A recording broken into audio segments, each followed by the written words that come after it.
morning.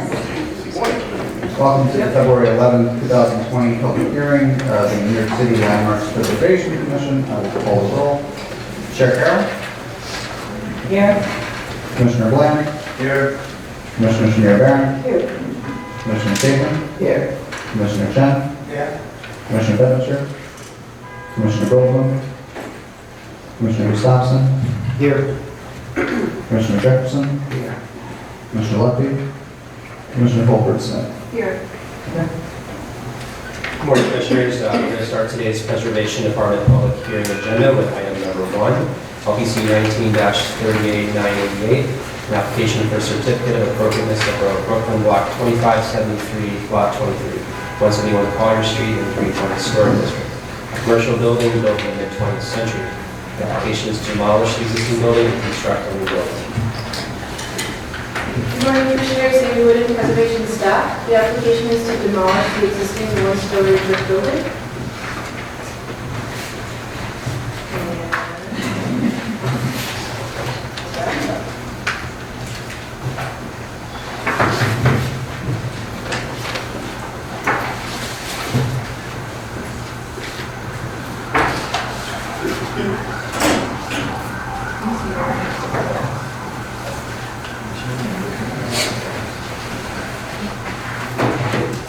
The application is to demolish the existing one-story brick building, which is not one for which the district is designated, and construct a new building at 171 Calyer Street, located on the northeast corner of Calyer and Lawrence Streets in the Greenfield Historic District. The applicant is here to present the details of the project.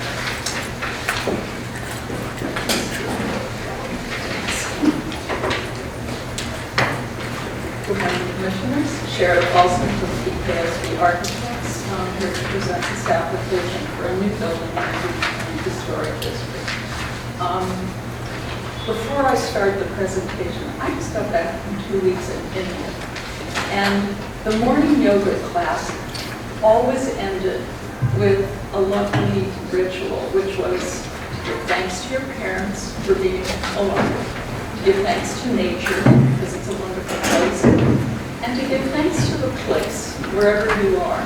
And I think that's a very appropriate thankfulness to have this morning, because what the Commission represents to me for a long time is the place where a real dialogue can happen between an applicant and a community to come to a resolution. None of us ever gets everything that we want, but at the end, we are at peace with the decisions, which are always wonderfully discussed. So what we're presenting to you is an application that requests permission to demolish this mid-century supermarket building on the corner, which is located in the red.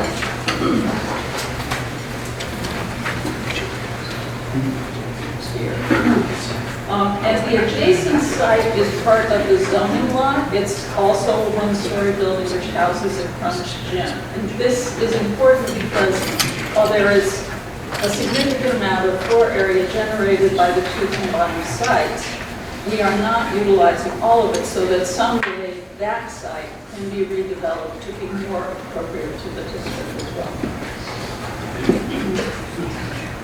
And just to locate the site within the overall zone, it is zoned for commercial and residential. And the designation report was one of the key inspirations to looking further into the research for this site. It noted that the adjacent site, the Crunch Gym site, was part of the Greenpoint Theater, but didn't say anything about the Greenpoint Theater being part of our site. It was actually all one site. And so what we did was went back and really looked at what was the pattern of development here. And what we noted was that,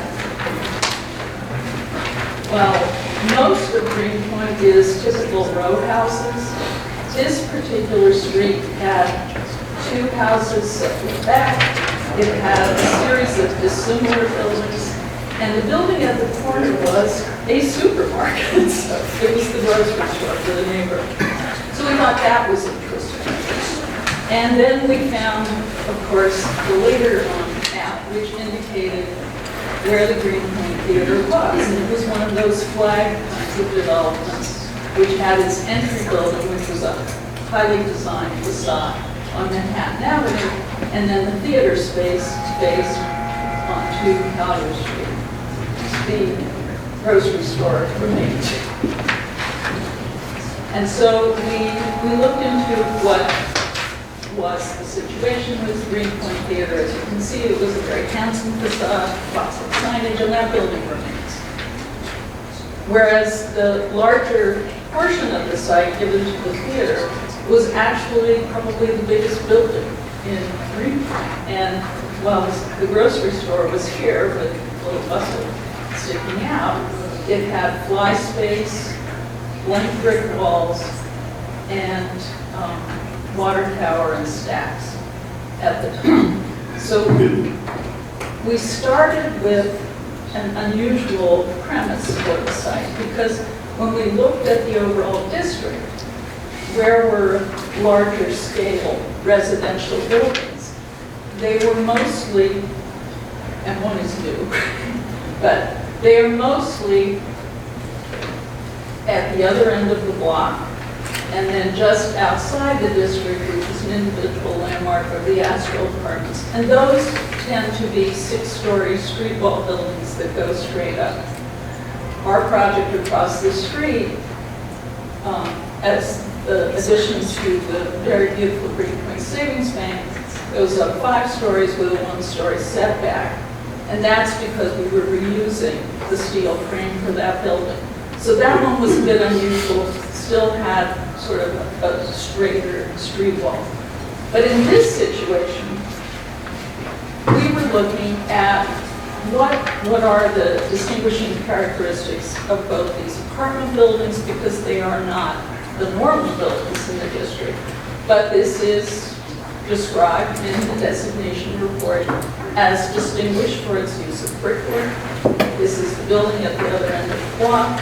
It's 6 stories with indentations on each side. And we thought, well, those are nice models. It's a good clue as to using beautiful brick patterning. But we also are making a transition from the row house scale of Warmer to the larger commercial scale of the Greenpoint Savings Bank, and then up Calyer to Manhattan Avenue. So could we do something a little bit different? And zoning allows us to play a little using more of the very beautiful brickwork. And we also look, because of the commercial proposed use at the base of the building, at very nice commercial storefronts on Manhattan. So when we looked at the zone, so this was a diagram of the historic condition. The historic condition 1908, and just to note that the Greenpoint Theater and the Greenpoint Savings Bank were built in the same year. So these 2 big buildings were sort of the gateway into the Greenpoint Theater. And this is the existing condition. And this would be the sort of normal as-of-right zoning, which would be straight street walls. It's a contextual zoning district. And what we chose to do was modify that massing, taking advantage of the allowance in the zoning resolution to drop the street wall requirement down to match the size of an adjacent building. So we've dropped down and set back and wrapped around. And our proposal is for a building that's from the lower scale of Warmer up, and then we took as the datum line for the tallest portion, not the water towers and the chimneys, but the top of the skyscraper. And that's our overlay of the proposal with the original agreement. And as was noted, we're at the corner of Calyer and Warmer. We've got the existing streetscape showing the two one-story buildings side by side, and our proposal, which extends the storefronts from Manhattan Avenue down to Lorimer, rises up with a red brick, which corresponds to most of the other buildings in the neighborhood, and then our setback floors are a lighter tone metal paint. And these are the side-by-sides of existing and proposed on the Lorimer side. And this is a book showing the opposite side of Lorimer against ours, so that you can see the 6-story apartment building at the other end of the block and the tower we're proposing. So the scheme that we're proposing uses clues from the other buildings in the district, using a warmer red brick, granite, and some ornamental brickwork. And so the storefronts have a transom level, display windows, and pairs of doors.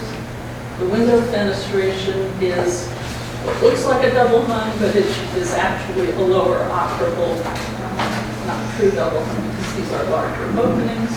And then the top 2 floors with the other material have a more modern window configuration.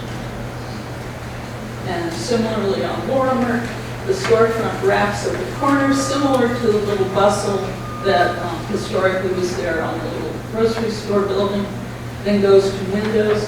And at the far end, away from Calyer, there is an existing curb cut, which we are utilizing to provide the parking garage entrance, where the development includes its below-grade parking. And then this is showing the east lot line elevation, so you can see the red brick wrapping. This is the facade that you will see from Manhattan Avenue. And this is the lot line that faces into the block, which is a largely brick wall with the setback towards above. And it's a center core of apartments around. Setbacks. And it's section 3. And the dashed line represents the allowable swimming envelope. And then we have our view studies. We took them from the significant corners around the site and then a couple of views from Lorimer. So, and they compare the historical to what we're proposing. So that's that facade that faces toward Manhattan. And what we're proposing, which is somewhat smaller,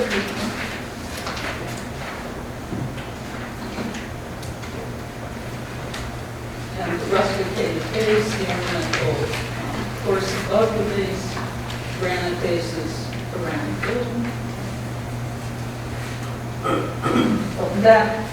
That's to reflect what you see in the summer and what you see in the winter.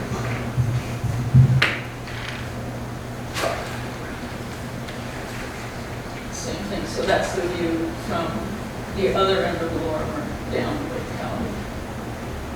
And the material palette, as I said, is granite, brick, and metal panels at the roof. And these are some up-close images of the service door, the residential entrance, and then the commercial storefronts. At the corner, where it wraps, light fixtures on the piers. That's it. So one note is that when we went to the community board last fall, there was a lot of feedback about our material choices and our window designs. This presentation has responded. I won't say we've addressed anything yet, but we've responded to those comments to try and bring the building more into the palette of the Lorimer block. And the massing is the same massing that we presented with one modification that we did present to the board. Our original location for the entrance to the residential was on the Lorimer side, adjacent to the garage. We relocated it to the Calyer side so that it's in line with the more commercial visitor side of it. And the parking garage has 17 cars. So changing it from a loading bay for a supermarket to 17 private cars for residential use, we think is a reduction in intensity and noise. The development site between this structure and Manhattan Avenue, is that the same owner as this site?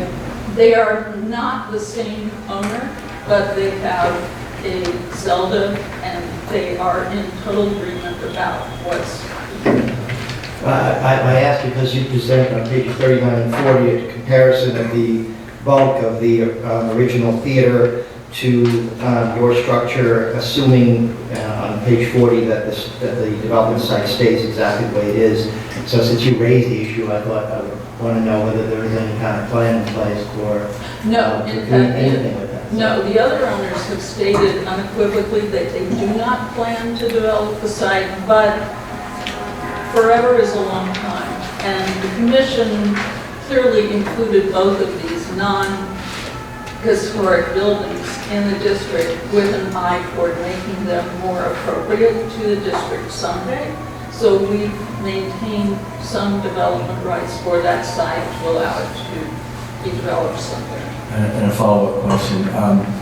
You've oriented some of your units to get their light and air from that site. Yes. So have you created an easement on that site to Yes.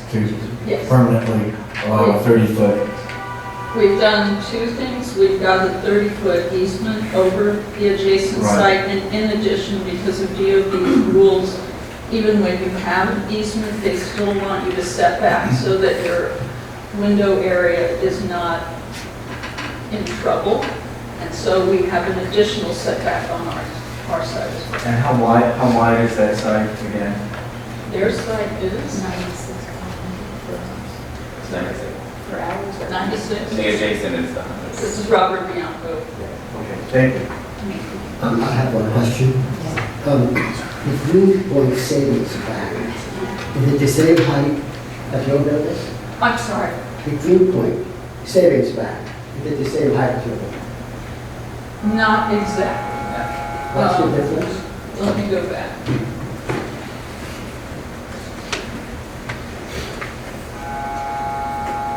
Okay. So the street wall portion on Lorimer, ours is only 3 stories, theirs is 5, and then rises up to a setback 4 and 5. Our setback goes back and is a couple feet taller than the street wall of the bank. This is right at the Lorimer Street sidewalk line. This is right at the sidewalk line. This is set back, and this is slightly taller than that.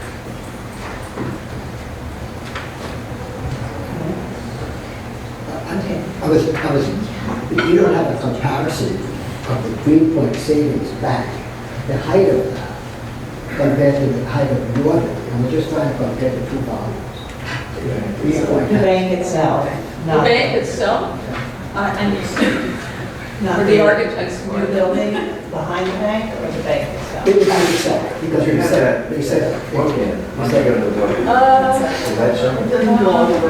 No, it doesn't, because the dome portion of the bank is on Manhattan and Calyer, and is quite a bit further back. And one of the key principles that was part of the approval for our redesign and rooftop addition was that we maintain the view of the dome from down Calyer Street closer, as it got closer to the water. And so that view is protected of the dome. What we're presenting here maintains that visibility of the dome, by virtue of having the taller portion of this building be located away from Manhattan now.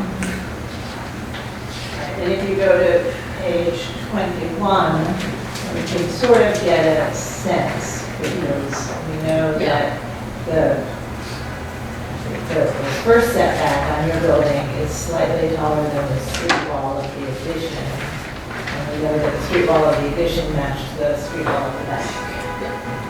And Chair, just so I'm clear, so when it shows the development site on this thing, the rest of the site is covered by the easement that you were talking about?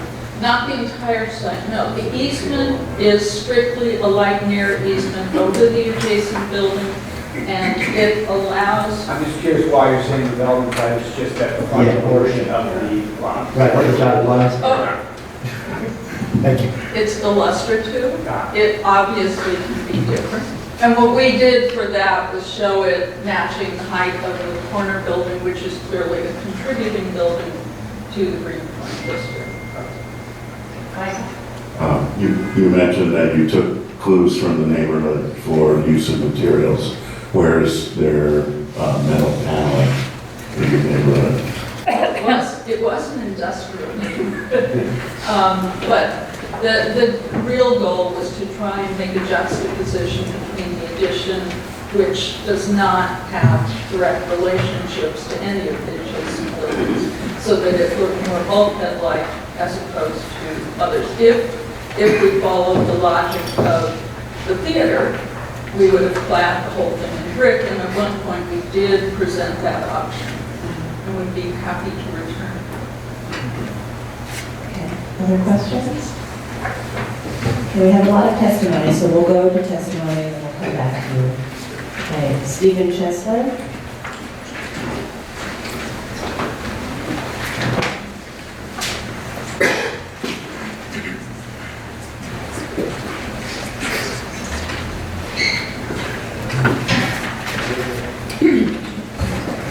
Good morning. I'm Steve Chesler, I'm 18, resident of Greenpoint, and I'm reading a letter from Assemblyman Joseph Lenthal. The Greenpoint Historic District and 170 Calyer reside in his district. Dear Chair Carroll, I write you in reference to the proposed 7-story building at 171 Calyer Street in the Greenpoint Historic District. Community Board 1's Land Use Committee unanimously rejected the proposal at their November meeting. This project is a huge setback for the Greenpoint Historic District and would set a dangerous precedent in terms of scale. There is plenty of space in other parts of Greenpoint outside of the Historic District that developers can build as of right. Setting a precedent here, allowing buildings over 3 stories will destroy the 19th century feel of this neighborhood. It is a rare treasure in Brooklyn and New York City that should be preserved, not endangered. I stand with the members of Community Board 1 to support the decision, and I hope that the Landmarks Preservation Commission will as well. Thank you. Eliana Cohen.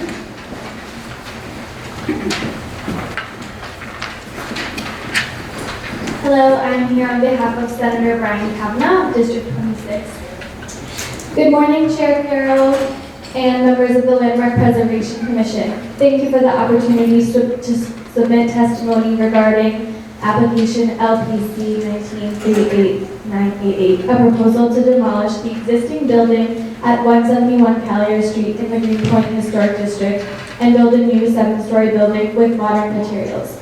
As you know, the Greenpoint Historic District, an 8-block district composed substantially of low-scale housing made of wood, brick, and stone masonry, is a small but significant treasure of New York City.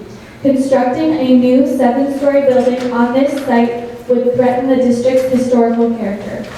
As the Historic Districts Council has noted, it would be the largest structure ever approved to be constructed in this district, would be out of scale relative to the great majority of existing structures, and would create an imposing presence on the block.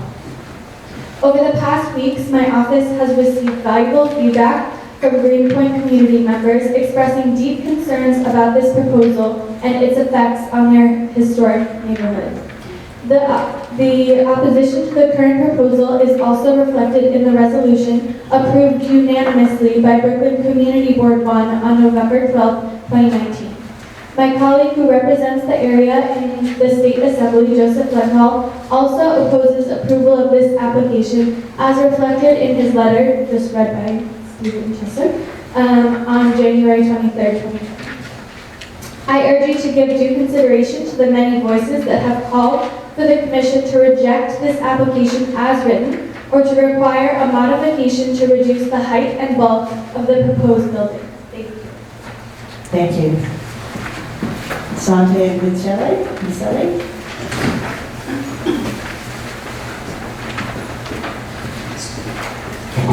Good morning, Commissioner. I'm Sante Michele. I'm a resident of the Greenpoint Historic District with great concern about the preservation of our historic district. I asked the Commission to reject this proposal and to not allow this speculative scheme to be an exception to this context. The degree of visibility of this proposed intervention is severely out of scale and character. The amount of bulk requested is unacceptable.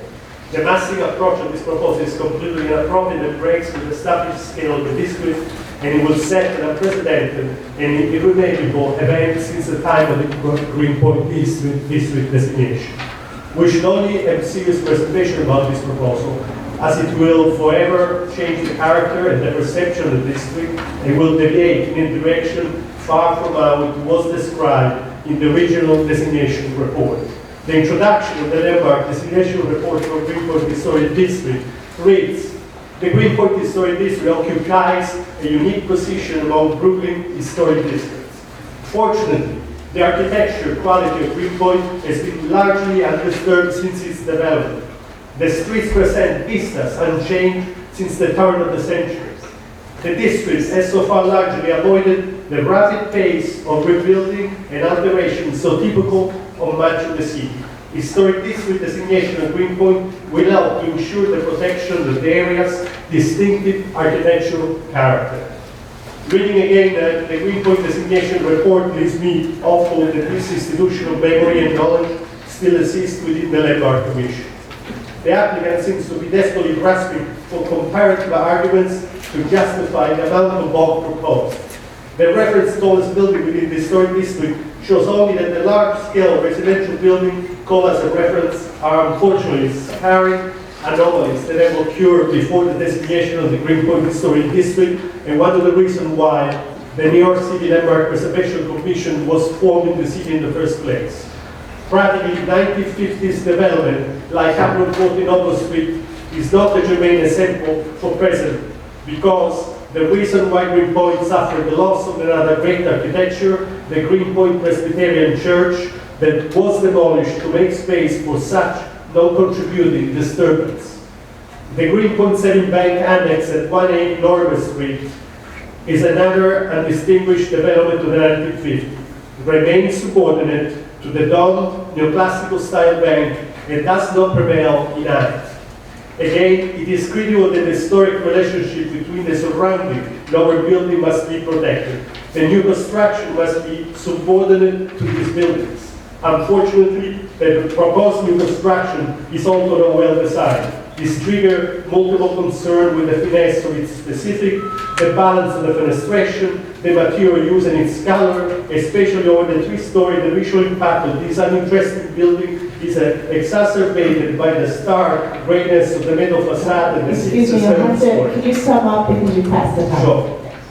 I recommend the application that use on its neighbor building and review entirely the architectural composition and the scale of their proposal. Thank you for your consideration. Thank you. Marie Cura?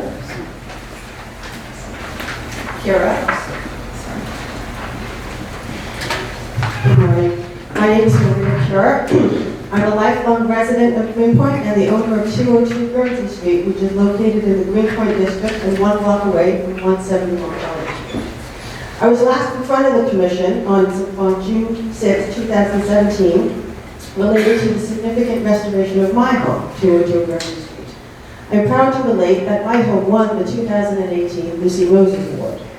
The success of that restoration involved very close partnership with a number of landmark staff members and you, the commissioners, to ensure that the work completely aligned with the landmark objectives of protecting New York City's architecture, historical and cultural reference buildings, and granting them a landmark designation and regulating them after designation. I cannot count the emails and phone calls spanning years to ensure that every detail of the work, the selection of the bricks, of which I physically walked in many of them, selection of the mortar color, selection of the color of the brownstone band, the brick mold, the Munson and mullion profiles of the windows were all historically accurate. So with that partnership for historic preservation and context, I asked the Commission to reject the proposal for 171 Calyer Street for the following reasons.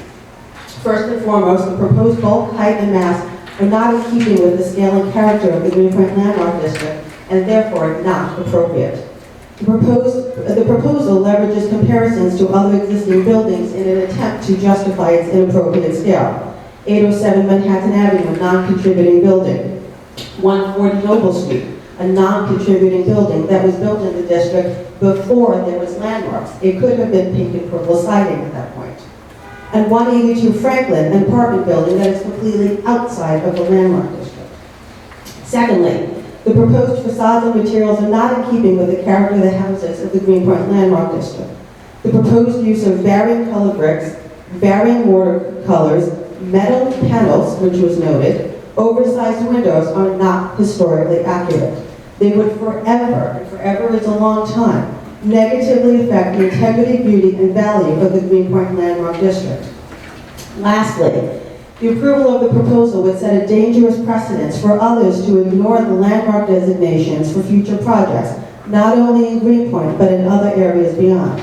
It will create a gateway for the erosion of the landmark designation, undermining the fundamental purpose of the landmarks agency.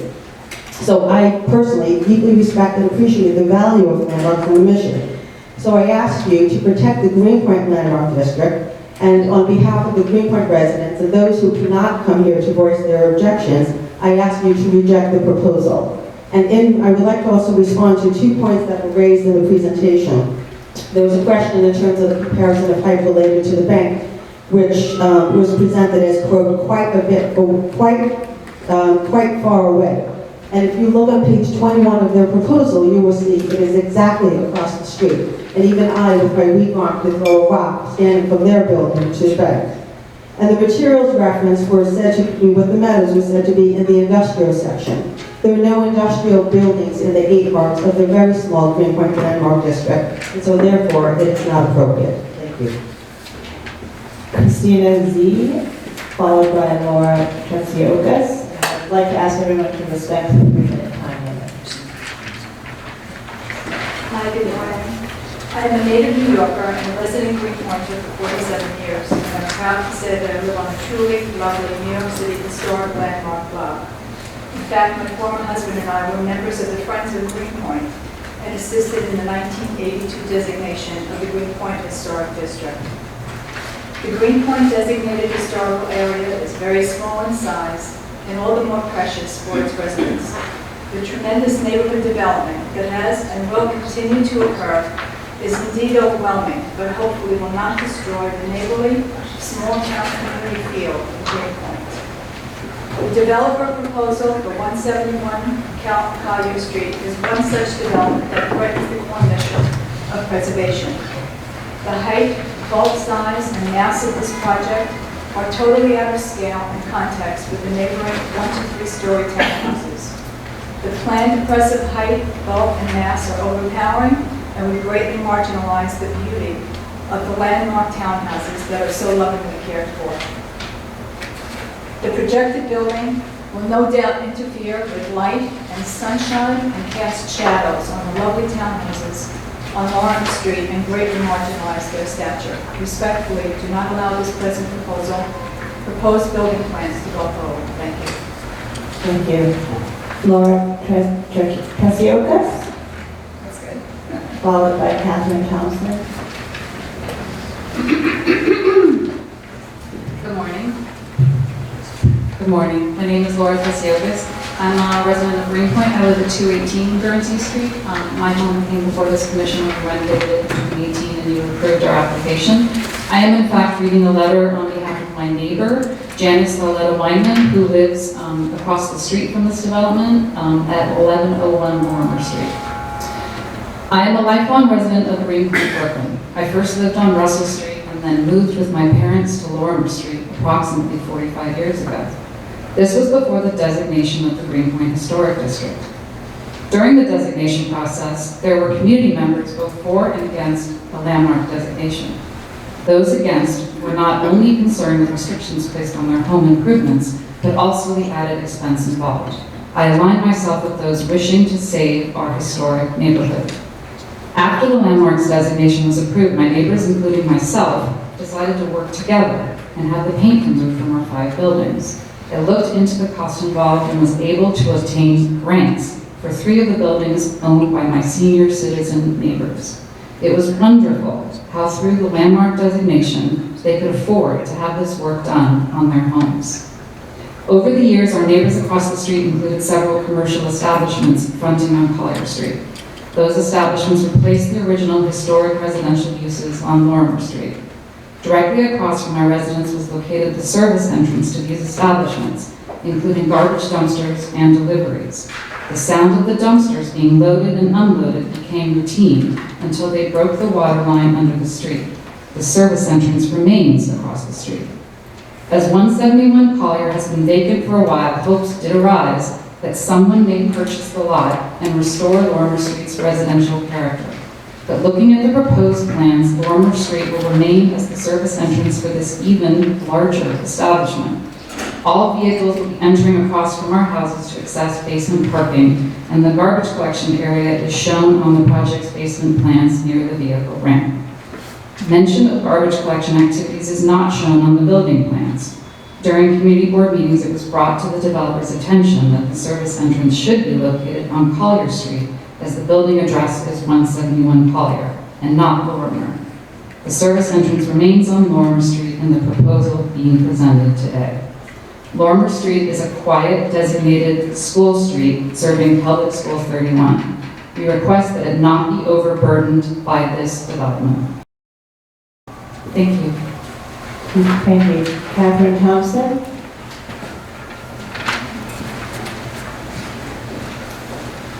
Good morning. I'm Catherine Thompson, and I'm a resident at 131 Calyer Street, down the street from the proposed 171 Calyer Street. In 1976, my husband and I moved to the historic side of Calyer, designated by the brown street signs, to a little brick house with shingle bay window at 131 Calyer. The house next door is on the Green Street side and is aluminum clad with green windows. We love the mix of people, homes, and character in Greenpoint, but our home is in the historic designation, and we've proudly maintained it as such. For 20 years, I had business restoring early American and English antiques and did much of the work to carefully renovate our home at 131 Calyer, retaining and preserving the original details and integrity. Here we raised our 3 children and grew deep roots in the community. My question is, what is a historic landmark designation if it does not protect the neighborhood from inappropriate developments and renovations? For almost 25 years, we've abided by the rules, and in our restoration, we hope that others would have to do the same. I am asking the Commission to reject the proposed 7-story development at 171 Calyer, as the proposed bulk, height, and mass are not in keeping with the scale and character of the Greenpoint Landmark District, and request that they go back to the drawing board and come up with a design that reflects the modest 19th century character of our neighborhood. Thank you. Thank you. Katie Majowski, followed by Walton. Hello, my name is Katie Platarski, a longtime Greenpoint resident. I do not live in the historic district, but I live a few blocks from this site on Lorimer Street and walk by this location all the time. I am here to support the other residents of my community and the points that they make. This proposed development is too big. It is out of context scale-wise, and it is predicated on the wrong building. And I want to mention this because nobody's really pointed this out. Santi Michelli found that the original size buildings from the late 1800s were three-story row houses. The original building, the building that they're predicating this on, the theater, was not the original building that was here. The original buildings, late 1800s, were three-story row houses. And I don't know if Santi might have a picture of that map here. So it's actually incorrect to predicate this on the theater, the size, in my opinion, and others' opinion.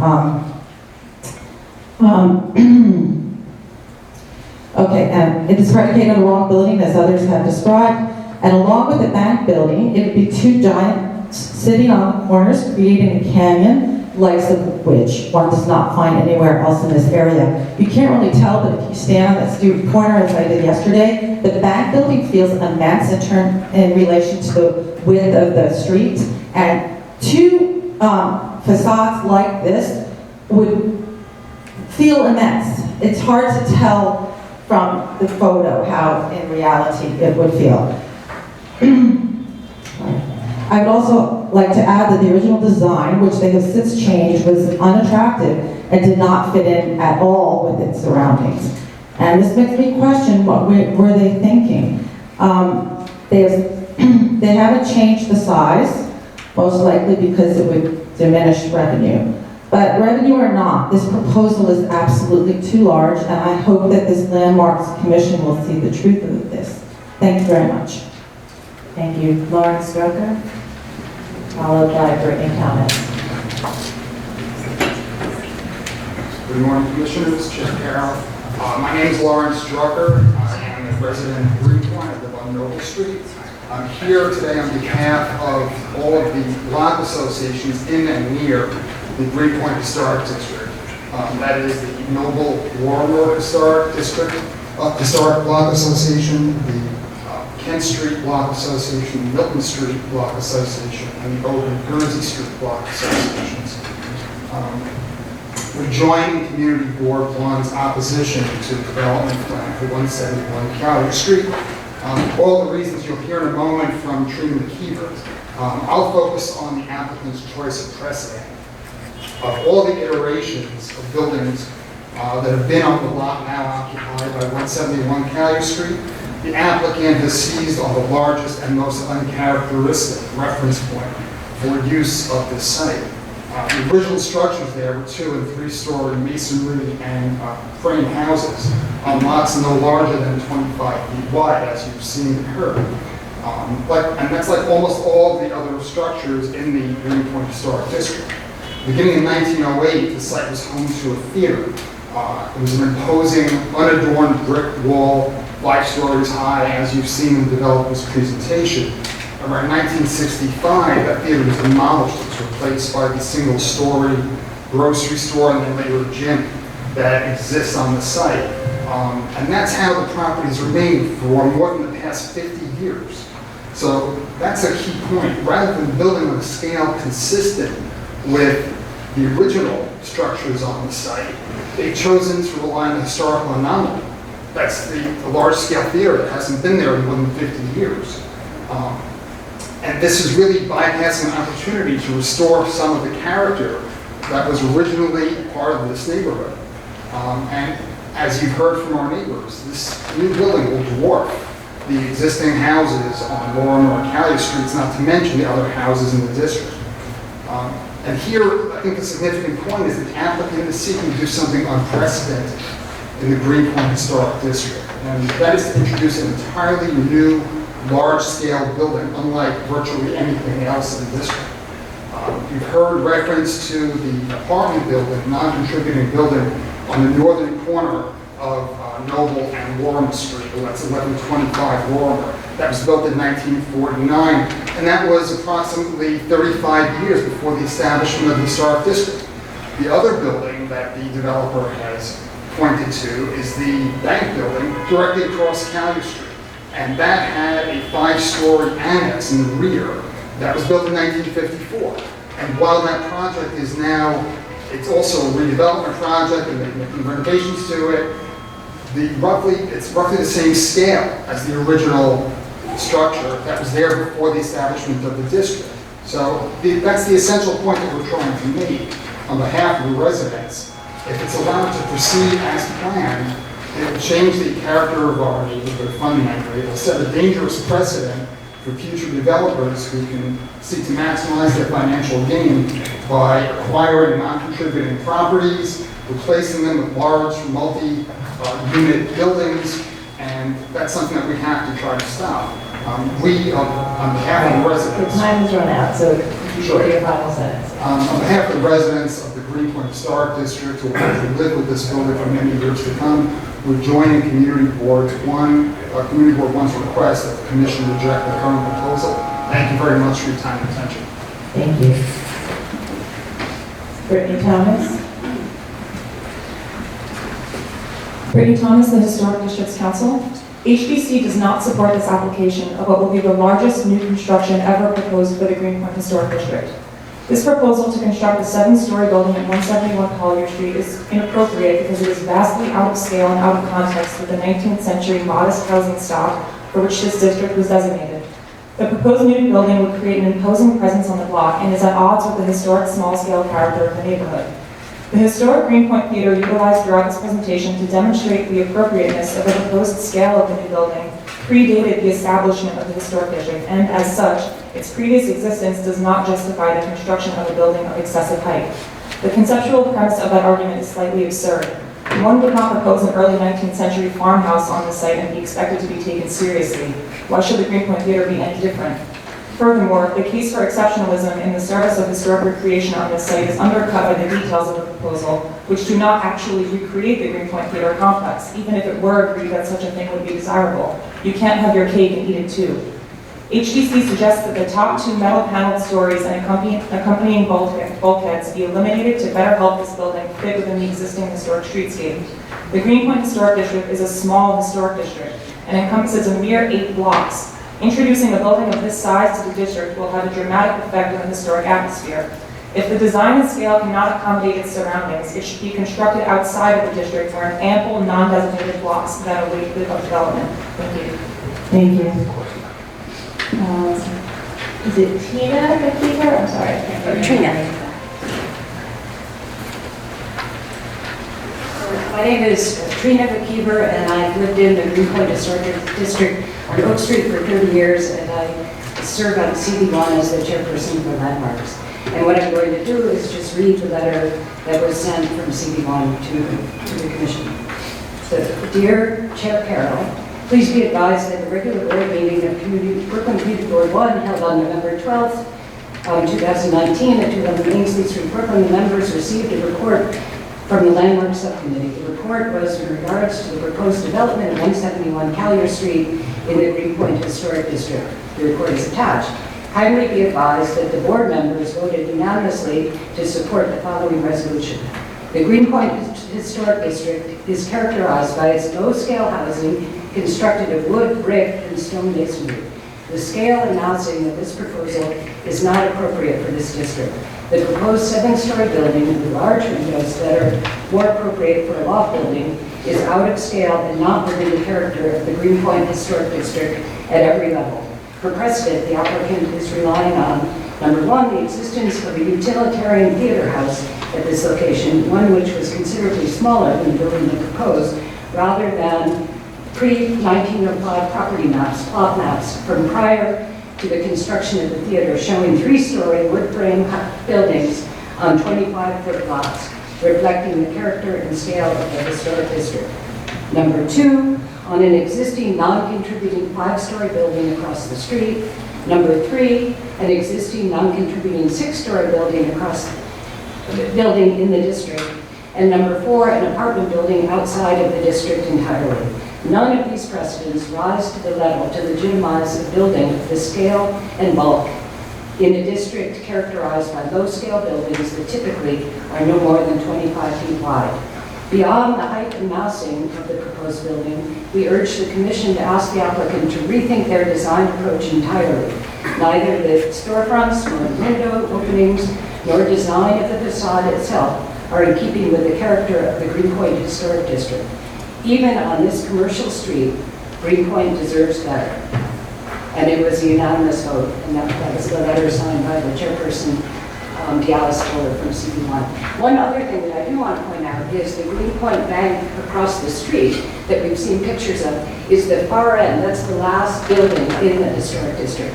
So that block is very different than the block that this building sits on. Thank you.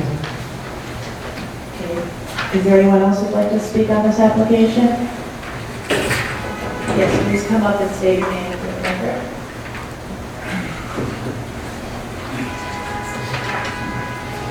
Hi, my name is Benjamin Solitaire. I work for Councilmember Steve Levin, who is probably about 3 minutes away, but I understand you need to keep moving, so reading a statement by the Councilmember. I'm writing in response to the application LPC 19-38988 at 171 Calyer Place in the Greenpoint Historic District. I join in support of Community Board 1 and all the local block associations of which you've heard from today in opposition to this project. The district was designated in 1982, commemorating a neighborhood of mostly 2- and 3-story wood frame and mason area houses. The proposed project is 7 stories with its materials and out of scale, windows is out of character with the surrounding community. As other people have stated, they're using the Greenpoint Theater as an example for the size of the building. That is an anomaly for the neighborhood. It stood from about 1908 to 1965, but previous to that it was 2- and 3-story mason area wood houses, like I said. Since then, the site's been occupied by a single story that first housed a supermarket and a gym, which is still in use today. As others in the community have pointed out, the developer cited 3 buildings as comparisons to justify the scale of their proposed development. I won't go over them again, there's no complete, but 801 Manhattan being non-contributing along with 140 Noble, and then 182 Franklin being outside of the district. None of these should be allowed as justification for the new proposal. As the New York City Council member who has represented Greenpoint neighborhood for the past 10 years, I have come to understand the importance of maintaining the integrity of the historic district. As the neighborhood has developed since the 1850s, it has maintained the low-style buildings that earned its historic designation it has today. This current proposal would set a precedent for new construction that was not intended when the Landmarks Commission granted the designation, and we should not allow that to proceed. Thank you. Thank you. Is there anyone else who'd like to speak on this application?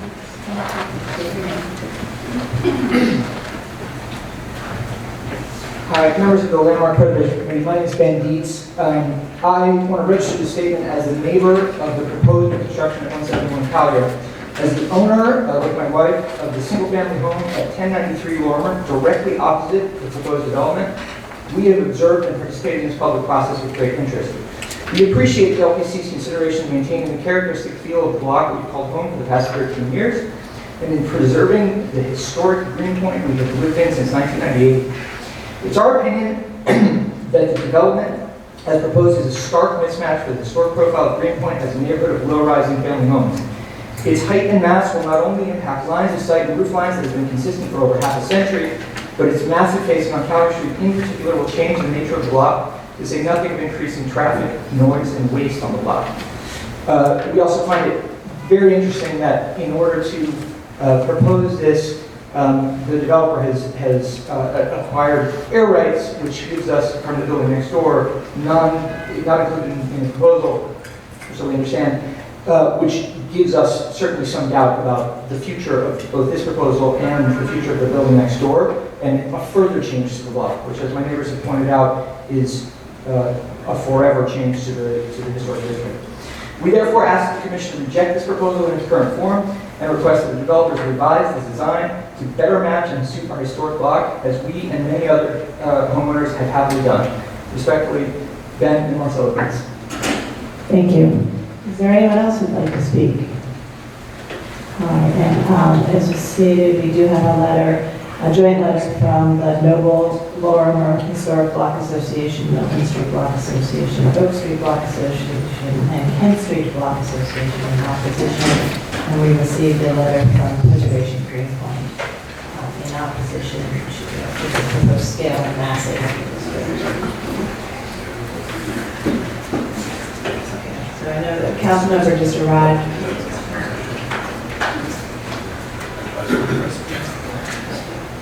So we did, yeah. Your statement has been read, but we welcome you to add any comments, further comments. Thank you very much. I just appreciate the commission taking a look at this item. Obviously, you can see that the community takes their landmark district very seriously. This is a landmark district that this community strives to protect in every instance. And it's very important, an integral part of the Greenpoint neighborhood. And this application, because of the way that it is masked and with air edge transfers, just in terms of density, is somewhat out of context with the broader landmark district. So I urge the commission to take a close look at it and look at it on the merits and with the eye towards preserving this landmark district's integrity as much as possible. Thank you. Thank you. Yes, Sherry, would you like to respond to the comments?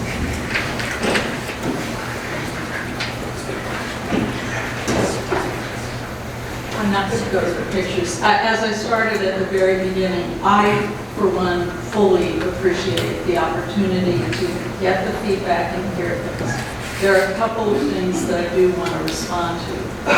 First and foremost, the apartment building at the corner is a contributing building to the district.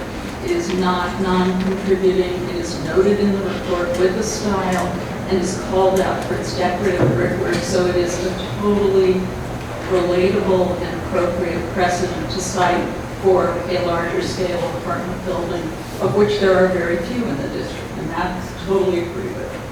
The row houses, as I showed on the map at the beginning, that existed on the site prior to the Greenpoint Theater are not described in the designation report and are anomalous from the normal pattern of development within the district, although they do set the precedent for lower scale row houses.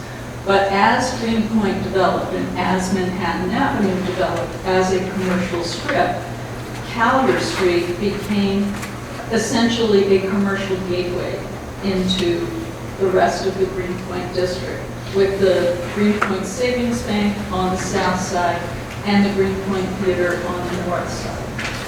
I do not pretend to want to set the Greenpoint Theater's architecture for this site as a design precedent, and we are using it exclusively as a way to address the massing that steps around and up on the Calyer Street side, which minimizes the length of the wall that is relatively the same height as the Greenpoint Savings Bank addition. Lastly, I think we totally understand that the residents of Greenpoint care very deeply about maintaining a lower row house scale. We do. But Calyer Street is not like the rest of the Greenpoint district. It is commercial. It was redeveloped with the bank and its 2 additions. And on the other side, the theater building largely bypassed the residential quality there. And there was always the little grocery store, which was a residential scale, but extended further down into the Lorimer block. So we feel that there is precedent for suggesting that something could be of greater height here. We also feel that there is a long history of a larger footprint site, which also speaks to a somewhat larger scale building on this site. And lastly, I think that the design comments about the facade were largely, and especially the community board's comments, were largely written before we modified the design to include windows that related better to the other properties in the district, and also to choose the red brick. We went away from the multicolored brick, and this is a uniform proposal with windows that reflect more double configuration. So thank you, and I look forward to hearing. Thank you. Are there any final questions? Yeah, for the applicant. Let's have a motion to close the hearing. All in favor? discussion. So, as always, when we look at historic districts, we look at height, size, materials, general composition, which is the proportions of the fenestration, sort lines, and then the details of those. So, John? When we read our conclusions, we set forth at least one of many possible definitions of appropriateness, and that is the changes of rebuilding will maintain the special architectural and historic character of the historic district. And on that standard, I think I agree with the testimony we've heard 1,000%. I don't oppose the demolition of the existing building, but I do think that the use of the specific point of reference in the theater is not warranted, and that the ignoring of the general points of reference throughout the district that's the place where they should have been. Indeed, I think to fit this building in, we are looking at whether they are contributing or not some of the most anomalous and perhaps worst buildings in the district. The residential character in this neighborhood is low scale, and it is that way virtually, not absolutely, but virtually throughout the district. I don't favor tweaking this design to improve it. I think they need to go back to the drawing board. I agree completely with that statement. I mean, and I do think, for me, I think because of the footprint of the site, which lends itself to a larger scale building, and the development history of Calyer, I don't feel that you need to do row houses or something that looks like row houses. I think you can do another kind of other building as existed here, as well as the bank building. So, I think that as we think about our comments, if we can think about the height and massing that's appropriate, and maybe try to break a little bit away from row house typology versus anything else.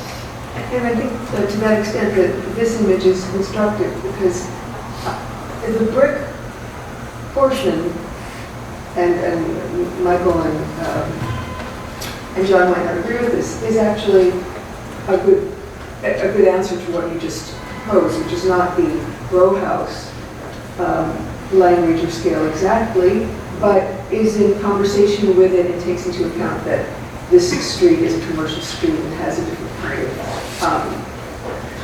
of movement on it and activity on it.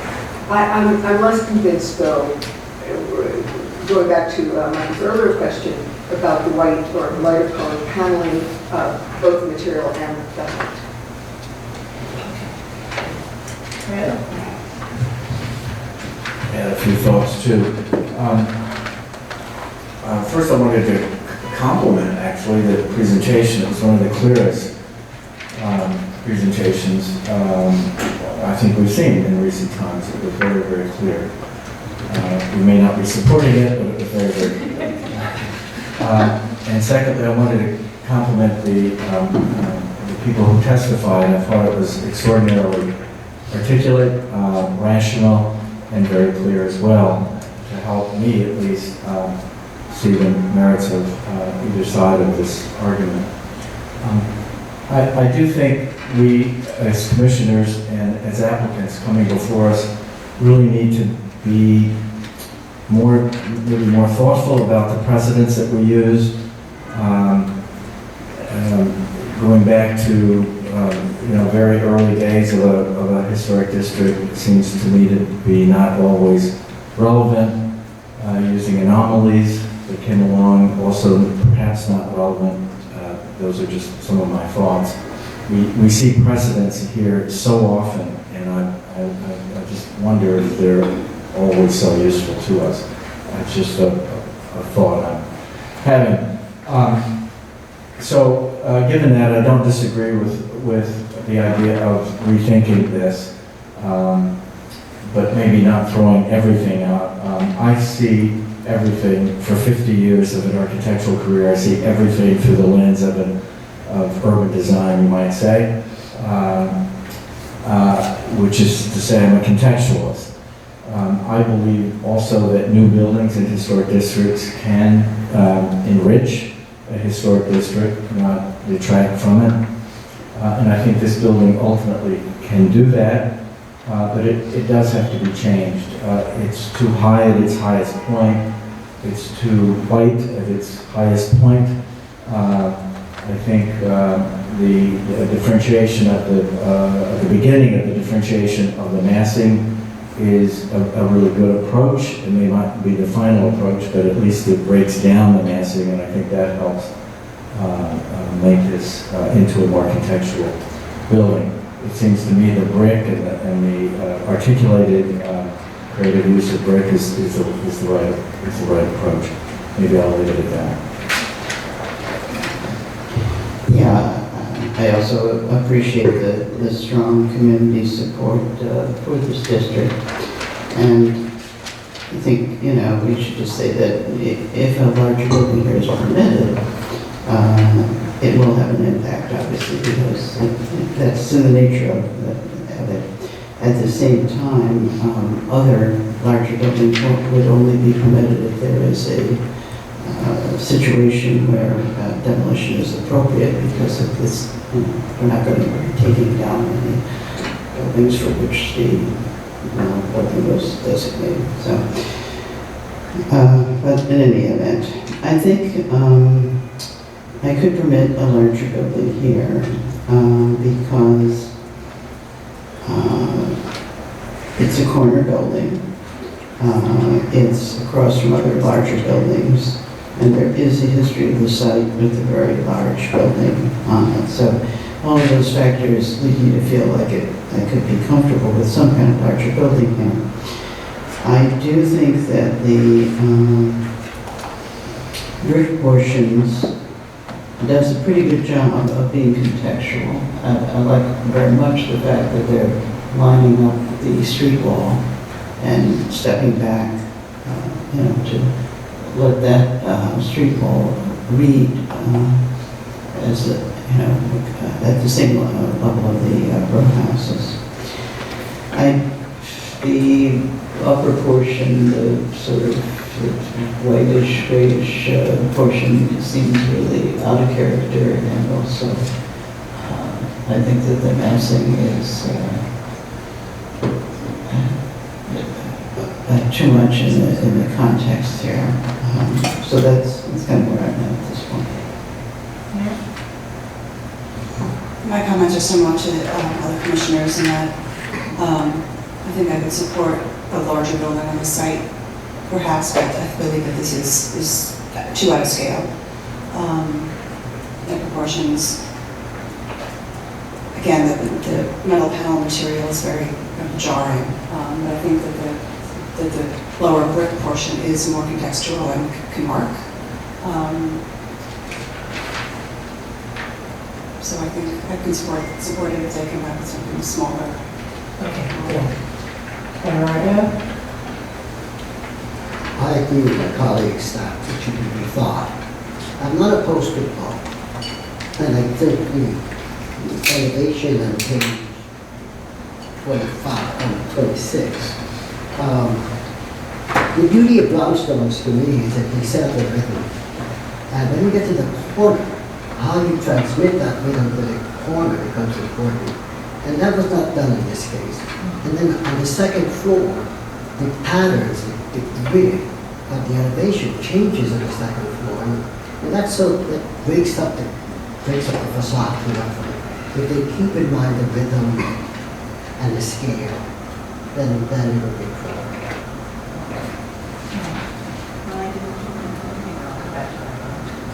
I think much has been said. I think it does require a little bit of restudy, especially the top portion and the proportion. But the massing setback on the street Lorimer side is correct. Michael, did you want to add? for the first time in my career here, I think I disagree with Adi.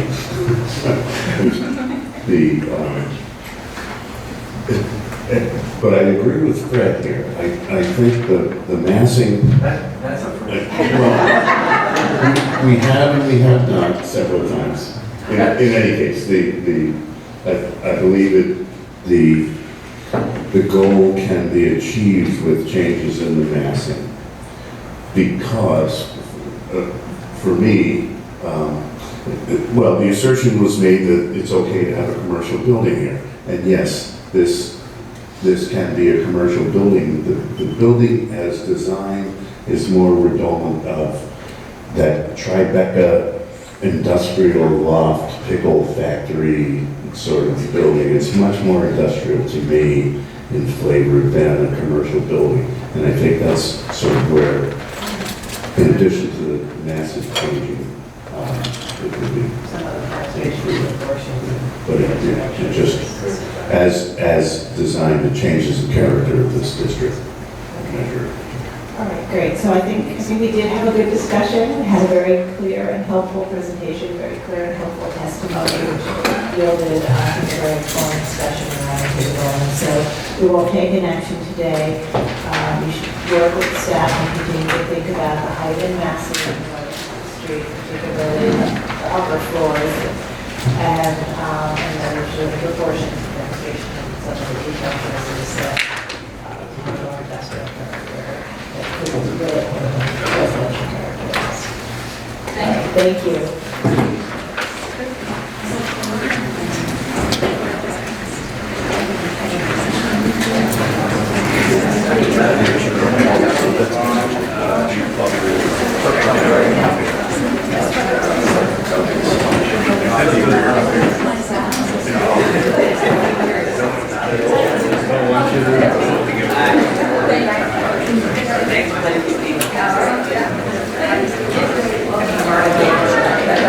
Okay, we're going to move to item number 2.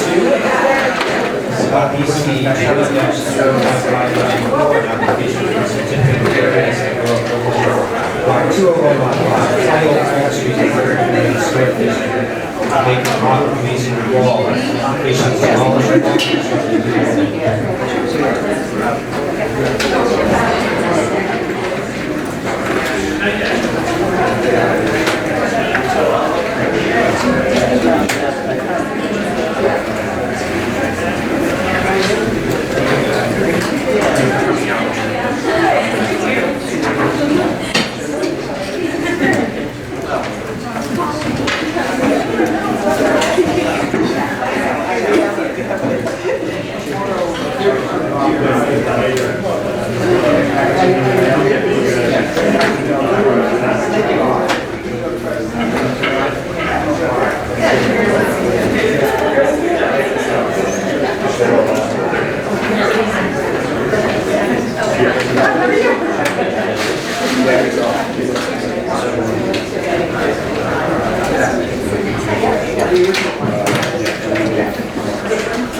Good morning, Commissioners. Richard Valley, Preservation Staff. The site is a vacant lot located on the south side of Old Fulton Street, between Everett Street and Elizabeth Place, next to the Brooklyn Eagle Building. The site has been vacant since the mid-1920s and was surrounded by concrete walls since the time of designation.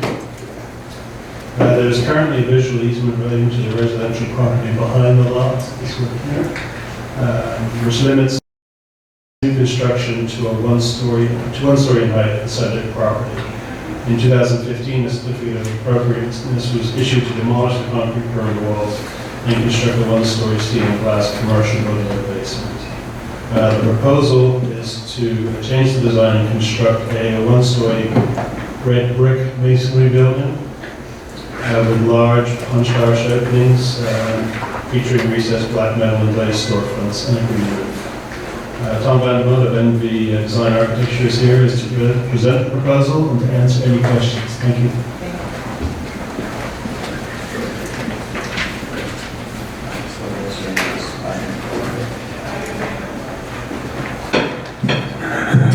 Good morning, Commissioners. My name is Tom Van Voort from NV Design Architecture. As described, our proposal is for a new building. On this site, it's essentially a third of a city block. Our site is vacant, surrounded by the wall. There's an adaptive reuse of a stable building immediately next door in the middle of the block, spanning from Everett to Elizabeth, and a parking lot then to the south side of it. And our site faces Old Fulton Street as it arcs around and begins to splay out to Fulton Ferry at the end. And obviously there's Brooklyn Bridge Park that sweeps here underneath the Brooklyn Bridge that's immediately across the street. And as mentioned, when this building was converted into condos or co-op in the 70s, a restrictive declaration on our site was put in place to maintain the views of the bridge. So not only does zoning sort of limit this to one floor, but the restrictive deck sort of puts an absolute on that. And the view plane, there's a wall that creates the garden of that site here, of the building here, and the view plane starts at the top of that wall and slopes up to this wall on Fulton Street. So it starts at about, I think, 8 or 10 feet and goes up to around 15 or 16. So that's the existing situation. On either side, you have Elizabeth Place here, which is cobblestone with a very narrow sidewalk on the side. There's the warehouse that everyone knows to the immediate east, and Everett Place, which connects the district to Brooklyn Heights above. And then the sidewalk in front is very wide. This is the south side of Fulton, and this is a major connector, obviously, to all the action that's happening now with the hotel and the restaurants and stuff in Brooklyn Bridge Park. On the north side of the street, they've narrowed the street itself with a big pedestrian and seating area in front of the sweep of the row house that gives the row house sort of fabric that's relatively complete on that side. And there are lots of little stores. That side of the street is very, very active. Our side of the street, less so. These are some pictures of what was there. Of course, we can't do any of that anymore, so I don't know how interesting that is. But the district is comprised of a lot of different scales and a lot of different styles. So there's not one typology or architectural style or even scale that makes up the district. It's really more about the sort of history and the use of Fulton Ferry. This is where the ferry took off to connect Brooklyn to Manhattan. And of course, once the Brooklyn Bridge was put in place, all of that fell into some disuse. So this shows, on the north side, a relatively continuous row house scale with the storefronts. On our side of the street, it's really all over the place. And it's also cut up by streets. This is Everett connecting up to Brooklyn Heights. So what we have is a very unique situation where it's a relatively small block, and our site goes from street to street. And this is relatively inactive in terms of a real streetlight. This garage has been converted to a cafe, as you probably know. These are residential buildings, and further up there's garages. So we felt like our site is an opportunity to try to create a little bit more life here and really sort of pull these blocks together. And the way we chose to do that was by working with what we felt was one of the main sort of architectural elements in the district, which is arches, some of which are on warehouse buildings, other, the bridge itself, the major entry to the Eagle Warehouse, and some of the Italian detail across the street. And so we looked at these, looked at the scale of them. We thought that this would be a good element to use in a commercial building. The size of the arches in the neighborhood, there's some of them that could relate to a typical sort of commercial storefront sort of dimension in terms of the height and the width. And we also looked at the spring point of the arch and played with plinth blocks that were reminiscent of the sort of reinforcing that some of these industrial buildings had for the spring point of the arches. And in an effort to not only create a sort of dynamic coming up and down the street, as well as not simply recreate the arches of the other buildings, we are proposing a half arch on either side that sort of implies movement, further movement. It's somewhat reminiscent of a typical sort of corner storefront, and we've made the entrances to, this is actually divided into two tenants, that we brought the entrances to the inside to sort of free up and limit the amount of activity that happens at these corners. So all the activity to entries are here, and the corners are free the views are free out and in. So there you can see the volume that's created by that view plane. We've essentially used that as the form of the building. The arches are all ganged up on Fulton. The facades are relatively quiet as they turn the corner. They're basically service entries and egress that's required by code on either end. They're infilled with a storefront that's set back so that the brick wall itself has a little visual weight. And they're simply filled in with aluminum storefront. There's a base. There is a slope to the sidewalk that's relatively significant. So there's a datum at the bottom that's set there, and the floor behind it is at two different levels for two different spaces behind it. There are vents above the doors to limit the amount of mechanical equipment on the roof, so that we comply with the easement. And the little bit of equipment that we need there has been set. Let's see, there's a section, sorry. We have a couple depressed areas to set equipment in so that we keep this view free for the neighbor.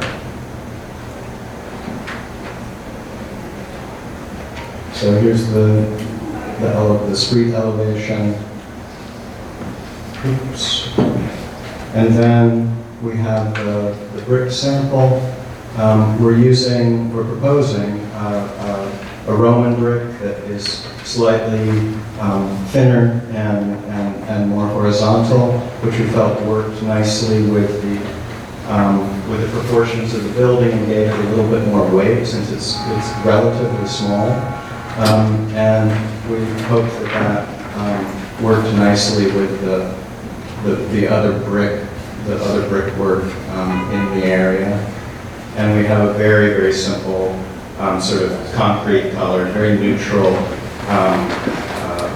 mortar joint. So that's the typical section. We've set back slightly the window wall system as well as its base. Tom, could you tell us how far that is set back? The window wall from the brick facade?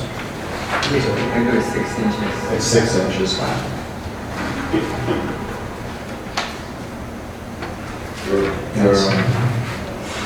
Your renderings are generous. They show more shadow. Not just shadow.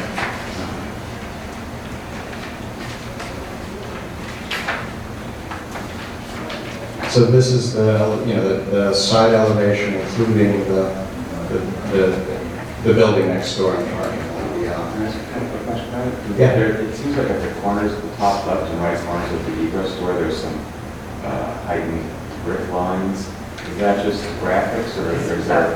I think that's simply some weird thing with the peak gap. Okay, and the top band. There's no detail. The top band and the band around the arch, is that flush or is that stacked? Is there any? That's reveal, flush. or It's soldier course. Around the arch as well. Yeah, that's all flush. The top's got a metal cap. Yeah, as small as we can.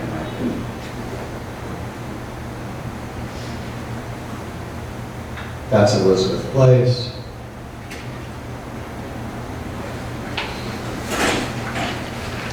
There has been work done, and there was some excavation. There was full excavation on the site, done under the previous approval. And so that work is commenced with a risk assumed by the owner in doing so. And then this is the plan. You can see that there's 2 tenants. We don't know who the tenant will be on the left right now. It's a coffee place on the right. And then there's a green room with, this is where the mechanical equipment is pushed down and isn't visible. And this is gently pushed down to just hold some gooseneck vents that need to be there, but are pushed down as far as possible. And this is the previous approval, just if you don't remember. That is it. I don't know when that was approved.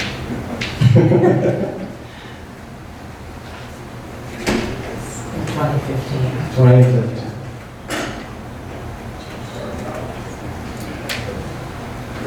Just the Luke's Lobster building. Where is that on page 9? That is around the corner near the River Cafe. So That is right there. Right there. 4, yeah. That's it. Other questions? Okay, we'll take some testimony and we'll come back to you. Rob Pumo?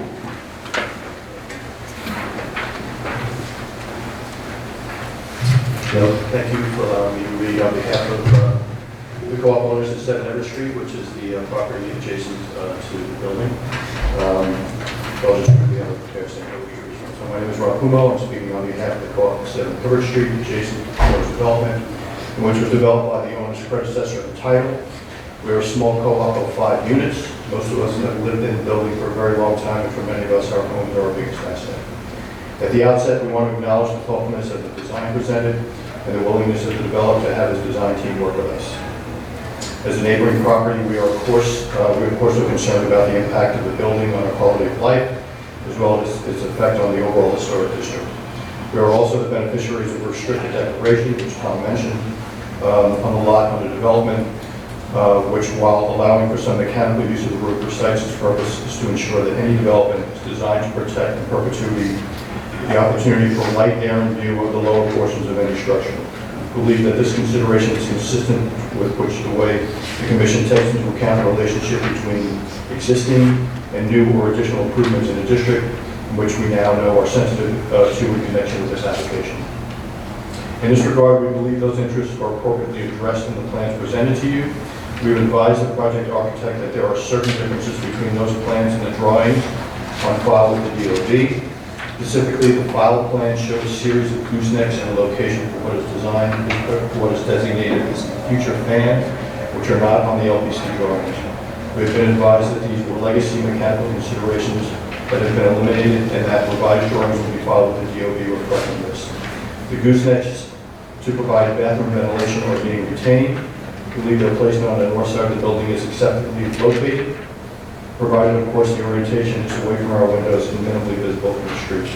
Overall, the mechanical solution shown, including recessing the mechanical equipment below the roof line and placing the air intakes above the doors and on the front of the building are appropriate and better than the alternatives previously considered. We request that your resolution reflect the commitment to address these plan updates so that the DOB's plan review is informed by those considerations.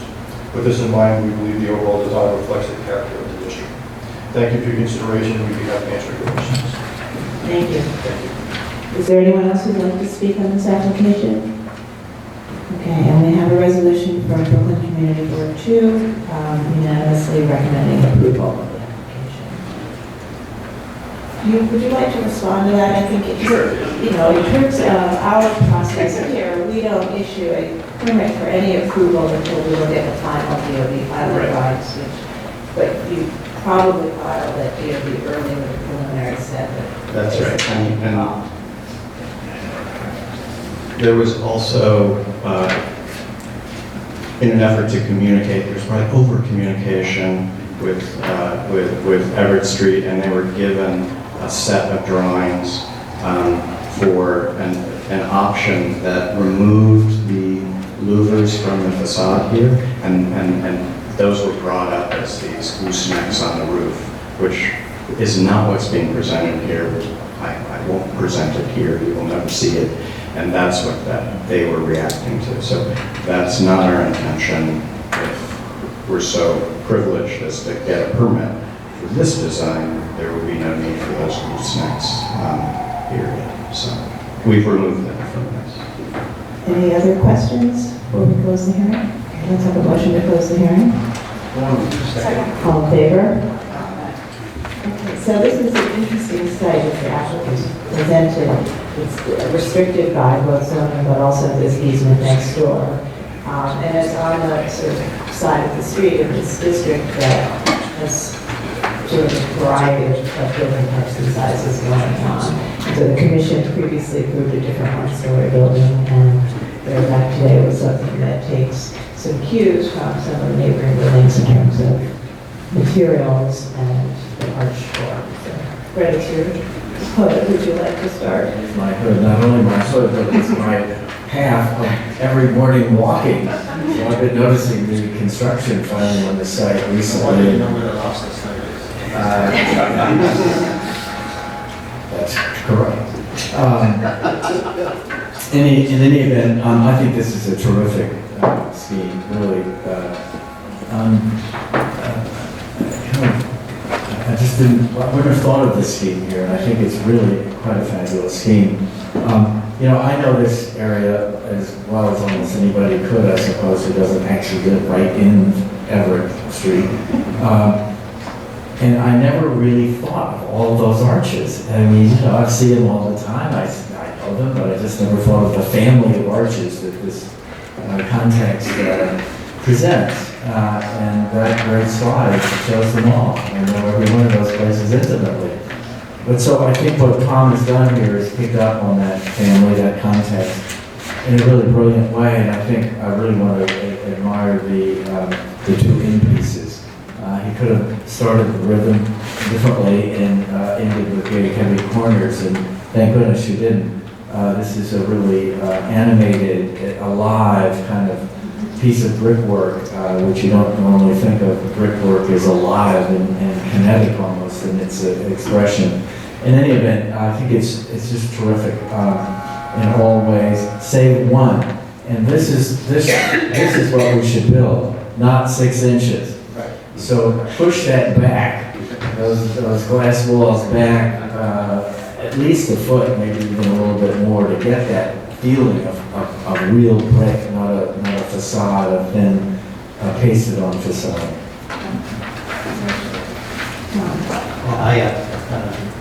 Far be it for me to disagree with Fred in this neighborhood, but I wouldn't, I actually agree entirely.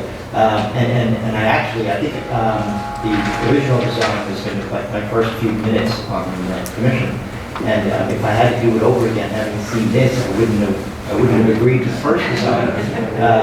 I always talk about this notion that, if a new building is going to say, scream out, look at me, I think that I've got a problem with it in terms of appropriateness. And this is just fantastic in terms of how it sort of slides into the space. It's also a bit odd and sort of worth note that this is one of those places that, setting aside the easement, it could have handled, a larger scale structure, but this fits in beautifully. I think it's completely appropriate. Okay, great. Yeah, and I agree. I think that the use of the arches is very creative. It's a very kind of contemporary take on the arches, and I think that those open corners speak to that. And I was sort of thinking as from an angle, the brick looks sort of fragmentary, which kind of speaks interestingly to the kind of what happened on the side of the street. But I also like how you described it as very animated, and I think that is true as well. So, okay, so I think we're all in agreement. One comment?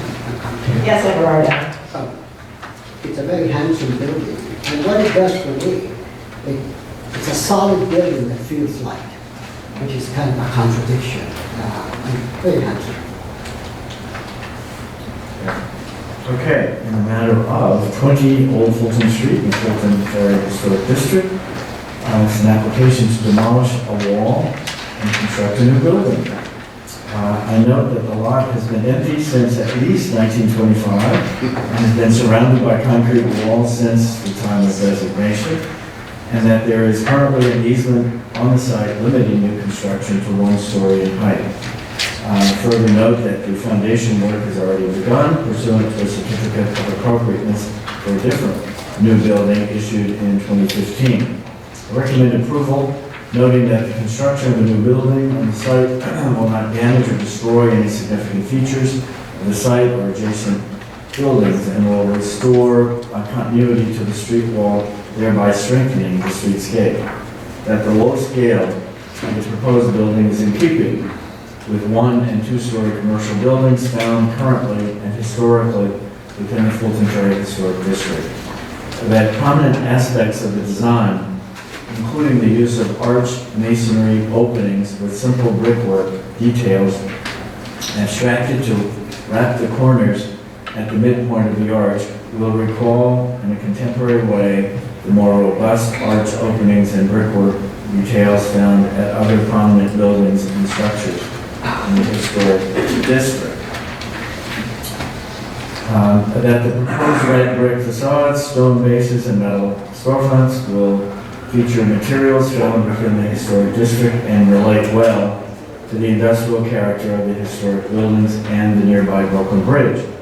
And that the simple metal storefront framing set deep within the arches of the brick facade will provide a level of articulation that evokes punched openings found in the thick masonry wall of the 19th century buildings in this historic district, and will be placed further back than the current scheme shows, working carefully with staff. All in favor? Aye. Any opposed? It's approved with that modification. Thank you. Okay, we're moving to item number 3. This is LPC 20-04673, an application for a certificate of appropriateness in the road of Brooklyn Block 5100 lots 39 South Fulton Avenue in the Municipal District. An altered Italian-style row house constructed in 1966 and raised 104 and 1881. The application is to construct a heavier addition and stair bowl.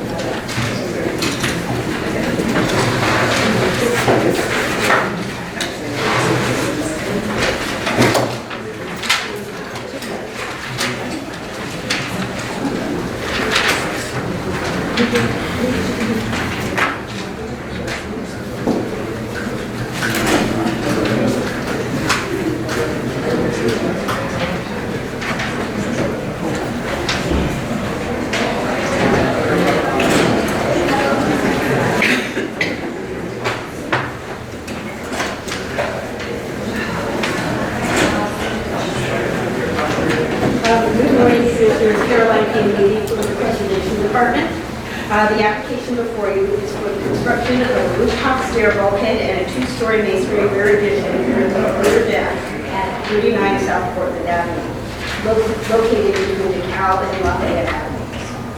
The rooftop bulkhead will be minimally visible to the south, and the construction of the rear addition will involve the removal of a bay window, which likely dates from the 1880s, at which time the building gained an additional story. The architect is here to discuss the design, visibility of the addition, and the condition of the bay window.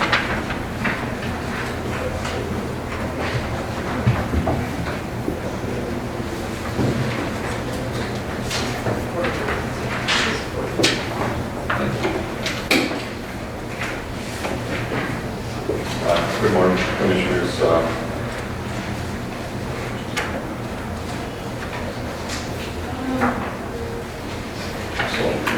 I would like to introduce the project team. I'm Mani Kolaku, Jonathan Kaplan from Kaplan Kolaku, and we have Benny Curie, who is part of our team, who is an architectural and cultural conservator, to evaluate the project and doing the due diligence with us together, especially researching the history. The project is located on South Portland, in the middle of the block, on the east side, between DeKalb and Lafayette. This is a photo of the existing building facade. As part of our renovation of the building, we are proposing to remove the fire escape, which is already approved at staff level, which was added after the 1940s. And also we are going to replace all the windows in the front and on the rear with new wood historical double hung windows.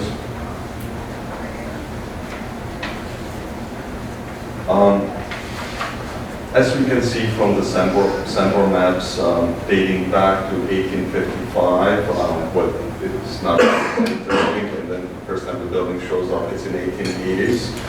Over time, the building has undergone significant changes. First, the story was added to the top, and then between 1887 and 1904, there is, if you look at the rear yards, there is a lot of additions that are showing up on the rear, and part of that addition, somewhere in between 1887 and 1904, there is a one-story addition, a wood structure on the rear, in the rear garden. Looking at historical photographs from 1940s all the way through 1980s. In 1940s, the original facade does not have a fire escape, so it's somewhere in between 1940 and 1958, the building was converted to multi-dwelling. So when our client, the family purchased the property, their intent is to convert it back to a single family and bring this period down that was kind of left, it didn't get much attention. Excuse me, sir, could you speak into the mic? I'm not picking it up at all. Or you can hold the mic if you want, you can take it out. Okay. Thanks, sir.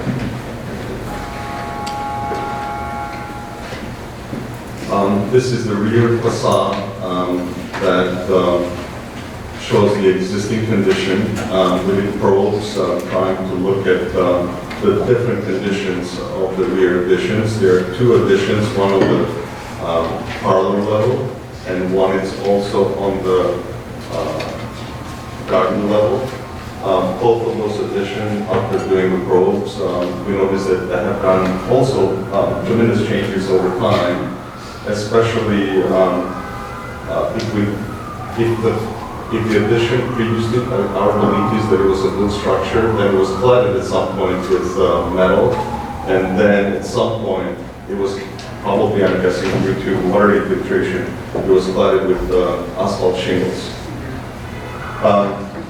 The whole substrate is deteriorating, and it has lost the historical authenticity, which was not maintained over time. This is looking at the front proposed and existing facade. As I mentioned earlier, we are removing the fire escape, and then the proposed is the bulkhead, which is located in the center of the building. There is a metal tube guardrail for the mechanical equipment, and the mechanical equipment will be also screened with galvanized wire mesh painted dark gray. We'll see in this section the bulkhead that is required by zoning has a sloped roof. The roof plus the sides are going to be holding standing seam zinc finish. Looking at the sections of the sidelines, from the front of the building, nothing is visible. The only, when we get to the mock-ups that we proposed or that were built on top of the roof, we'll see that there is, the visibility of the bulkhead is only from an oblique point, which is further south. This is showing the existing condition of the roof plan, and this is the proposed bulkhead, the mechanical equipment, and then the guardrails that are set in further back towards the middle of the building. The roof is not intended to be habitable or to have any terrace. It's just access to the mechanical equipment, and the bulkhead will serve as access to the roof.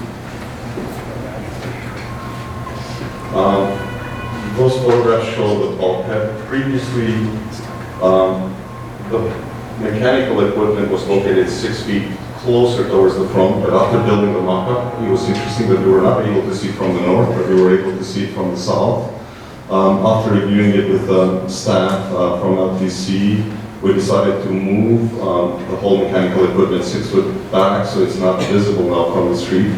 Also, the roof previously, or the bulkhead, previously was intended to be a cube, and after review with LPC staff, we sloped the roof so it's less visibility from the street. Those are images showing the building from the front, nothing is visible. The only portion where the mechanical equipment is not visible at all, the only thing that it's a sliver, I guess this is a window photograph in the summer, will not be able to see. It's an area in the site plan from further down the street that you'll be able to see just the sloped roof. And please note that this is a zoomed image, so if the image was not zoomed, it's almost impossible to see, but there's a sliver that will be visible. We did, especially before we started the design, we started looking at the interior yard, I guess, of the whole block and trying to see what projections over time have happened in the rear yards. And we can see that everything that is shown, this is our property. And all those projections, some of them are 1 story, some of them are 2 stories, some of them are 3 stories. So we were trying to stay within the character of the block.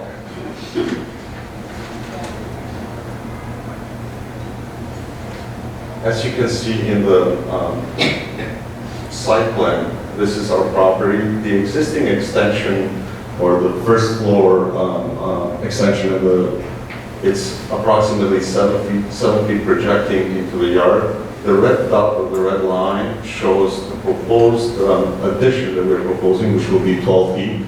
And as we can see, there are other additions within the same side, or even the opposite side, that are much deeper than whatever we are proposing.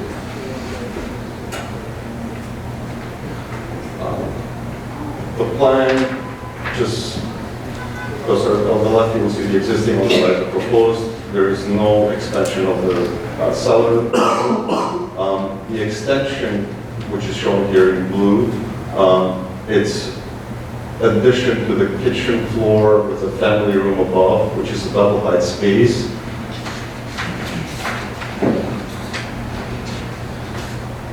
Which we can see here. The double height space will provide light and connect natural daylight and connect the parlor level with the garden level to the garden, which will be landscaped. On the second floor, the proposed addition will become a deck off of the master bedroom and the sitting room, which will be also landscaped with planters. Third floor and fourth floor on the exterior remain unchanged. Looking at this section, this is the existing, which shows the 7-feet projection of the existing addition that was added at a later time. This is the proposed addition that shows the double height space and how we're intending to bring light and quality to the interior. This is an isometric view showing the rooftop, bulkhead, the mechanical equipment, and just the guardrails. This is the proposed double height extension.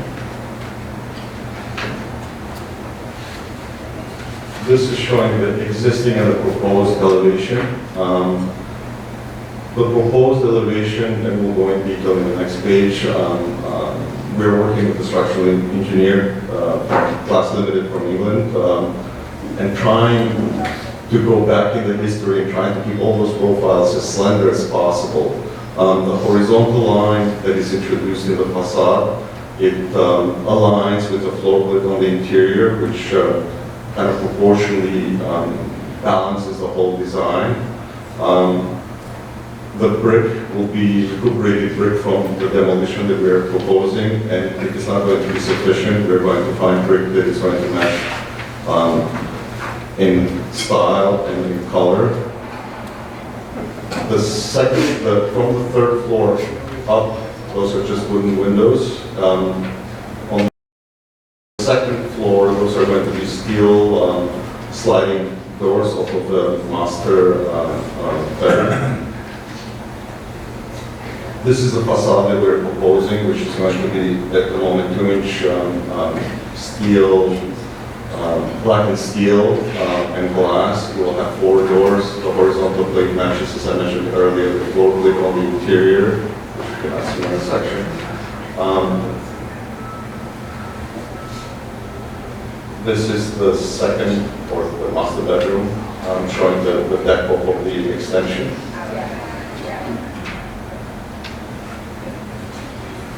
This is a rendering showing the proposed and the existing. As we can see on the existing, the whole block has various extensions starting from the left. Then there is another projection here. This is the existing one-story, and there is another existing which we can barely see. This is a property that was just recently renovated, and this is another extension. So what we're proposing, it's a rear addition that is respectful and refined and elegant, and trying to keep it as open as possible towards the garden.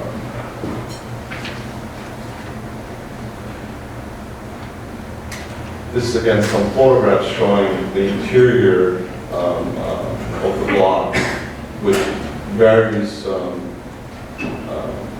additions that have happened over time.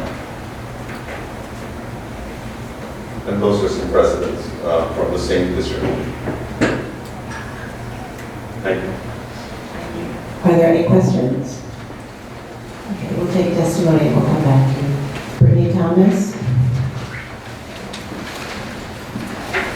Brittany Thomas, Historic Districts Council. While we applaud the applicant for proposing a rear addition of a modest height at the basement and first floor, the proposed large glass windows at the bottom floors are lacking in articulation and rhythm, an issue which may be addressed by the addition of more subdivisions. HDC does not support the alterations of the fenestration above the rear addition at the second and third floors, finding the proposed small balcony and window configurations out of character for this historic row house. Additionally, we suggest extending the brick on the facade of the rear addition around the corners on the sides of the rear addition instead of using a line-based stucco finish there. Thank you. Thank you. Is there anyone else who'd like to speak on this application? Okay. And we have a resolution from Brooklyn Community Board 2 recommending approval of the application. Would you like to respond to those comments? Yes. Regarding the side, at the moment is proposed to be white, rather or stucco finish. The front will be the recuperated brick. Regarding the facade, I think, we believe that, working with the client and looking even at precedents that were previously shown on the last page, it's minimal, it's less obtrusive than some other additions that we have seen in the past. We're trying to keep the whole thing minimal and go back to the history and trying to have a slender profile. All right. And just with respect to the materials, is there a reason you chose to do the stucco on the sides instead of brick? When we look, I mean, the building on the right, has already, a lot of those facades are painted. A lot of the addition, with the exception of this one here, have some brick and some render. So that's the reason we were thinking, in order to keep it the character of the whole neighborhood, we were proposing to keep it. But there will be, between the brick and the proposed stucco, it will be a relief or a reveal. Okay, other final questions? Okay, let's have a motion to close the hearing. All in favor? Okay, so this is a proposal for a rear yard addition that is actually quite similar to many that we've seen and approved, and the applicant has presented the context here, so you all can think about the height and depth relative to the context, and there has been some comment about the fenestration. To give you some context, under the rules, the staff can approve one of the criteria for rear yard additions does allow for a double height opening, but requires a thicker spandrel across the middle to be more evocative of the floor slab and to provide some scale and articulation. So that's something that's built into the staff rules. And just one more note on staff level rules with regard to rear yard additions. The sides of the additions, because there often is difficulty in accessing those sides due to neighbors, possibly not letting them access it, those rules are inherently a little more flexible with the returns of the addition than they are on the sort of the yard facing side of it. So allowing a stucco material versus a brick. So just to follow, if the applicant had decided to make a thicker horizontal piece, would otherwise that, at least the addition, be Design would meet that criteria. Yes. including the depth of it and the height of it and all the rest of it, the massing of it? Well, there are other reasons. The bay window would have been identified as a significant feature, so this includes a window. And I believe that not the majority of buildings have two-story additions. Is that accurate? So what it means is Yeah. design criteria. Okay. One question, it doesn't matter if the glass change comes down to the ground in terms of such a large piece of glass. I mean, the commission has a history of being more flexible on non-visible rear facades. Letting others express themselves there, but we do look at the scale and character of these glass walls, and so we often ask for liberty mullions and spandrels to break up the scale and give it more articulation to relate to the residential character.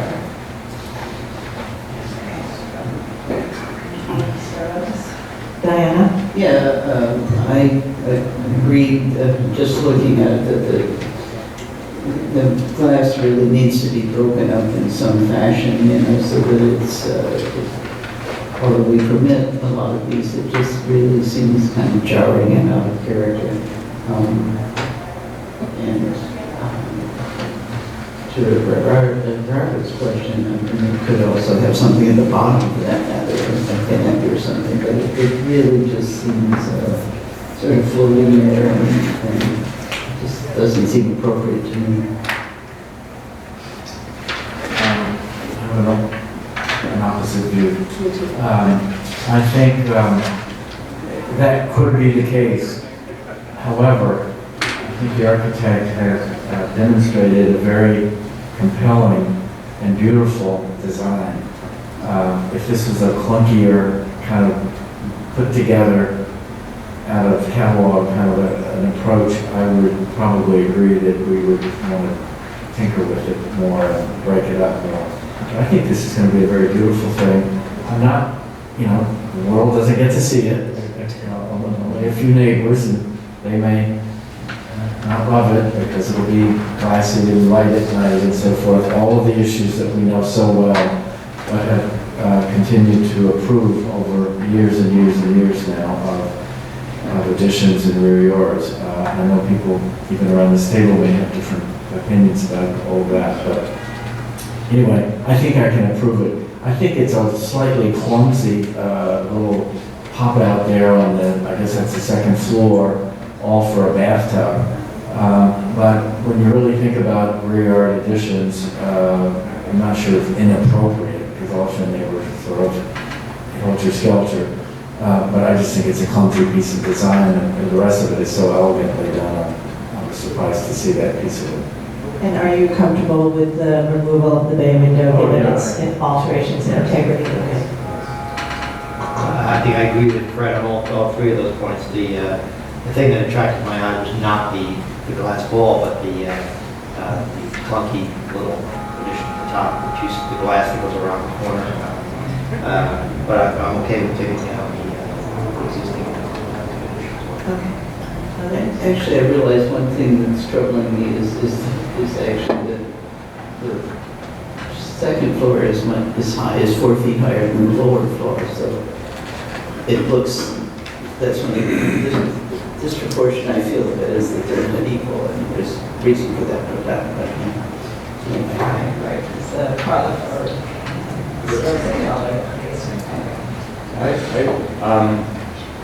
My first thought was that bay window has some significant features to it, even though it was heavily modified.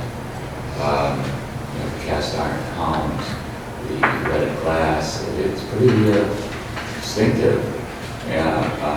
But I think it's been shown that it's degraded considerably. But I did give you flaws, and I'm kind of disappointed that they couldn't have found a way to reintegrate some of those elements. And I agree with Fred in terms of the design of the main portion. But I think that the bathroom is noteworthy, not necessarily because of its awkwardness per se, but because it seems to exist in a block where those top two floors are pretty flat. And I think that the continuity of those, as shown in the photos here and the other ones at the other side, I think argue for removing that. I think it should remain in plane. I agree with that. Also, there was a little bit of pause about the bump out, but it was originally clad in wood. When they put sheet metal on it, they would have, of course, marred the wood. And when they put the shingles on that, they would have marred the sheet metal. So the only thing that would be left would be the two cast iron columns. Everything else would be reconstruction, so I don't have much of a problem with that. I agree with that other little sentence there. Okay. So I think some people with the majority of that top piece feel that it's more of a design issue. Some people feel it's a presence issue in terms of massing within this context. So I don't know if we can parse that out and see if it's something we have 6 votes for if they were going to design with staff. I'm sorry. The little bump out back, Yeah. yeah. So is that for you a design issue or the presence of it in this context? I would go along with removing it if we can get 6 votes. Follow my sword for it. I do not think it's necessary to remove it. There's plenty of precedent for move-outs in the rear of these blocks. And I understand the need to accommodate bathtubs. I think that's I do think that there is, in many row house blocks, including this one, there is sort of this organic feel of accretions popping out over time, and we're discovering whether that is here elsewhere. So I am also comfortable with it as a massing, but I know some people commented on the corner windows, and I wondered if there were people who felt it was fine, if maybe the demonstration might be supposed to be. And I think the massing is fine. I think it actually adds to the sort of quirkiness that happens back in these buildings, a little more organic feel to it. I think they're going to work with staff and administration, but I'm fine with being there.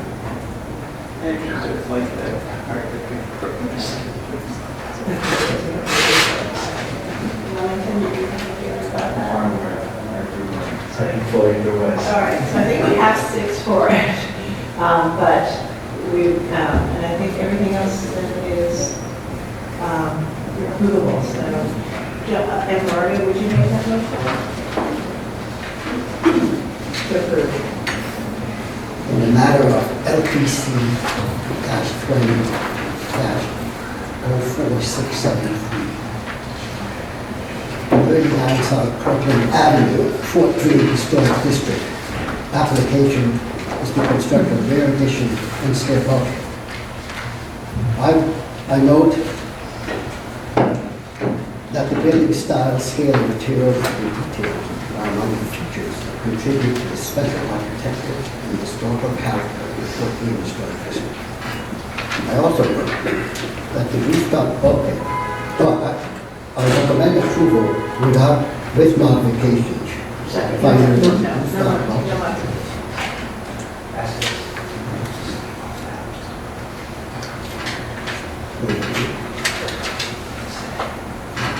I recommend approval that the rooftop bulkhead will be only minimally visible obliquely for the public thoroughfares to the south. That the gray-colored standing seam zinc and glass materials of the stair bulkhead and skylines are in keeping with the rooftop accretions found throughout the historic district and will allow it to blend with the roof stage. That the existing bay windows with stained glass transom have been altered and clad with asphalt shingle in deteriorated condition that would require full reconstruction if relocated and is not a consistent historical feature of the road. Therefore, its removal will not eliminate intact insignificant historical fabric, but character-defining feature of the road.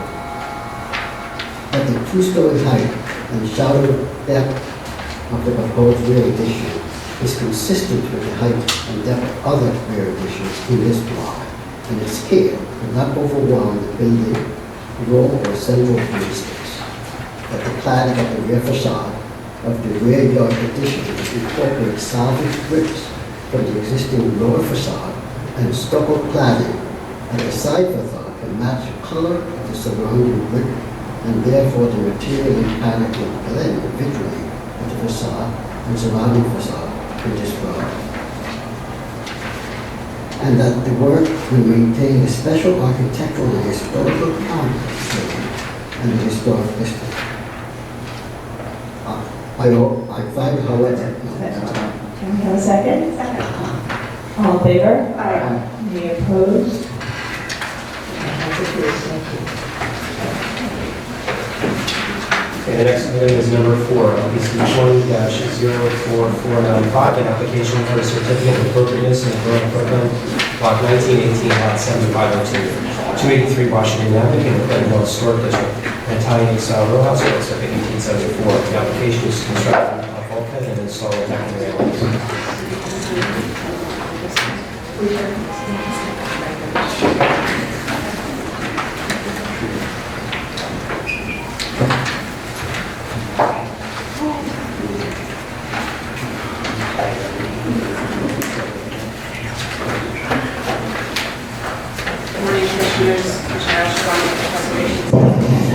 The application before you is 283 Washington Avenue, which is located between DeKalb Avenue, Willoughby Avenues, and the Clinton Historic District.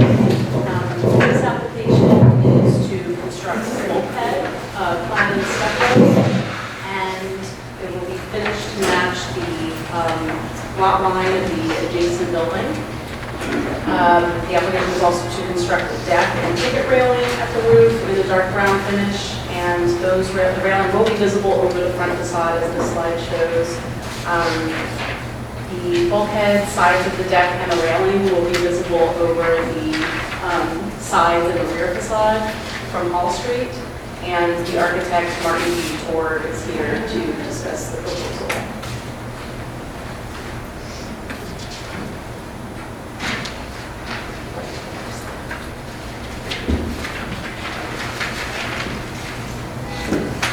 Good morning, everyone. My name is Martin Torre. I'm a licensed architect representing a very young couple expecting their first child. Mr. and Mrs. David Baker is proposing a roof deck on their 5th floor apartment, accessible via a spiral staircase up into the roof. The roof deck is based three basic elements. We're introducing a roof deck that's very minimal and very less intrusive with three basic elements: the roof deck, the railings, and the bulkhead.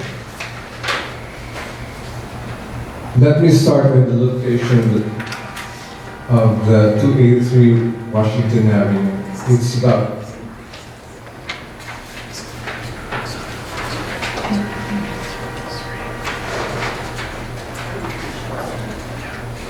you can see the shaded portion over there is the building. It's located about 230 feet from the corner of Washington and DeKalb Avenue. And north is towards the left side of the screen, and on the top side of the screen is Hall Street, and on that side is the grounds and administration building of the Pratt Institute. These are the sightlines that we've generated. Starting from the sightline number 1, which is directly in front of 283 Hall Street, going towards the right, sightline number 2 and 3 at the corner of DeKalb and Washington. Sightline number 4 is across the street, and on the Hall Street is sightlines number 5 and number 6. Sightline number 1, as you can see there with the railing is just peeking through the top of the roof. And the sightline number 2, midway down the block, is again the proposed railings and the proposed bulkhead. And further down the road at the corner, again, another view, pretty much the same of the proposed railings and the proposed bulkhead. On that one, just point out what's existing and what's new. The existing is pretty much the, see the yellowish portion of the buildings next door. Right. And the building on 283 Washington is pretty much under the shadows of the next building, which is what we're just pointing at right now. So that's pretty much the height of the 5-story building, and and it shows the neighboring buildings. And those little thin lines that I added over there, or the mock-up actually is what's our proposed railings and the bulkhead.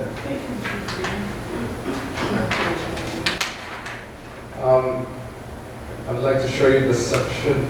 This is the photo montage, the sightline number 2. It's just showing the bulkhead and the 2 windows on 2 sides and the railings. And this is the existing conditions on the right side with just the mock-up. And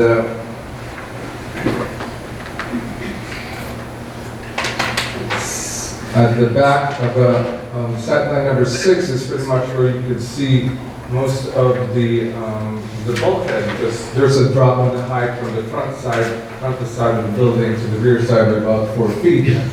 And we actually put the deck on 2 levels so that it will not be too high at the back. We split it up so that there will be a little more of a reduction in the height when you view it from the back or from Hall Street.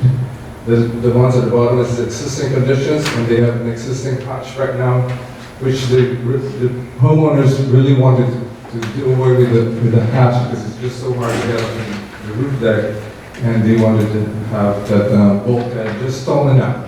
So you can stand at the top of the stairs, and you open the door, and you're out into the roof deck. No frills, nothing fancy, just a basic bulkhead.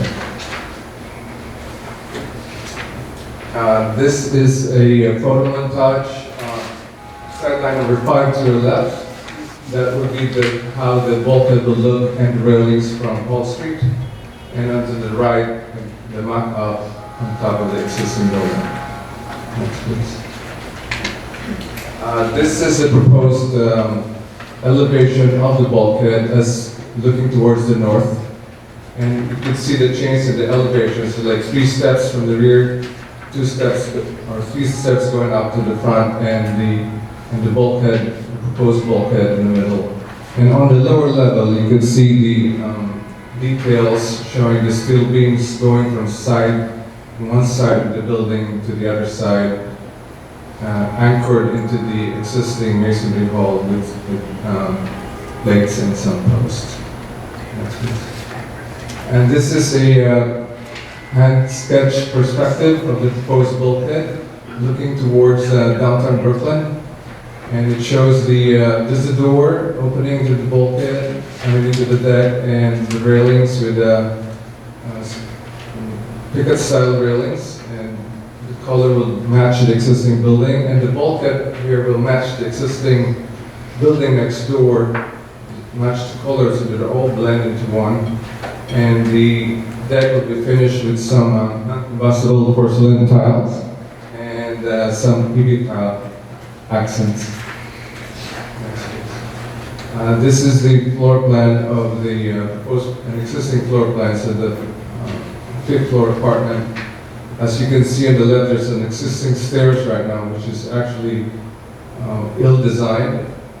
And we're changing that into the spiral staircase as shown over here with a 5 feet diameter to access the roof deck. Next, please. And this is the existing proposed roof deck plans. On the left is the existing opening via a hatch, and on the right side is the bulkhead with the spiral staircase to access the deck.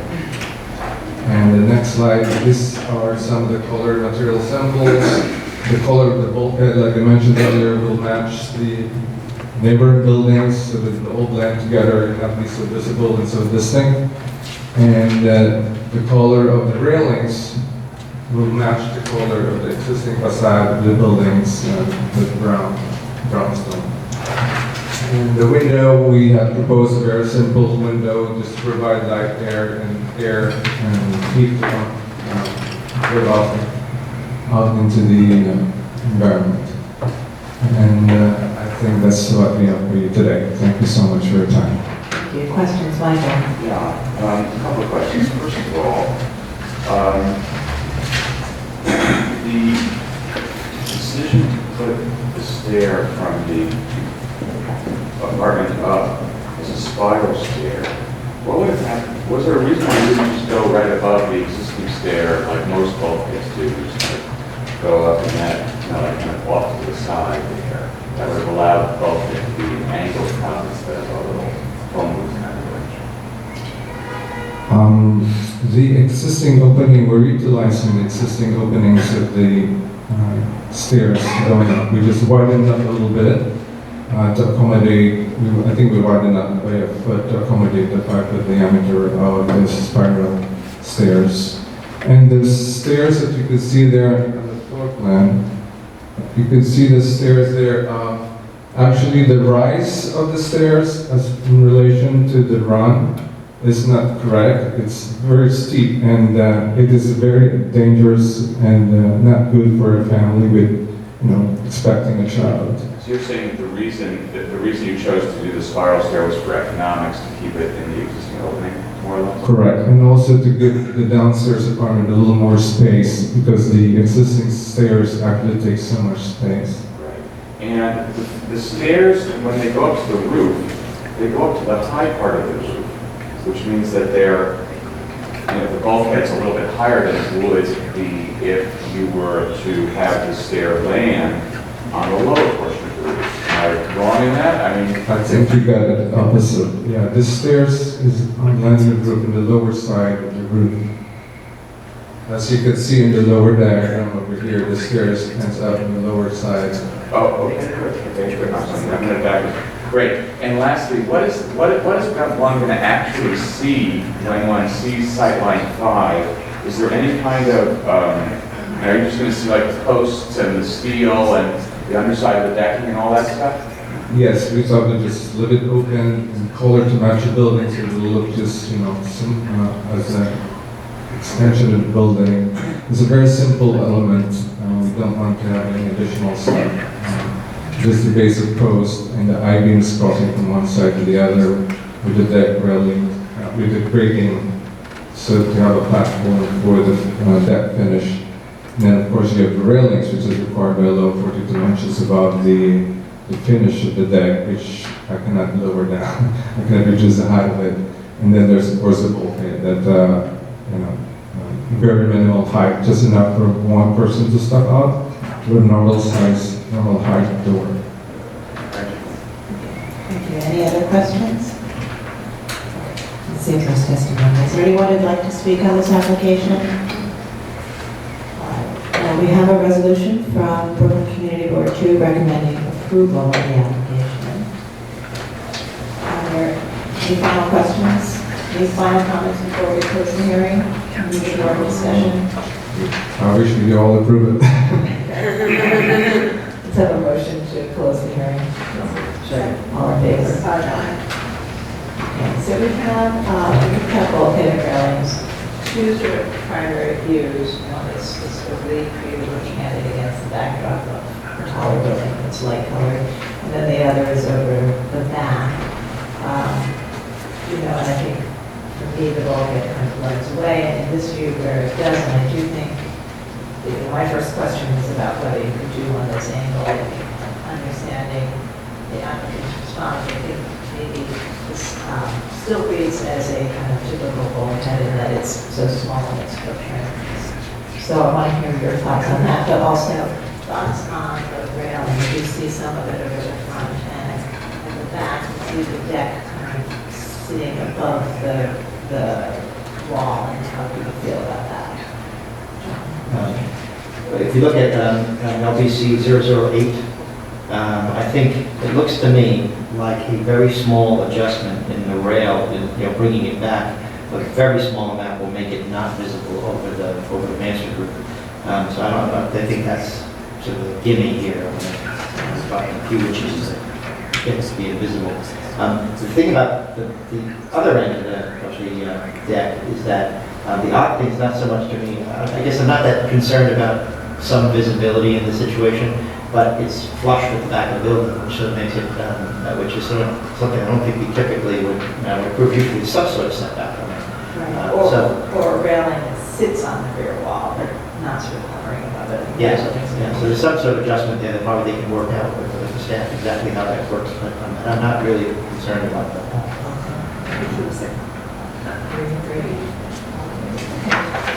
John, will you make that motion? Thank you. In the matter of 283 Washington Avenue in the Clinton Hill Historic District, the application is to construct a rooftop bulkhead and install a deck and railings. I know that the building style, scale, materials, and details are among the features that contribute to the special architectural and historic character of the Clinton Hill Historic District. I recommend approval with some modifications, noting that the work will not eliminate or damage any significant architectural features, that the bulkhead and deck framing will only be visible from public thoroughfares and limited use over secondary facades, within the context of taller secondary facades of a neighboring building and other rooftop accretions, that the bulkhead will be modest in size, simply designed and finished to blend with its context, and that the railings and decking will be simply designed, typical in terms of material and the minimum necessary height. However, I find the railings will be seen directly over the front facade and in close proximity to the mansard roof, that the railings and deck framing will extend directly over the rear facade, creating an atypical composition which will detract from the simple massing of the rear of the house.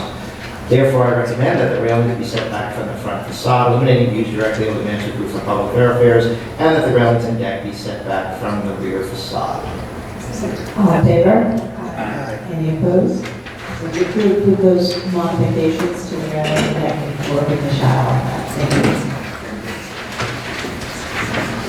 The next item is number 5, LPC 20-00749, an application for a certificate of appropriateness of Brooklyn Block 1159, Lot 78, 293 Park Place in the Prospect Heights Historic District. Renaissance Revival Style Roadhouse with Romanesque Revival Style elements designed by Dollar and Hedman and built in the circa 1994. The application is to construct a rear addition. Good morning, Commissioners. Melissa Doherty, Preservation Staff. The item before you is 293 Park Place, which is a mid-block row house located on the north side of Park Place between Underhill Avenue to the east and Vanderbilt Avenue to the west within the Prospect Heights Historic District. I will be walking you through the details of the proposal, which is to construct a one-story rear yard addition. This block plan shows the massing and location of other rear yard additions on the block. As you can see, there are existing rear yard additions at 31 out of the 86 buildings total on the block that range between 1 and 4 stories in varying depth. This is not the majority of the block, which is required for staff level approval.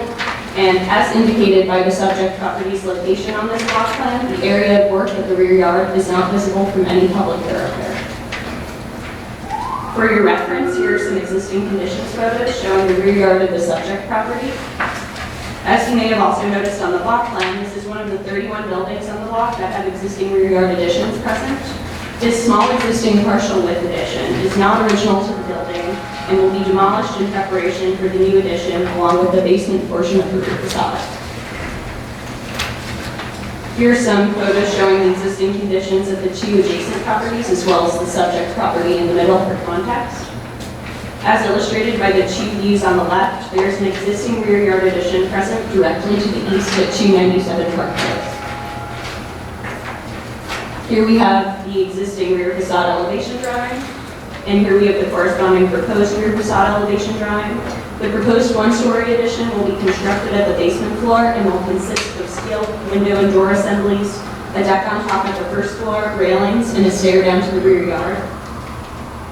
Here we have the existing building section drawing, and here we have the corresponding proposed building section. A portion of the new addition will line up with the existing addition at the adjacent property as demonstrated by its profile, which has been rendered in here. This view of the proposed addition also shows that the stair down to the rear yard will be an enclosed space, which is to be utilized for HVAC equipment. Here we have the existing basement floor plan showing the existing partial width addition and the demolition work that will be done in preparation for the new addition. And here we have the corresponding proposed basement plan. This proposed first floor plan elucidates the details of the addition's deck and stairs and also shows a clearer depiction of the addition's overall footprint. The portion of the addition projecting further into the rear yard will have a total depth of 14 feet 9 inches, excluding the enclosed stair. And finally, here we have some samples of the proposed materials and finishes. The addition, including the stair enclosure, will be primarily comprised of insulated concrete block in this light brown natural tone. The architect of the project, Daniel Waller, is here to answer any questions you might have. Thanks. Thank you. Any questions? All right, I think we had a very clear explanation. Yeah. The material of the addition is not brick, it's concrete block. It's an integral color concrete block. You can see the color here. It's kind of a variegated brown. It's 4 inches by 12 inches. Why'd you go for that as opposed to brick? Part of it's an insulated material in itself. Part of it was the most compact wall I can make. It's a tight space back there. It's the most compact way I could get an R value that was worthwhile. Okay. Any other questions? Anything that you've, yeah. I just have a question on the elevation of L107. The doors, I'm not sure if it's a graphic issue. Do the doors have a horizontal line through them? Is that a... Yeah, the doors have horizontal mountains that lines up with the horizontal mullion of the windows. The two sashes are not the same size? The top and bottom? These two are identical. That is slightly smaller than that to accommodate the hardware and to get the horizontal. The door, and they're not in plane. They're not in plane. One's 6 foot 3 back, but there's a window perpendicular with this, similar to the one in the back. Any other questions? We have some testimonies. We'll come back to you. Mary Schubert.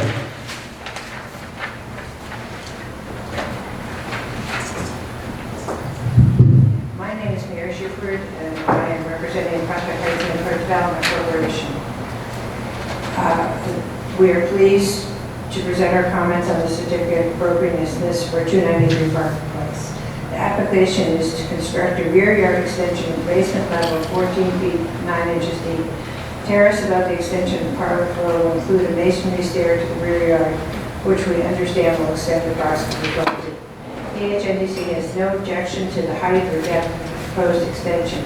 However, we note the use of masonry for the rear yard stair is atypical, where metal is the more common material.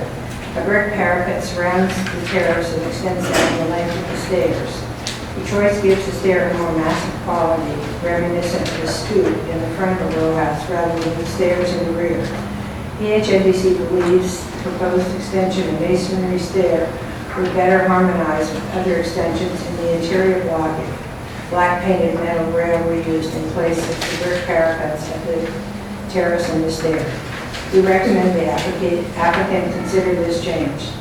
Thank you very much. Thank you. Is there anyone else who'd like to speak? Okay. We have a resolution from Brooklyn Community Board of 8 in support of the application. Would you like to respond to the comment about the closed? Yes. You can see the house next door does have an open steel stair next to it, but it also has a metal facade on the rear. This is a masonry facade, and I was not trying to be consistent with other stairs on the block, but consistent with my own extension and had it be more uniform. And also trying to sort of shelter the view of some air conditioning equipment from the side by closing. Any other questions? Okay, let's have a motion to close the hearing. Second. Okay, discussion.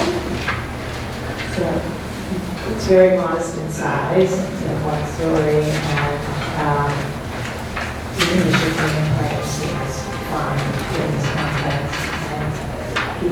And I think typically decks and stairs are a metal material, and one could imagine metal with lattice or snow lattice or something in AC unit. But do people feel strongly that the masonry stair is out of character? No? Okay, all right, so I think we'll approve it as is. In the matter of LPC 2000749-293 Park Place, Heights Historic District, a Renaissance Revival-style row house with Romanesque Revival-style elements designed by Dahlander and Hedman and built in circa 1894. The application is to construct a rear yard addition, and if the building style, scale, materials, and details are among the features that contribute to special architectural and historic character of the Prospect Heights Historic District, and I recommend approval, finding that the construction of the proposed rear yard addition will not damage any significant architectural features, that the proposed rear yard addition will not be visible from any public thoroughfare. The proposed 1-story rear yard addition will be of modest height and depth and will not project beyond the existing rear addition at the adjacent property. That the other rear yard additions of a similar scale and with a similar footprint exist within the block, that the masonry materials and simple fenestration of the addition will be harmonious with the row house as well as other row houses on the block, and that the rear deck and stairs will be simply designed and finished to blend with their context, and when combined with the rear addition will not eliminate the presence of a rear yard. Second. All in favor? Any opposed? It's approved. Thank you. Moving to item number 6, this is LPC 49-26494, application of the certificate of appropriateness in the Borough of Bronx, block 2473, lot 55, 711 Walton Avenue in the Grand Concourse Historic District. An Art Deco style apartment building designed by Robert Goldman, built 1936 to 37. The application is to replace windows. Good afternoon, Commissioners. I'm a Waterloo Preservation staff. The application before you is for 711 Walton Avenue, located on the west side of Walton Avenue between East 153rd Street and East 157th Street in the Grand Concourse Historic District. For your reference, these are the designation photographs of the building, and I will be briefly walking you through the application. Historically, the building had multi-layered steel basement and awning windows, but by the time of the designation of the historic district, the majority of the windows have been replaced with 1/1 double-hung white finished vinyl windows and awning windows. The application is to replace the remaining steel windows with 1/1 double-hung vinyl windows and single-light awning windows.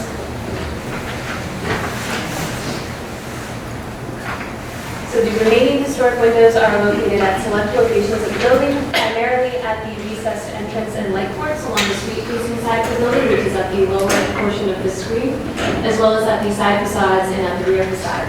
All of the windows being replaced are before you today, as the adjoining lot on Girard Avenue, which is to the rear of the building, is currently vacant and there are views from public thoroughfares. So the following slides are just elevations of the various elevations of the building, showing the locations of the windows to be replaced in bright pink. The windows noted in blue were the ones that were replaced prior to the designation of the building. So these are the street-facing facades. Rear facades, and the various side courtyards.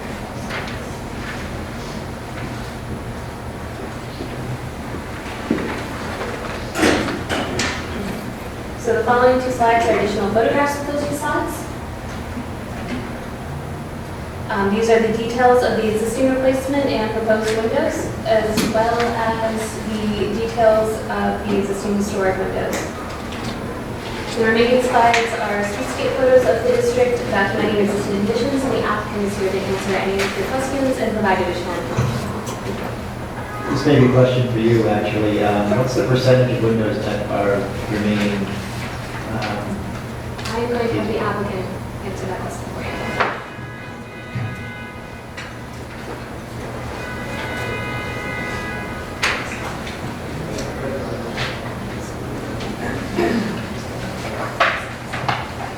My name is Manuel Puerta. I'm a licensed architect.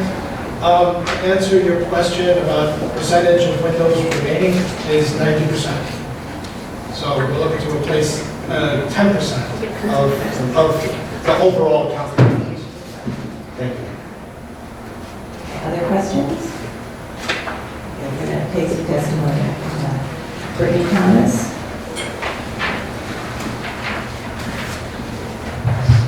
Brittany Thomas, Historic Districts Council.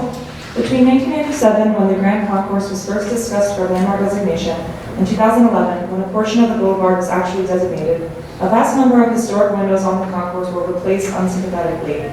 That makes those surviving even more precious, a distinction which is meticulously noted in the designation report, which notes that these light port and wraparound corner windows are character-defining features of this building. HDC does not support the removal of the few original windows that are still left on 711 Walton Avenue, as this would be an unfortunate step in the wrong direction. The historic thin-sash multi-light windows should be repaired or replicated in kind instead of inappropriately replaced with generic double-hung windows. In a more perfect world, a master plan for the eventual restoration of appropriate windows would be put into place for when the non-historic windows inevitably fail and require replacement. Thank you. Thank you. Is there anyone else who'd like to speak on this application? Yes. Christabel Goff for the Society for the Architecture of the City. The windows this building originally had were very much in fashion in New York in the 1920s and 30s. Though seen here in Art Deco surroundings, they turned up also in the neo-Tudor world of the Tudor City Historic District, where some buildings have their original windows still. And yes, they do leak, but they are beautiful. In Tudor City, the LPC was able to guide some of the buildings to better replacement choices than those we are seeing in this application. Both the grandfathered replacement windows and the proposed substitutes are quite destructive of the architectural character of 711 Walton Avenue, to the point that without the old photographs that show us the original grid, it might be hard to understand why the building was ever landmarked. Although there is something to be said for uniformity. Uniformly bad choices argue for better solutions. If windows of an entirely alien configuration are approved, consideration should be given to retaining a few of the remaining original windows as a guide for the next, unfortunately, very expensive round of replacement that we can expect will become necessary before long. Thank you. Thank you. Anyone else who'd like to speak? So we do have a letter from Community Board 4 in the Bronx in support of the application. Is there anything you'd like to add? Yes, if I could just add that the ownership is really interested in bringing uniformity back into the building in and of itself. Not only that, but also bring uniformity back with the other adjacent buildings in the neighborhood that resemble the Art Deco style, but have also the bond replacement window styles as part of them. In addition, I just also want to say that this is a very small scope. We are looking to replace 10% of the windows that are there. Any last questions? Is there a motion to close the hearing? Second. All in favor? Okay, so this is, we struggle with these applications a lot, and one thing I would say about this particular building is that the remaining windows are limited in number and in these recessed courts and on the non-visible rear facade. And I think because it's not a master plan, and because of their location, one doesn't have to think about them as setting a precedent for the building as a whole or future applications. But, Michael? I think that there's no question that the steel windows were an important part of the design of the building. And I think that by our current standards where we judge a building, in this kind of situation, if it were a master plan, we would judge it by degree of decorativeness of the rest of the building. I think that this here too, one would say that the building should have the light windows. And we know that such windows are readily available. We see them all over the city, Central West, etc.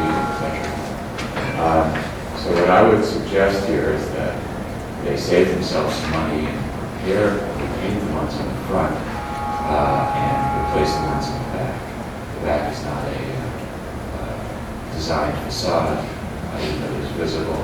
I think that there would be okay, but I know you can repair these windows so they don't leak, and they'll last way longer than the black design now.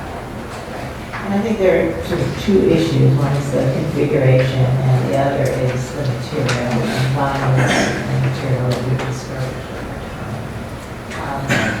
So I'm okay with vinyl on the back, if only to have them fail faster. So what you're saying is that on the front, east elevation, Michael, you're proposing that they repair the steel windows? Yes. But what if they were to propose a match in aluminum or steel? Of the front? That's fine. I mean, I would say as long as we're following the precedent of what we would eventually approve for a full building, I think it's fine. Right, again, we've seen this in many cases that we want to approximate that kind of the thin dimension profile of the steel window, if in fact it goes to aluminum like in Lehigh or other situations. But I agree with Michael with these front windows. I mean, I don't think we usually need to want to use preservation as a sort of an object lesson, but I agree with the testimony that says let there be a memory and a physical presence of what this thing was, so that if there is ultimately really a master plan and the willingness to return to and the economy to kind of be able to do it, that they would know what to follow. In fact, not just in photographs. Well, we also have drawings as well. Just two things. One is drawing everyone's attention to the tax photos. You really understand when you look at those photos how important those windows really are. That's one. Two is that we're talking about a building that was built in 1936, 37. So the windows that remain, those 10%, lasted. To correct my math, I was a philosophy major. 84 years, something like that. Is that right? So there is an economy to using those windows rather than the vinyl windows, which would have to be replaced. Michael, A couple of weeks. Okay. But we're okay with replacing the windows at the back with vinyl. The vinyl. Not great. Or should we suggest that they be metal ones? And Emma, can you confirm the rear is not visible in front of the rear? No, the rear is currently visible, and it's before you. It's the site of the school building that the commission saw recently at 700 Door. Yeah, we've approved the building there, but the permit has not been issued yet. There is an approval for building block of view. but in the meantime, perhaps metal is the appropriate choice. Just a reminder, again, so I think what's being suggested for the windows on the front as repair would just be staff level work, so there's no approval to be made for that. If they want to do that, they can do it, or they can pursue a staff level replacement that would match the historic configuration. Would otherwise have to come back again for something different. And with regard to the rear windows, just as background, again, for the staff level rules, it is visible, but our rules in such a condition do not require matching material. It's more about the finish and configuration. So the configuration going from multi-light to 1-over-1 is perhaps the more important improvement you all make for the back windows, but you can consider the material as well. So it does seem like our motion would be an approval in part just for the rear windows. Right. And that they would work with the staff on a solution that meets the rules for the front windows. And just another footnote on the rear side of the building on the Girard Avenue side. When that school building goes up, the Girard is an extremely narrow street, so that it's really difficult to see back to the building once you have that structure. So we're appealing to the new part, the windows on the rear facade, and does everybody feel those, given that it probably won't be visible? The 1-over-1. You don't want to. Yes, we know.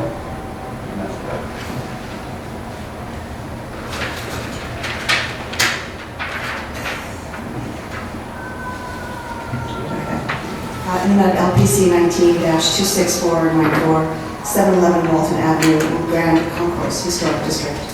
In Art Deco style apartment building designed by Robert E. Golden and built in 1936-37.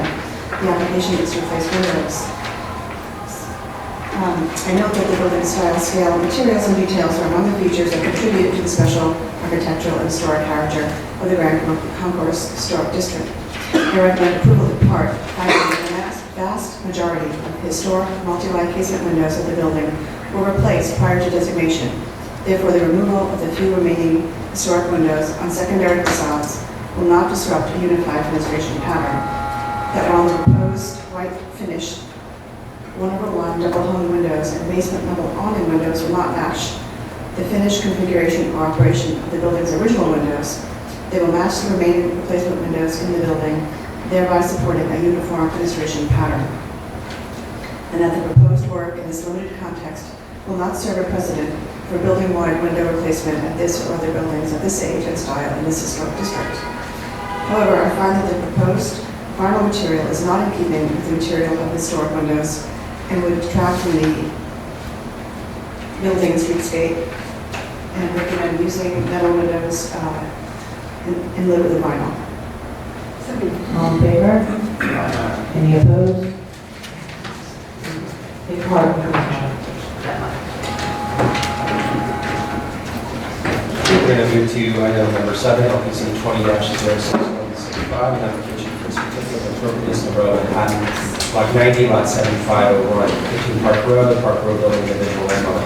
An office building with classical style homes designed by R.H. Robertson and built in 1869. The application is to establish a master plan regarding the future installation of storefront and fill signage and alterations to NYC. Good afternoon, Commissioners. Marine Child Preservation staff. This item is 15 Park Row, an individual landmark located on the block bounded by Park Row at the north, Main Street at the west, Finger Alley at the south, and Beacon Street at the east. The application before you is to establish a master plan governing the future installations of storefront infill and signage at the Park Row and Main Street facades, as well as alterations of a marquee at the Park Row facade. Please note that the base of the building at the Park Row facade, as seen here, was altered in the 1930s, and including modifications to masonry openings and the installation of metal and granite cladding. The applicant is here to present the proposal and answer any questions.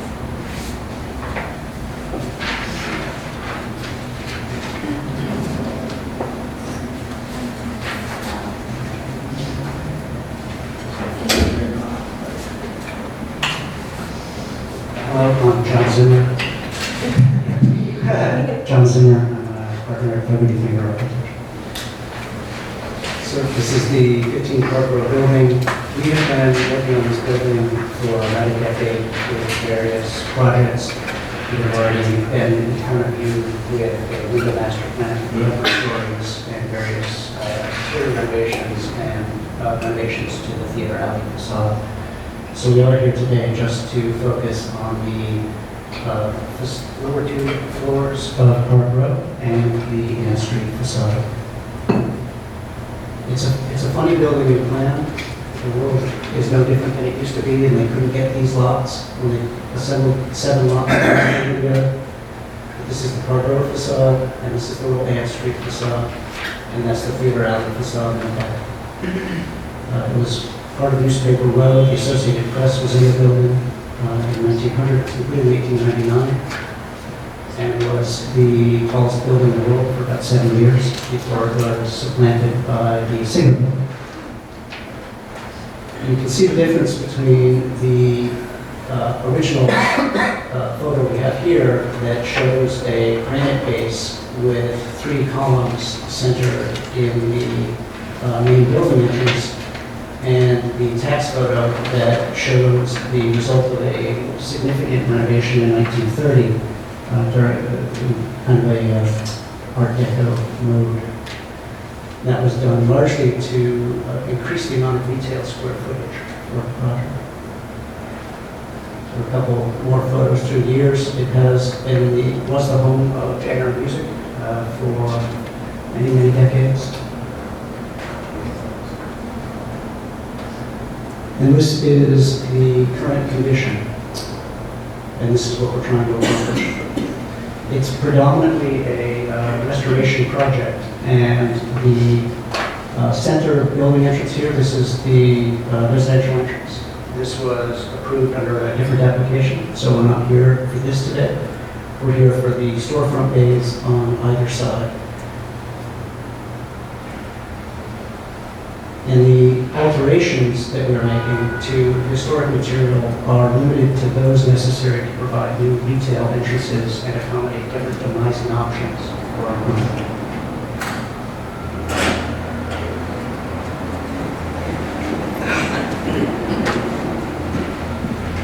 It shows the non-historic material that currently exists on the facade.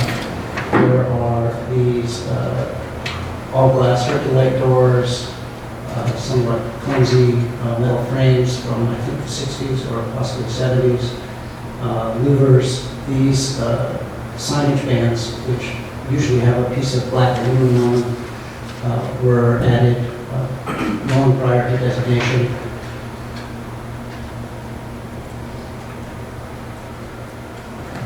And the existing condition of the facade is somewhat worn. It has a painted finish, and we can talk in more detail about the finish of it later, but that painted finish was applied soon after the 30s renovation was done, and it has been reapplied with various skill over the years, and now not for quite some time, so it's peeling and damage. The granite shows evidence of decay, some old epoxy or something was glued on there and ripped off. And here we got the non-historic elements at the existing entrances.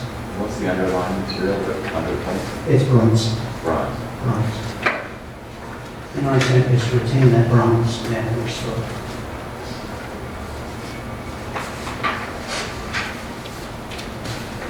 So the existing condition in elevation, again, the black signage, standard panels. This has the existing marquee on the left, is also from the 30s renovation, and has today a plywood surround clad in black aluminum panels. We will take each of these proposed alterations in turn in more detail, but this is just kind of an overview, again, of what we're trying to do. Each one of these represents a different retail space. Under the marquee is an access to a cellar tenant. This is access to a small pop-up, well, not pop-up, but smaller coffee shop or something like that, retailer, TBD. And then on the other side of the residential entrance. On the other side of the residential entrance is a larger retail space with various demising options. Our proposal for these two spaces, we only have one thing to propose. It's on this side where we're looking for some flexibility on the entrances.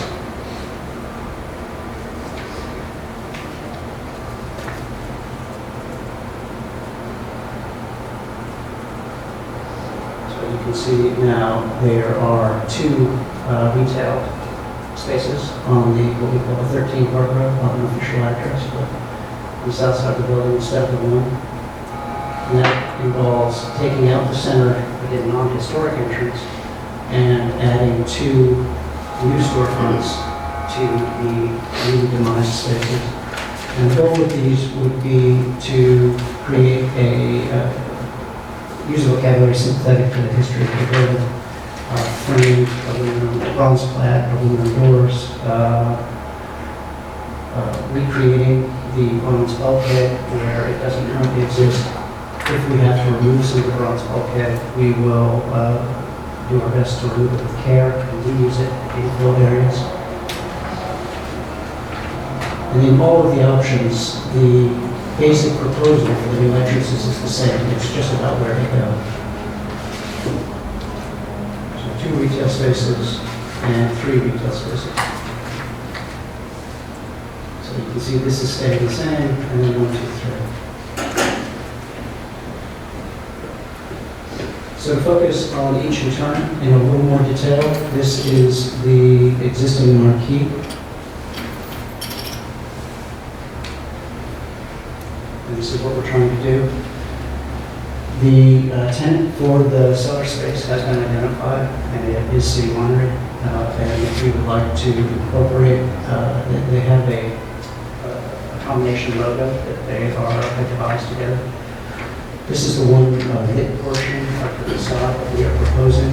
The logo will be done in backlit acrylic letters and cut into the broad sheet on the face of the marquee. And then there are linear strips of light under the marquee. Those would be indirect lights, so you don't see the source. Just a brightly reflecting bronze, you have a bronze channel of bright reflection from a concealed LED strip. And then this is the who's coming to train that we would like to add to the pilaster to the left of the entrance. So you have a poster in here from City Winery that would be lit from the top, and just an illuminated sign, but it's a poster box that has a poster on it that has a light at the top so you can read the poster. And then this retail entrance, we currently have an entrance right here, and are proposing to move that over one bay. If you go back, this I think to the overall view. The goal is to not have all of this retail, both the signage and the entrances right next to each other. We'd like to create a little separation for it, and feel that it creates a more balanced facade overall, to have a bay in between these two retail entrances. So we're proposing to move this entrance from here over to here.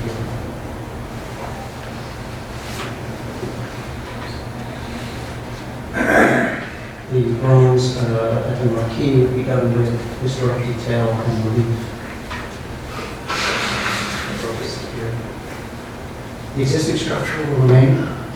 It's structurally sound, and it's all there. These tie rods are existing, and next slide, yeah. The framing members are all existing, so what we're really doing is taking an existing structure and recladding it in bronze instead of aluminum.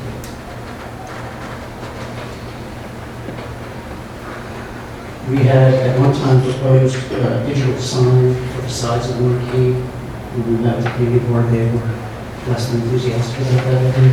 So we have gone back to fixed letters on rails.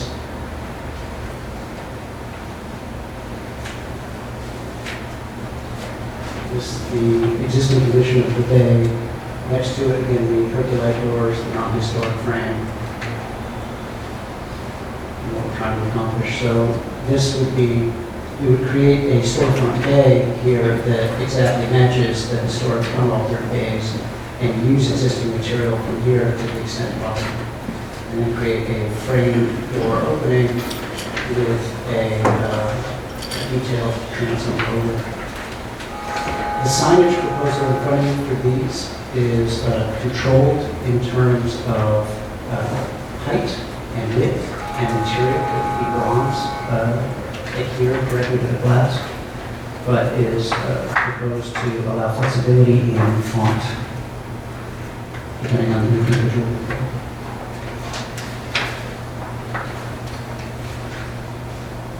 So this would be the single center bay option for the other side of the residential entrance. Again, the same vocabulary. We can't do full-width doors here. They're too large for max egress width, so we have to have sidewalks. The bays are different sizes because of the 30s renovation. It used to be, this was the center of the facade, the three columns coming out down. And so the different bays and different intention in the original building design, so not all of the storefront entrances are the same width. This is the option for 2 entrances, and the option for 3 entrances.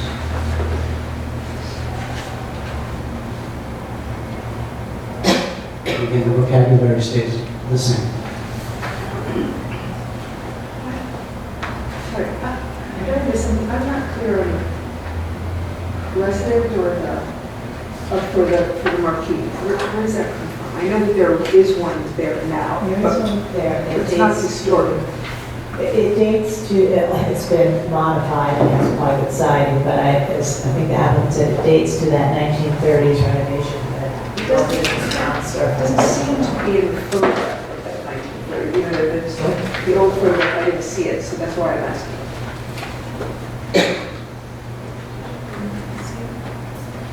Really, I can't see it.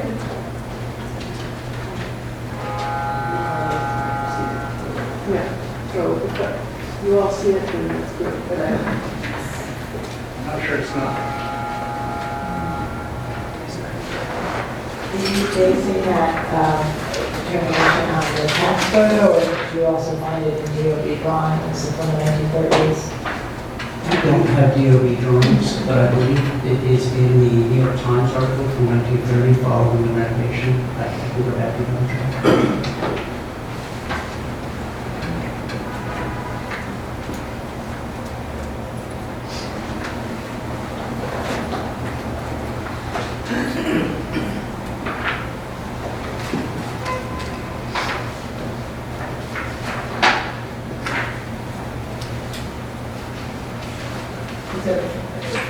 This elevation, so where you would remove some historic fabric to insert a new door, you would do replace the details to match in both material and details, Yes. bronze bulkhead. Bronze, same material, same detail, same, exactly. Can I ask a question about this? It looks from the 60s shot that there was a different rhythm of paintings and mullions in the upper transom. Yeah. Can you explain how you chose to do it where you have it as opposed to going with what that seems to show? That does look, if you have the tax photos of the... I'm looking at the 1960s Yeah. photo, which I guess is, I don't know what page it is. It does. Page 4? Oh, there it is, right, 4.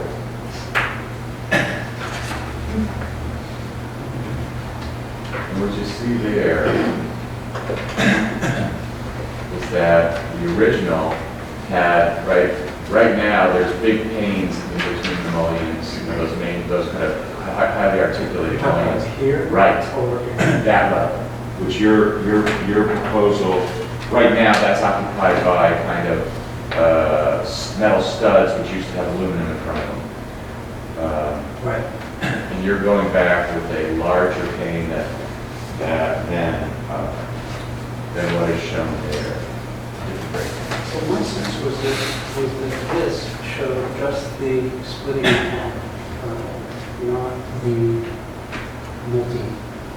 panes here. So you think, it looks from the original photograph like the upper row was also divided in the center of each of those large panes at some time between 1940s and 1960, or 1960 and 2000. You can see in the 1960s shot, it looks much more like the 40s, where you have the divisions, like a kind of minor mullion and a major mullion and a minor mullion and a plaster, right? That's what it looks like to me. And that it looks like the 60s shot is more similar to the 40s shot than what we see on the 2000s, right? They redid the windows at some point to eliminate the kind of multi-pane arrangement. But your proposal, which doesn't affect that upper level, the second floor, right, those are staying as they are. I'm talking about the row, which is now occupied by the metal studs that you're proposing to clear, right? Did you consider going to the 60s version? Going to the right, what seems to be the Art Deco version? I'll be honest, I did not.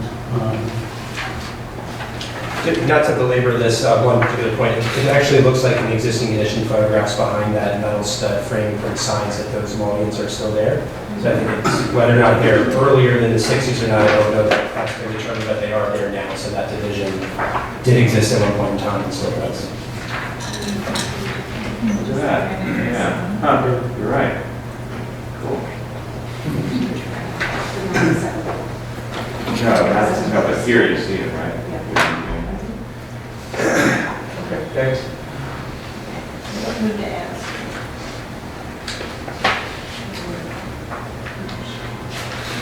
So N Street will not be a retail entrance. It's a emergency egress only, both for the city liner space in the cellar and for if there's the retailers on the ground floor, second needs to be pressed out the back.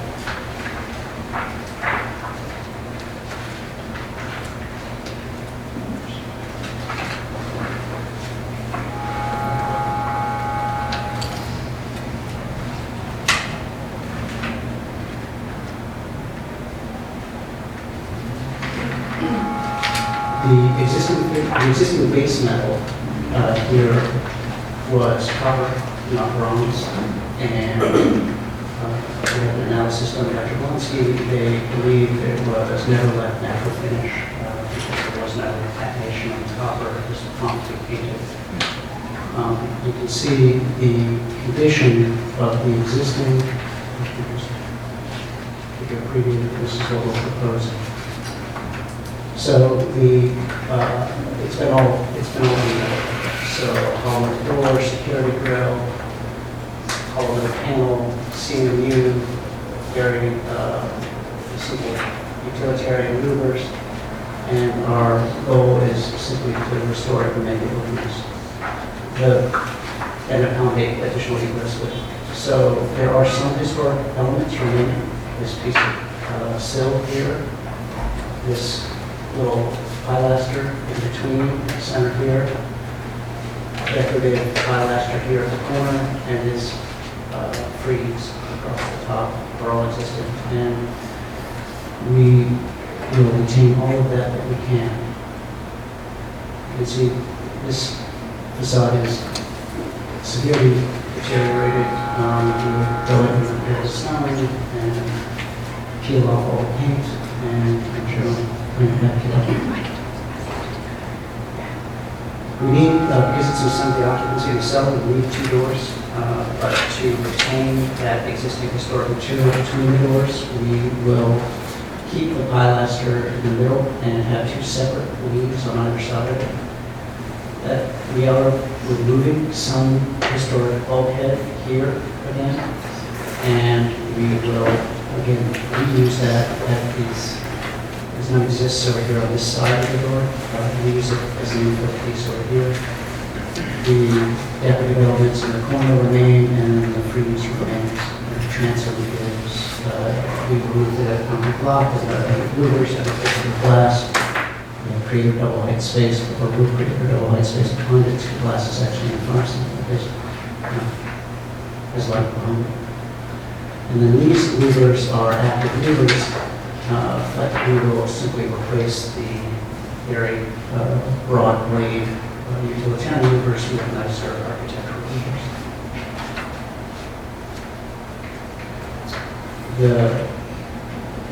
There were something like 13 or 15 layers of paint on here. We went back to the oldest layer for color matching, and it was a dark gray, and Jablonski has color matched that for us to a I'm not sure Williams color that we would use as the painted finish.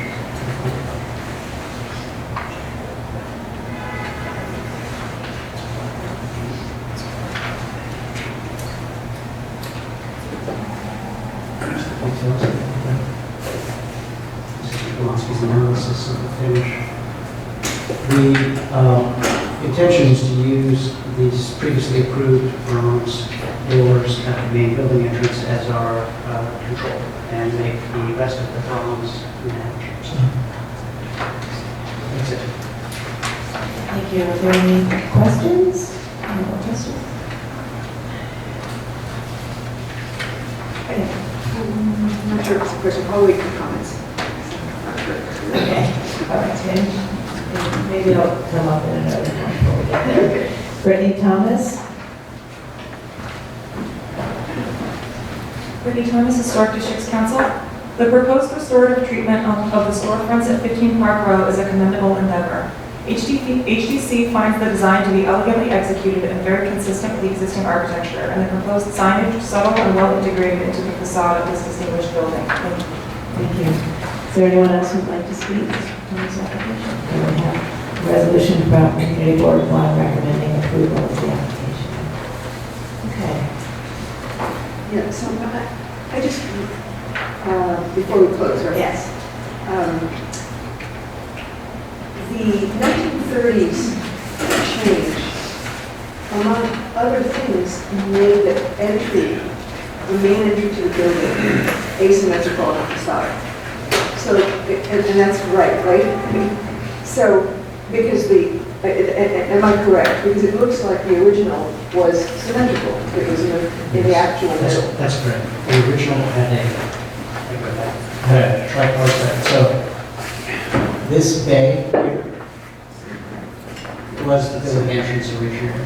And instead of a single column down the middle, they had two granite columns. So I feel like that's what's sort of confusing about making decisions about this new proposal about 2 retails, 3 retails, and whether they sit sort of whether it's appropriate just in terms of, again, of the balance on this facade, not so much for anything else. With respect to the elements above and with respect to the front door, and finally this marquee thing, which I think is not necessarily appropriate. So I just want others to weigh in on this. It's a little confusing. Yeah, and I think, in some ways, the facade was redesigned in the 1930s, and I think that the commission would see that as a significant later alteration. And so in some ways, I don't know that you have to be so literal or respond to the original design, because the treat this as a significant later alteration. This, in its primary columns, does have a relationship still to the upper floors. And it just, ended up not being symmetrical with respect to the main entrance in the 1930s. So again, I don't know that symmetry is necessarily one of the critical things we need to think about. And then I think also even in buildings that have been designed in very symmetrical classical styles, we have allowed many master plans over the years that allow flexibility for the number and placement of doors for storefronts.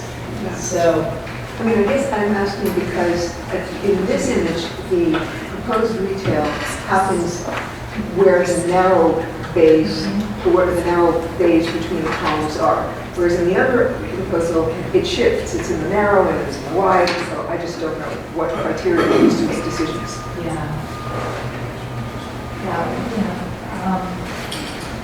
Good afternoon, Valerie Walton from 11. I just wanted to say a few things about the master plan and about the marquee. There is the tenant with the marquee is a performing arts venue. It's a basement space. So that entry is very important to have the marquee to sort of announce that there are performances going on downstairs. And with respect to the retail space, the rest of the space has not been tenanted yet. So, hopefully they get, someone to take all of the right-hand space, but they can't be assured of that, so that's why they really need the flexibility for where the entrances are located. Yeah, and I think in terms of the question about how we done it with other master plans where we've allowed for flexibility in the number of basement doors, because in a master plan you never know what the future tenancy is, because it's sort of an inherent question with the historical master plan.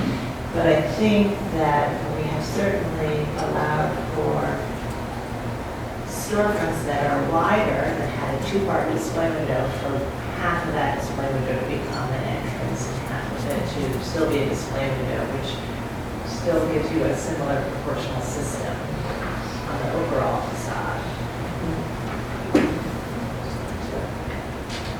Just flip to page 3, details.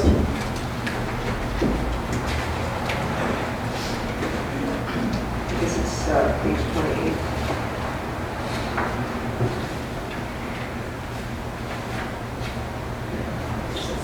Overall, It's a different deal.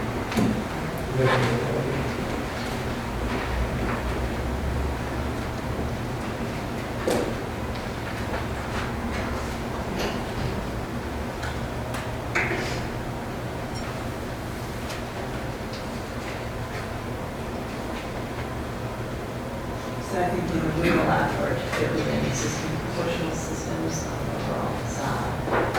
And where there is historic fabric or replication of that historic fabric, has been swapped out.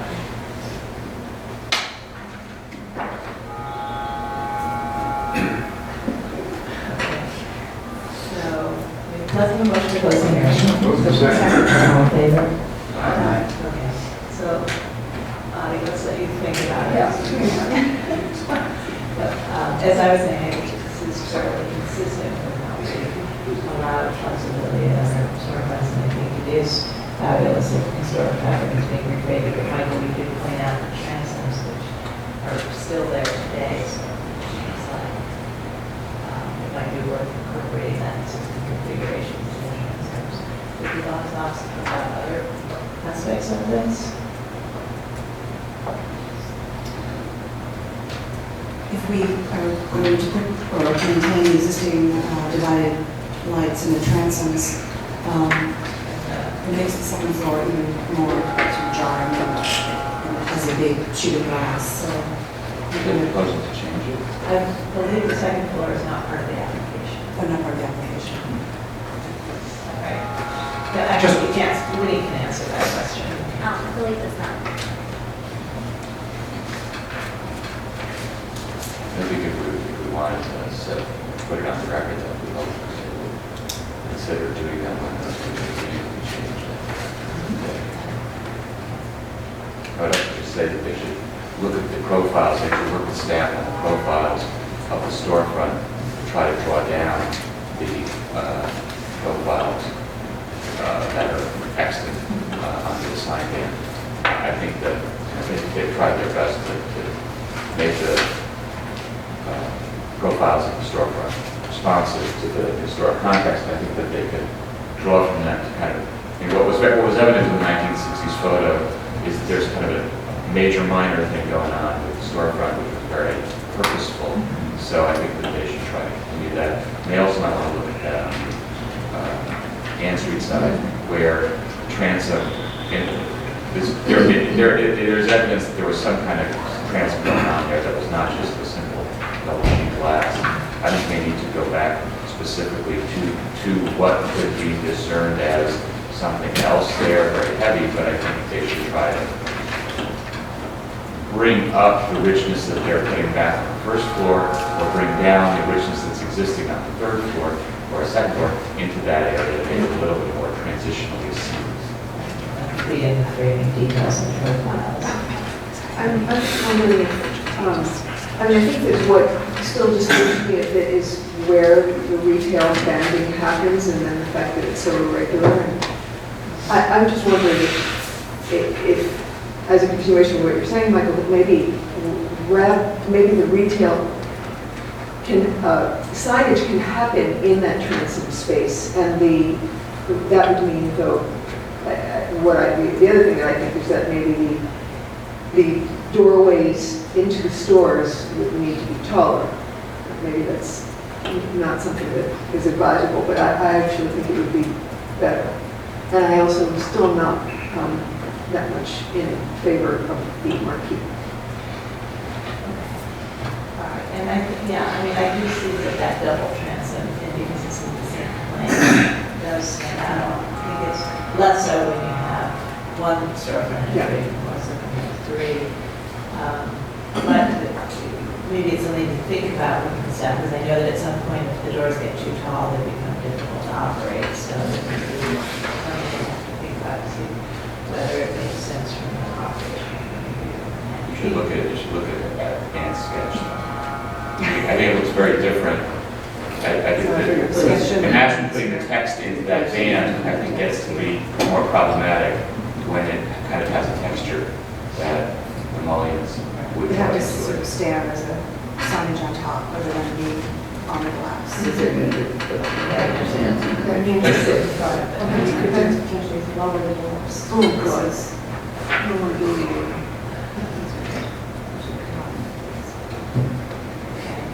All right, and then the marquee, I think, will confirm, but I think it does seem like it dates back. Fuzzy in that program. So is everybody else generally okay with it? And I know the community will work with the staff to ensure that the proportions between transit and sort of really the details of profiles are as consistent as possible. As well as Ann Street, looking at the transit windows. Great. Okay. I'll do the modifications.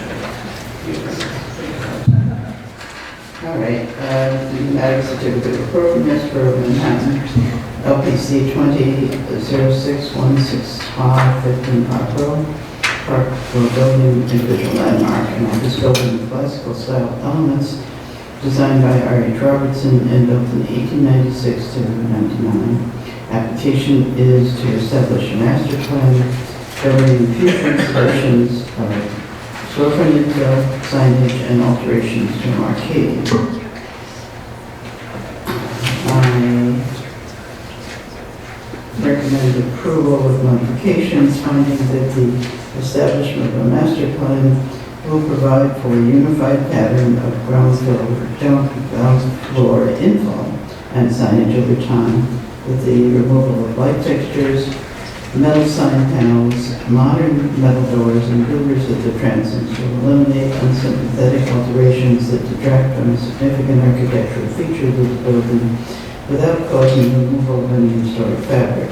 With the proposed storefront signage featuring bronze letters will be well sealed to the transom windows, that the proposed cladding at the marquee at the Broadway facade will be simply designed to feature subtle lighting and illuminated letters that will be harmonious with the 1933 design of the building space. That the proposed storefront infill at the Broadway facade featuring bronze-clad aluminum framing, bulkheads, display windows, transoms with glazing and louvers, and paired or single entrance door configurations will be consistent with the design, details, and proportions with the remaining historic infill of this facade. With the materials, details, and finish of the proposed infill with the Broadway facade will closely replicate the historic, thereby maintaining the building's historic character while supporting a unified and commercially flexible treatment of the building space. With the proposed modifications at the Ann Street and facade, including installation of new storefront infill featuring bronze-clad aluminum framing, bulkheads, display windows, transoms, and two louvers, will return this facade closer to its historic appearance. The work proposed at the Ann Street facade will retain all historic cast iron features, including columns and a cornice element, and will only include the removal of modern infill. Should the proposed infill at the Ann Street facade will be harmonious with the infill at the Broadway facade, thereby supporting a unified treatment at the base of the building at both facades. Whether the proposed work will not detract from the special architectural and historic character of this individual landmark. And we recommend that configuration of the transoms on the Park Road facade be retained and or replicated, and that they continue to work with the staff to refine the profiles and details of the framing on both facades of the Ann Street facade transoms and the elements on Park Road to ensure consistency and quality. Second. All in favor? Aye. Any opposed? Move to those modifications. So we'll break for lunch and then come back to 1:30.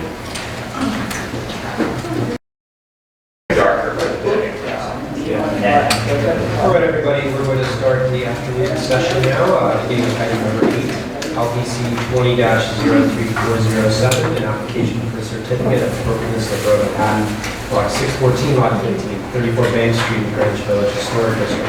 Pre-provided style roadhouse with Gothic provided style elements built in 1844-05. Application is to construct rear yard roof top additions and modify the rear facade. Good afternoon, Commissioner. Untitled Chapter, Preservation staff. This item is 34 Bank Street, which is located on the south side of Bank Street between Waverly Place and West 4th Street in the Greenwich Village Historic District. The proposal before you today is to construct a one-story rooftop addition, remove an existing two-story rear addition, and install a three-story rear addition with a deck and stairs and setback terraces at the second and third floors. At the rear facade, modifying window openings at the third floor. The proposed additions will not be visible from public thoroughfares. Only the chimney extension, the chimney flue extensions will be partially visible from across Bank Street, and at an oblique angle when viewed from Waverly Place. Photo on the left. You can see it's a little hard to see the photo, but the chimney flue extension is visible through another addition that was locked up at the rear there.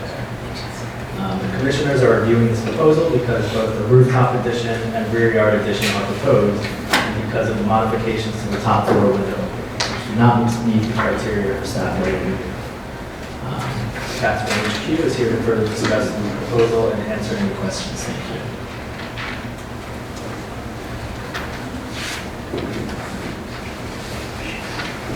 Thank you much. I'll cast back the vote. It's Chris Dunn first. Here with John Murray, Architects. I'm going to take you through the presentation. If you have design questions, John is certainly able to take the questions. So, as Marcello said, 34 Bank Street, which you can see circled here, is one of 10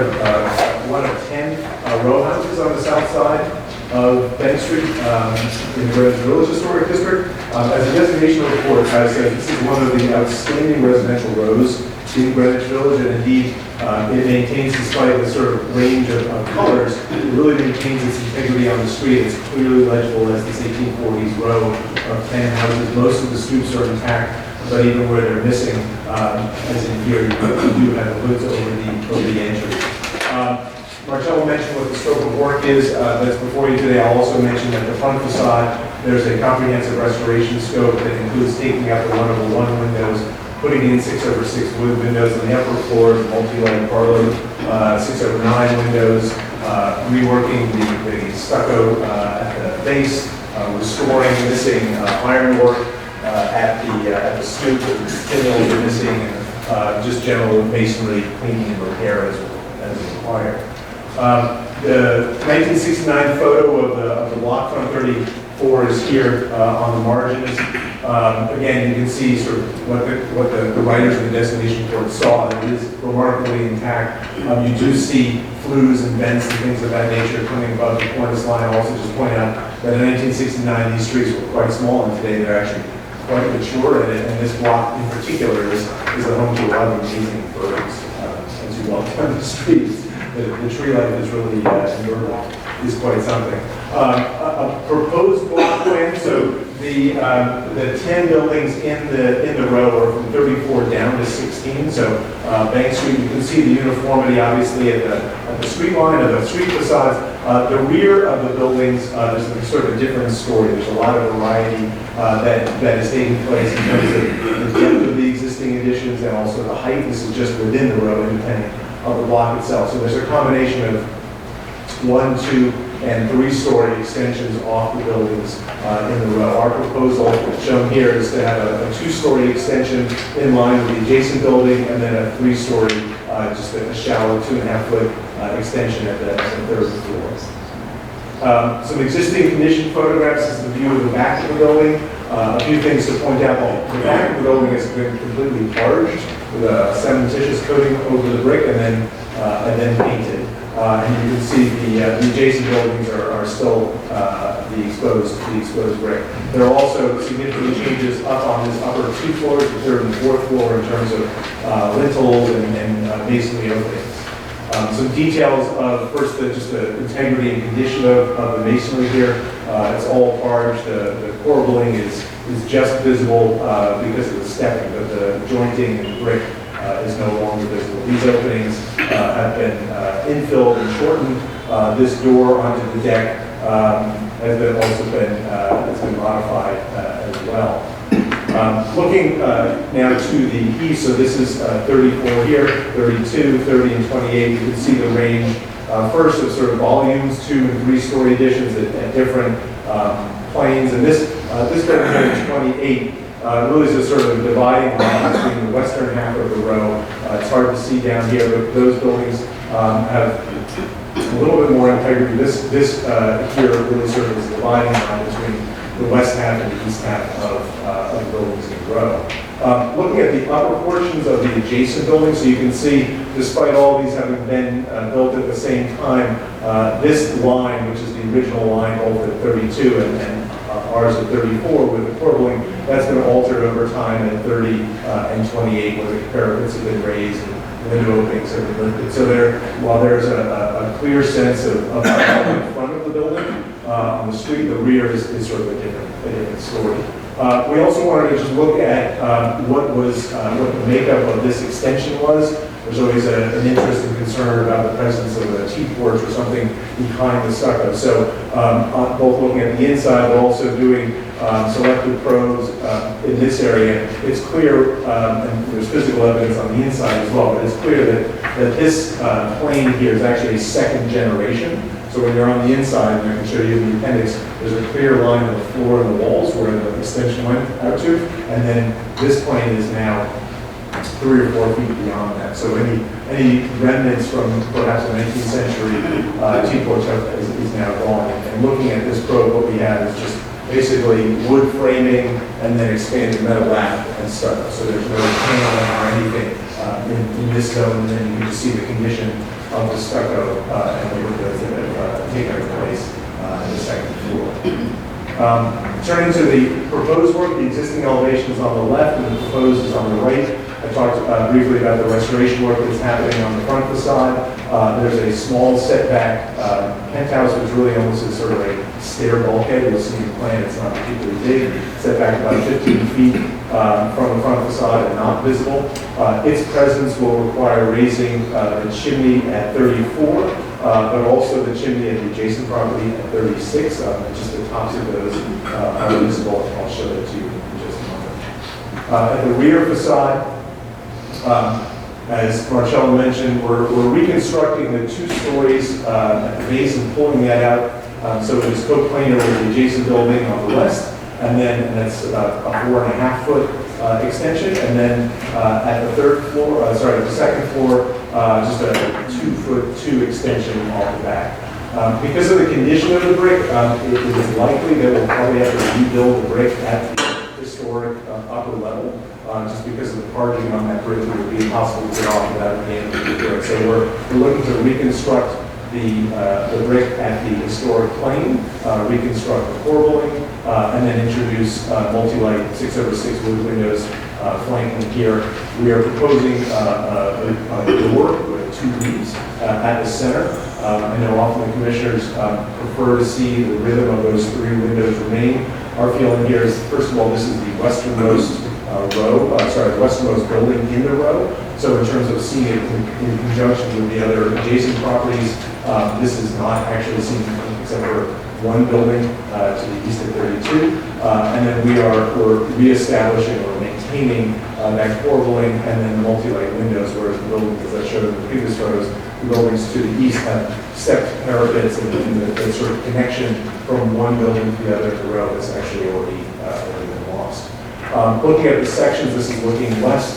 The floor levels obviously all remain. There's a 2'2" extension at the basement and the parlor level, and a 4'6" extension at the second floor. The roof will be reconstructed. You can see the ceiling height is currently 7'4", and I think it's 8'7" here, so we're going to get a little bit more ceiling height in that top floor.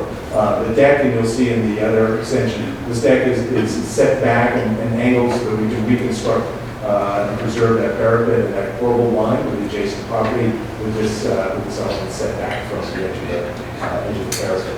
An existing section now looking the other way, and the photos that is cut through where the penthouse is. So the stair comes up, and there's just a small seating area here.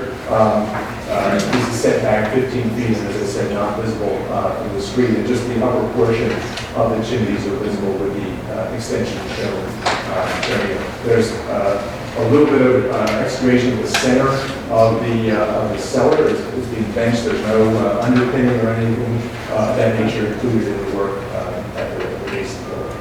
Elevations of the penthouse. It's a simple stucco-clad structure with a red-coated copper roof and monitor skylight.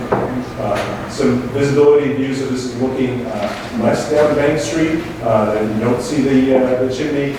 This is the chimney at 34 with just a dark finished flue cap, and then the chimney at 36, which is slightly forward than the one at 34. We're pushing the flues because they're reconstructing the flues within 34. We're able to bring the flues a little further back. We don't have access, obviously, to the inside of the neighbor's building, so this needs to run straight up. So this is just a simple stucco clad enclosure of flues with a metal cap, which you see from across the street. There's some views through the trees, even in the winter time. It's very difficult to see. Obviously, this is a seasonal view. Once these trees are leaved out, you won't see any of the elements on the roof. And then a series of floor plans existing on the bottom and proposed on the top of the cellar. The slight extension at the basement level here, and at the parlor level, stairs down to the back of the yard, all just open to the back of the yard. And then the extension, slightly larger, 4'6" extension at the second floor, and the top floor in plane with the existing the doors here that I mentioned, flanked by 2 double windows. And then the roof plane. This is the penthouse set back 15 feet from the front facade, stair, and small seating area, and then the deck held back from the parapet. So it's a pretty modest proposal. We think it's particularly the parts that are seen from the street. This would be a real enhancement for the district, bringing the front facade back into uniformity with its neighbors. And we Where's the AC? I'm sorry? The AC condensers? I think there's equipment here and here. Look, very low scale. Questions? Any other houses in this row have rooftop additions? At present, I don't think There's one more there. 2 houses over. And just introduce yourself. How you doing? My name is Gumani Padoni.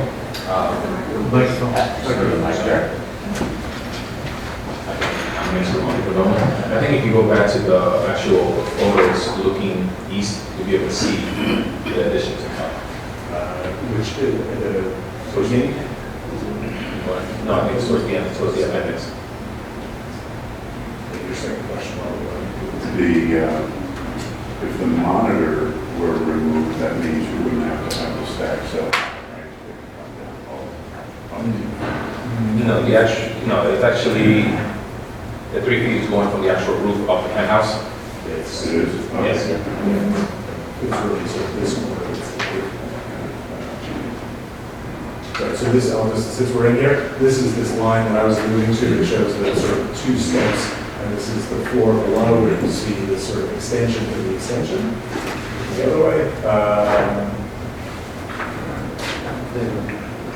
So this is looking east on the roof, so we have this, and this is looking obviously across the street. So there are features up there on the roof. There's one on this side of the street. Yes. So the justification for varying from our usual approach, which is to keep the top floors in the same relationship they are with the buildings in a row.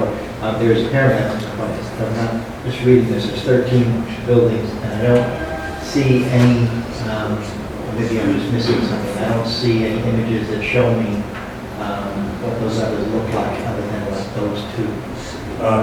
Just access to other people's rear yards is difficult, but so what we did is we were able to sort of get at visibility of what is sort of within the view of this building. So this is the westernmost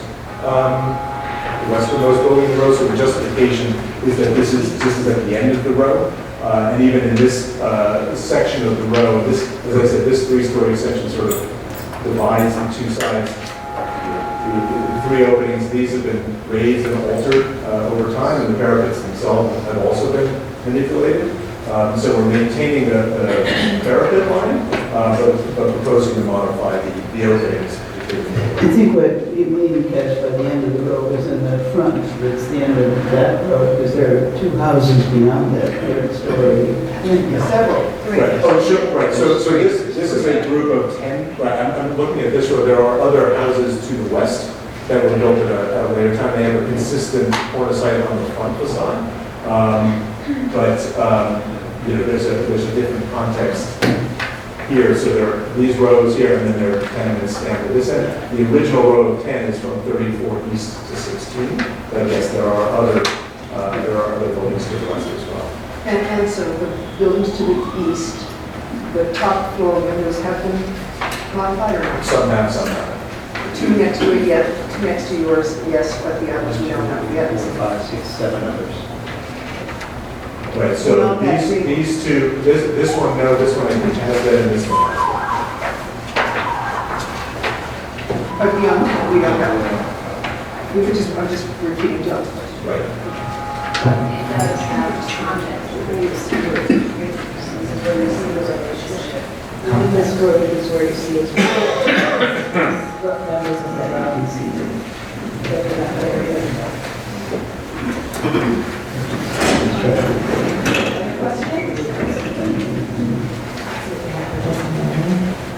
Kelly Carroll.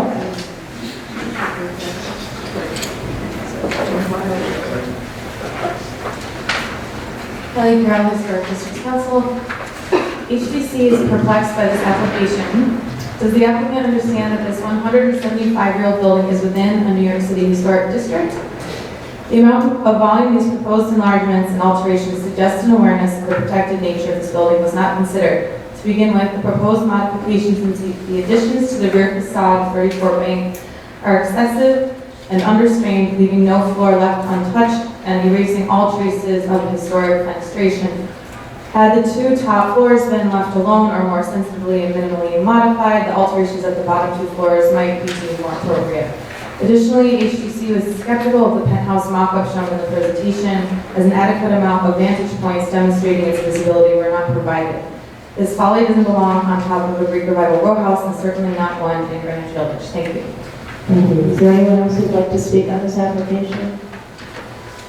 And we have a resolution from Manhattan Community Board 2 recommending approval of the front facade and the penthouse, approval approval of demolition of the existing extensions, but denial of the multi-light doors in the extension, and denial of the excessive railings on the extension, recommending that the parapet be higher on the extension than the railings. Okay, which is, we've often asked people to replace a parapet with a railing to sort of bring down the I just want to clarify one point in particular, testimony, just in terms of the scope of the intervention. I think many of these projects involve realigning floor levels and taking out joists and all that. That's not what is happening here. The front facade is being restored. The floor levels are being maintained. Some of the floor joists have to be sistered because as a 170-year-old house, there's some cleaning, and so this has to be sort of supported. The building needs a new roof, and as part of the reconstruction and the addition, that will be done. It will also allow us to add a few more inches of head height from what is pretty low right now. At the rear facade, I think this is in keeping with things that the commission has seen before. And I think, in particular, the condition at the back of the building right now, and the integrity of the material and its relationship to its neighbors, I think warrants that this is actually an appropriate proposal. Okay, any final questions? All right, so let's have a motion to close the hearing. Second. All in favor? Aye. Discussion. So, the bulkhead itself is not visible. However, the chimney tower that the applicant did present earlier designation photos and sort of photos that show many chimneys popping up within the other residence one.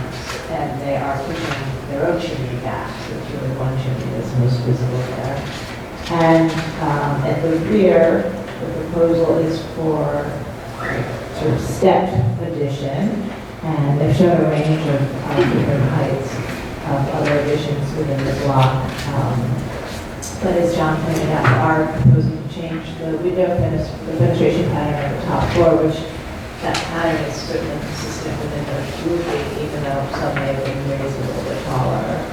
So that's something to think about. So if you would like to start up. Yeah? Well, I think I agree with testimony in that the enlargements seem to be bloating this small house. And I know that the rooftop addition is not visible, but the fact that it is pushing the chimneys up, I think you could certainly make that rooftop bulkhead lower, and then you wouldn't have to move the chimneys as much. I know we didn't quite see the full row of the back that shows the adjacent buildings and the typical three-window configuration, but I think that is something that we should maintain. I think they easily could do that with just having a single door out to the terrace.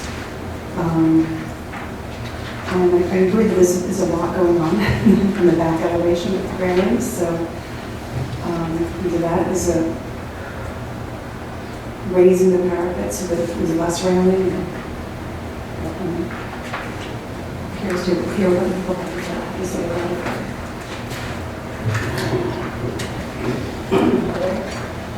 Yeah, I think I agree pretty much with Ann. I definitely think that the upper configuration should be retained and just drop one of the windows to make a door, as we usually do. Because I suspect that this is the road to the other, in the direction of the road is probably more intact than I've seen. And anyway, I think that would contribute to it. As far as the addition generally, I think it's okay because it's next to that three-story addition, so the fact that they're going to go about the third floor, it's just that they're taking out a small amount, relatively. There's a lot of two-floor additions, so I don't think that's an issue. I do think that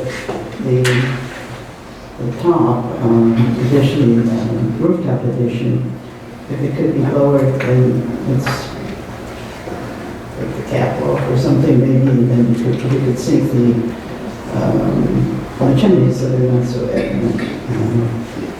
And I'd be interested to hear what other people have to say. It looks, the rendering looks rather fussy with all the balconies, but defer to one of the architects in the panel to see what their opinion is.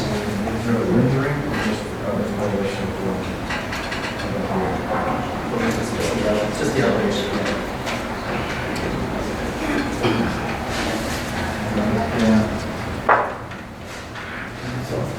The problem here for me is this is a really good example of very tasteful change, but it's not a good example of preservation here, and I think it's inappropriate at several levels. Let's start at the top. Even though it's invisible, I'm not sure I know why all of this folderol at the top is necessary. I mean, it's a bulkhead that is allowing access to the roof in a little minor room, I suppose. But it doesn't need to have such architectural solution, I think. And in fact, I think it's out of place because of that. It's also pushed too far forward. I think the section shows that. All that railing that we see everywhere is very too much in evidence at the top as well. So it just should be pushed back so you don't see it as much, I think, and it becomes much less of a feature. Yeah, there you go. I almost never mind seeing chimneys stick up, so that doesn't bother me. If the building were more visible, I think that would be a problem. And then going down to the next floor, once you go back, if you go to the elevations. So on the top floor, I think it's been said, and I agree, do what we always do, which is to allow a door to replace the center window or any of the windows to get outside to that little. The question I have is, should that whole addition be there? And I guess I'm okay with that. But if it is, it shouldn't, the glazing shouldn't be so wall to wall. It's all should be in pieces, I think, in individual windows and doors. At the, right. Yeah. The second floor, right. And then the bottom two levels, I think, is consistent with what we do all the time. And I have no problem with that.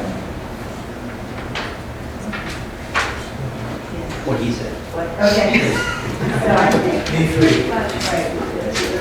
you agree with all the other comments about the height of the bulkhead, demonstration counters, the top floor, and added addition to everybody's.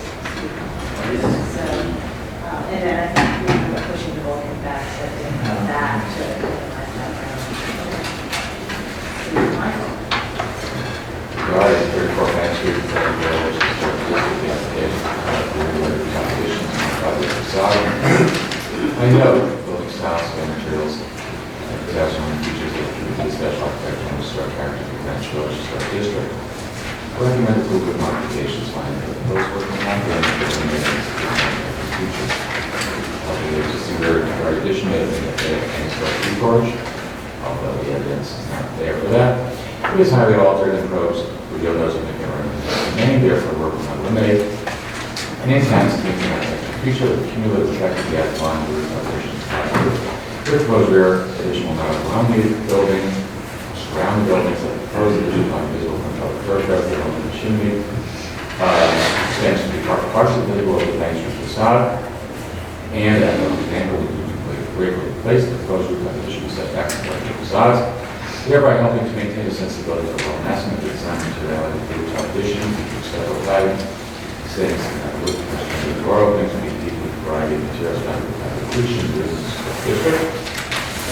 At the design demonstration of the rear addition, featuring brick cladding, multi-light metal window, door assemblies and materials to be keeping with the scale and characteristics of the building. The proposed rear addition will replace an existing forward addition, will be consistent with the projection of existing rear addition to the block, and therefore not eliminate the rear yard, avoid attracting central green space in the proposed work, will not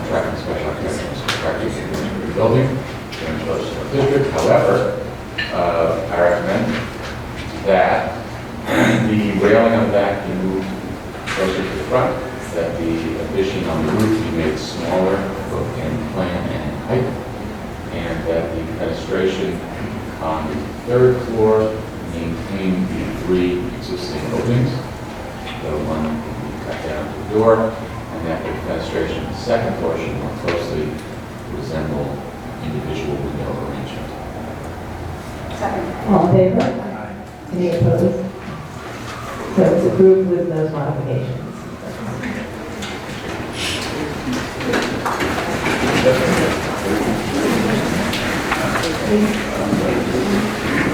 The next item is number 9, LPC 20-0278, an application for a certificate of appropriateness of road and hazard block 526, lot 77 MacDougal Street in the South Village Historic District. 3 altered Gothic row houses built in 1850-51 and combined in 1929. Applications to replace sidewalk and area with paving.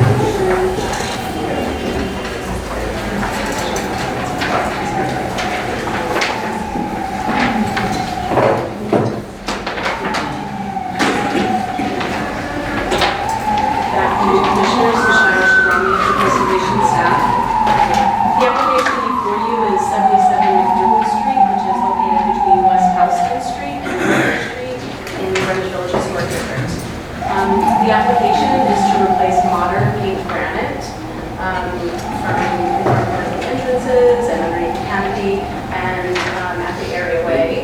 And the remainder of the sidewalk will be replaced with concrete, which complies with our staff level rules. The application was to replace the granite pavers with a 16-inch square grade paver, which you have a sample of in front of the table. Here's the existing sample, or the sample of the existing granite. The structural engineer, Andrea Shear from WJT Engineers and Architects, is here to discuss the proposal.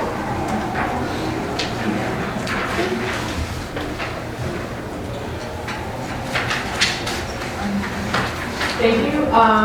So just a little bit of project background to start off with. We're at 77 MacDougal Street, located about in the middle of the block of MacDougal in the South Village Historic District.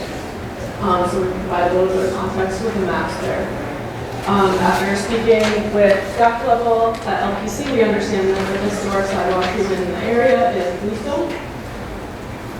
So here we have the historic photo included in the designation report. The designation for the area occurred in 2013. And as we can see, there was originally some cast iron balconies that had previously been removed prior to the designation. The front of the building with the canopy and at the entranceway and the granite and the concrete and the granite pavers are pretty much the same now. There's been no change since the designation. Here's a more recent overview of the building where we can see kind of the modifications that have been made at the first floor level. Close-up views of the entry level, or the main entryway with the granite pavers, and also the current cafe space, cafe, but kind of vestibule area adjacent to the main entry, where we have painted concrete. So the main undertaking, or the main instigation for undertaking this proposal is that there's deterioration of the existing granite pavers, which are currently a Missouri red. They're 3/4-inch thick pavers, and over the years they've cracked and displaced, and the intent is to go back with a safer and more durable material to protect the entrance and the entrances on the street. So for some context, we have the northern and southern sidewalks adjacent to the location. At the north, we have a tinted concrete, and at the south is untinted concrete. You can also see in this photograph the poor condition,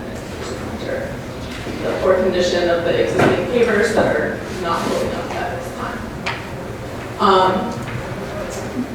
across the street, we generally have untinted concrete, and that's pretty consistent with the district.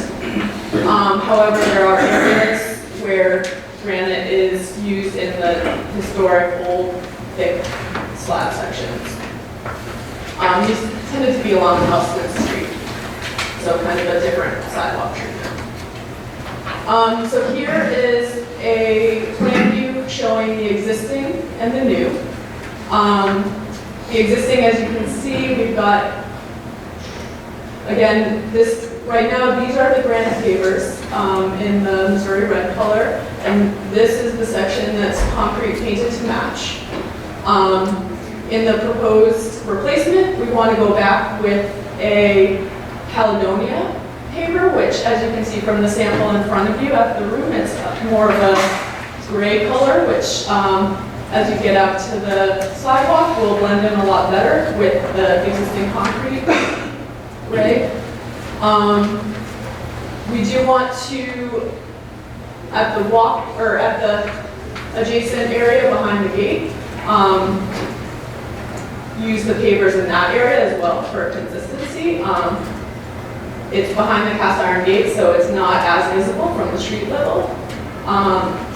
And here outside in the concrete, we want to replace concrete in kind. However, right now we have the untinted, and we do want to go back with the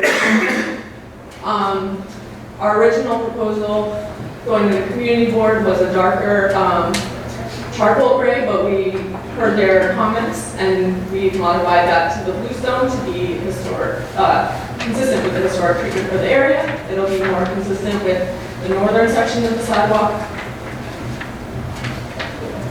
These are just some sections showing the existing, where we've got the 3/4 inch thinner paver going back with a thicker 2-inch paver set on concrete base. Otherwise, generally the material is the same, other than to make it more durable. And here we have just a photo of the existing Missouri red with the grayer Caledonia. There are 2 sidewalk hatches as well, which we can see here. We're proposing to replace them with aluminum hatch that's painted black, so it'll match the existing in location and color.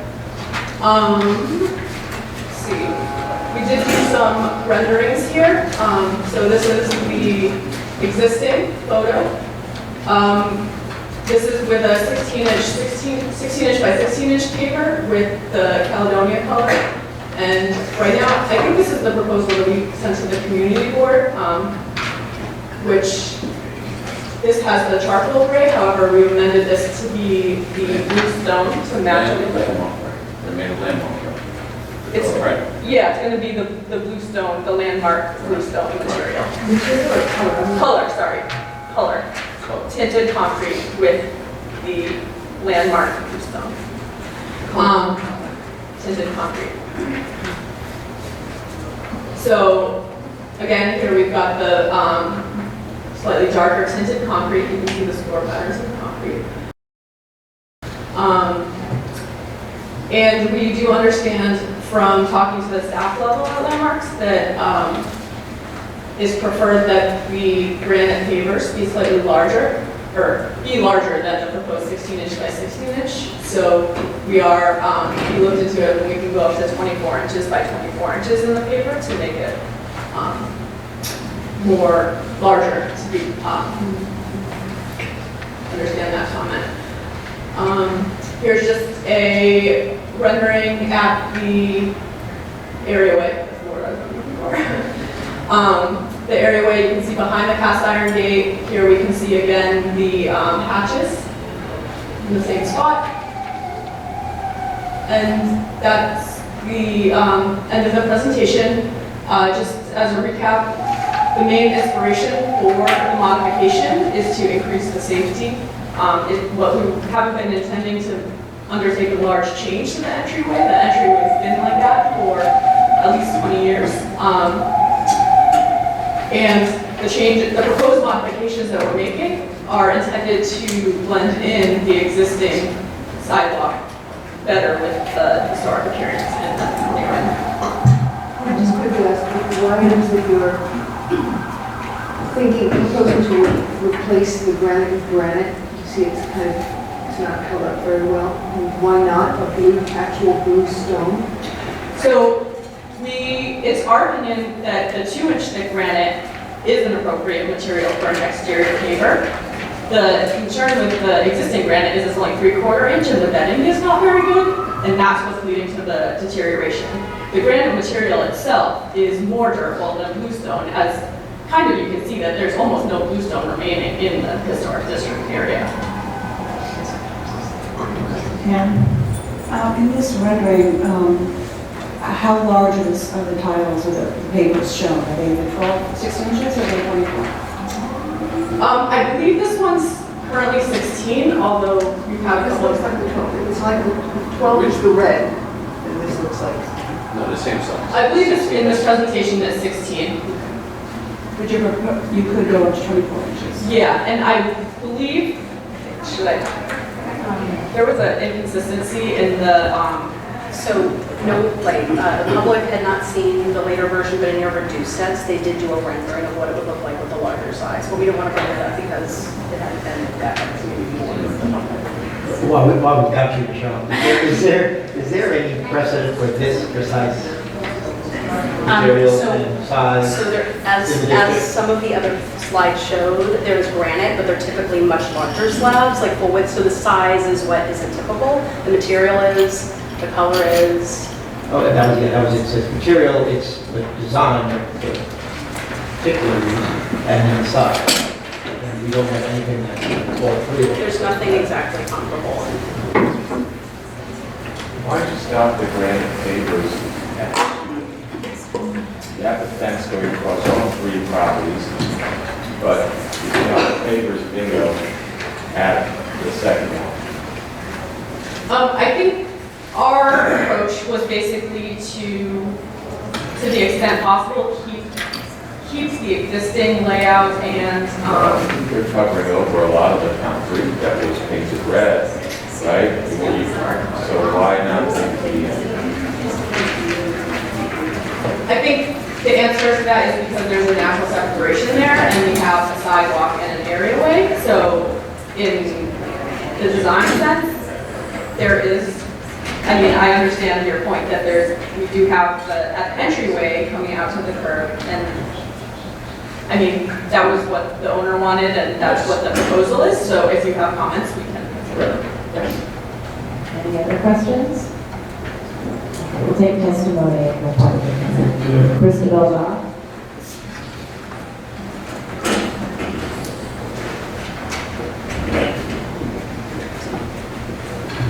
Christabel Goff for the Society for the Architecture of the City. Great massive slabs of granite were a wonderful paving material, still found occasionally in this part of Manhattan, if only they were locally available still. Unfortunately, their impressive character depends on their unbroken mass.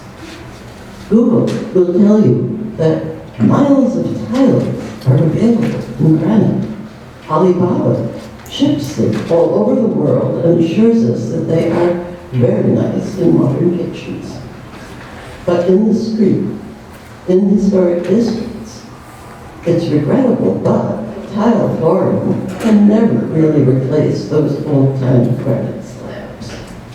Better to proceed with bluestone tinted concrete and think about restoring the lost facade that once made 77 MacDougal such a special part of the village. Is there anyone else who'd like to speak on this application? We do have a resolution from Community Board 2 recommending approval, provided that the concrete matches the bluestone tinted concrete to the north of the property. Talk a little bit about the plan. We have an areaway zone, we have a sidewalk zone, and we've heard that small pavers are not typical of sidewalks, but you are proposing a sidewalk zone, have a section that comes out with small pavers, and so you have this patchwork between the areaway and the sidewalk of this building. So I guess it's a little bit of following on what you said about the buildings. Yes, and that is something that I wanted to respond to as well. The main goal isn't to change the existing appearance of what's there, and we're not changing the canopy. That's staying, and so I do recognize that it's not a historic treatment for the area, but it's been there for a long time, and the intent isn't to redo the entire entryway. The intent is to make sure that people don't slip coming into the building or in the street. And so, because we still have that marquee coming out, we are going to would like to, with your permission, keep kind of the existing treatment without, because the intent isn't to do an entire aesthetic revision to the building. It's really to make safe the area as it is. Any final questions? I just had one about the durability of bluestone. I realize that bluestone is broken. But often that's the result of trucks and other very heavy things sitting on the bluestone. Is bluestone a lot less durable than concrete? Concrete is very durable, but Well, I think it depends on the thickness, the size, the setting bed, and so. well, as for this other material. Right, so I think that all depends on, historic bluestones were very, very thick. You have to use the same things, the same durability. But, I think where we don't have historic paving, the commission has, and the staff can approve, are concrete tinted to match whatever the predominant material is, and in a pattern, a scoring pattern that evokes the large slabs that you have either bluestone or granite. Right. Jurisdictional question? Aren't sidewalks DOT So sidewalks. Yeah, so sidewalks have to be maintained by property owners, even though they don't own it, so they have to replace and maintain their sidewalks. I believe that if you want to do a distinctive sidewalk in front of your entrance, there is I think there's a financial agreement. Right. With the maintenance contract or something. It's even though we are. So there is a separate process for distinction. So has that been done for this? We know this is okay in the first place?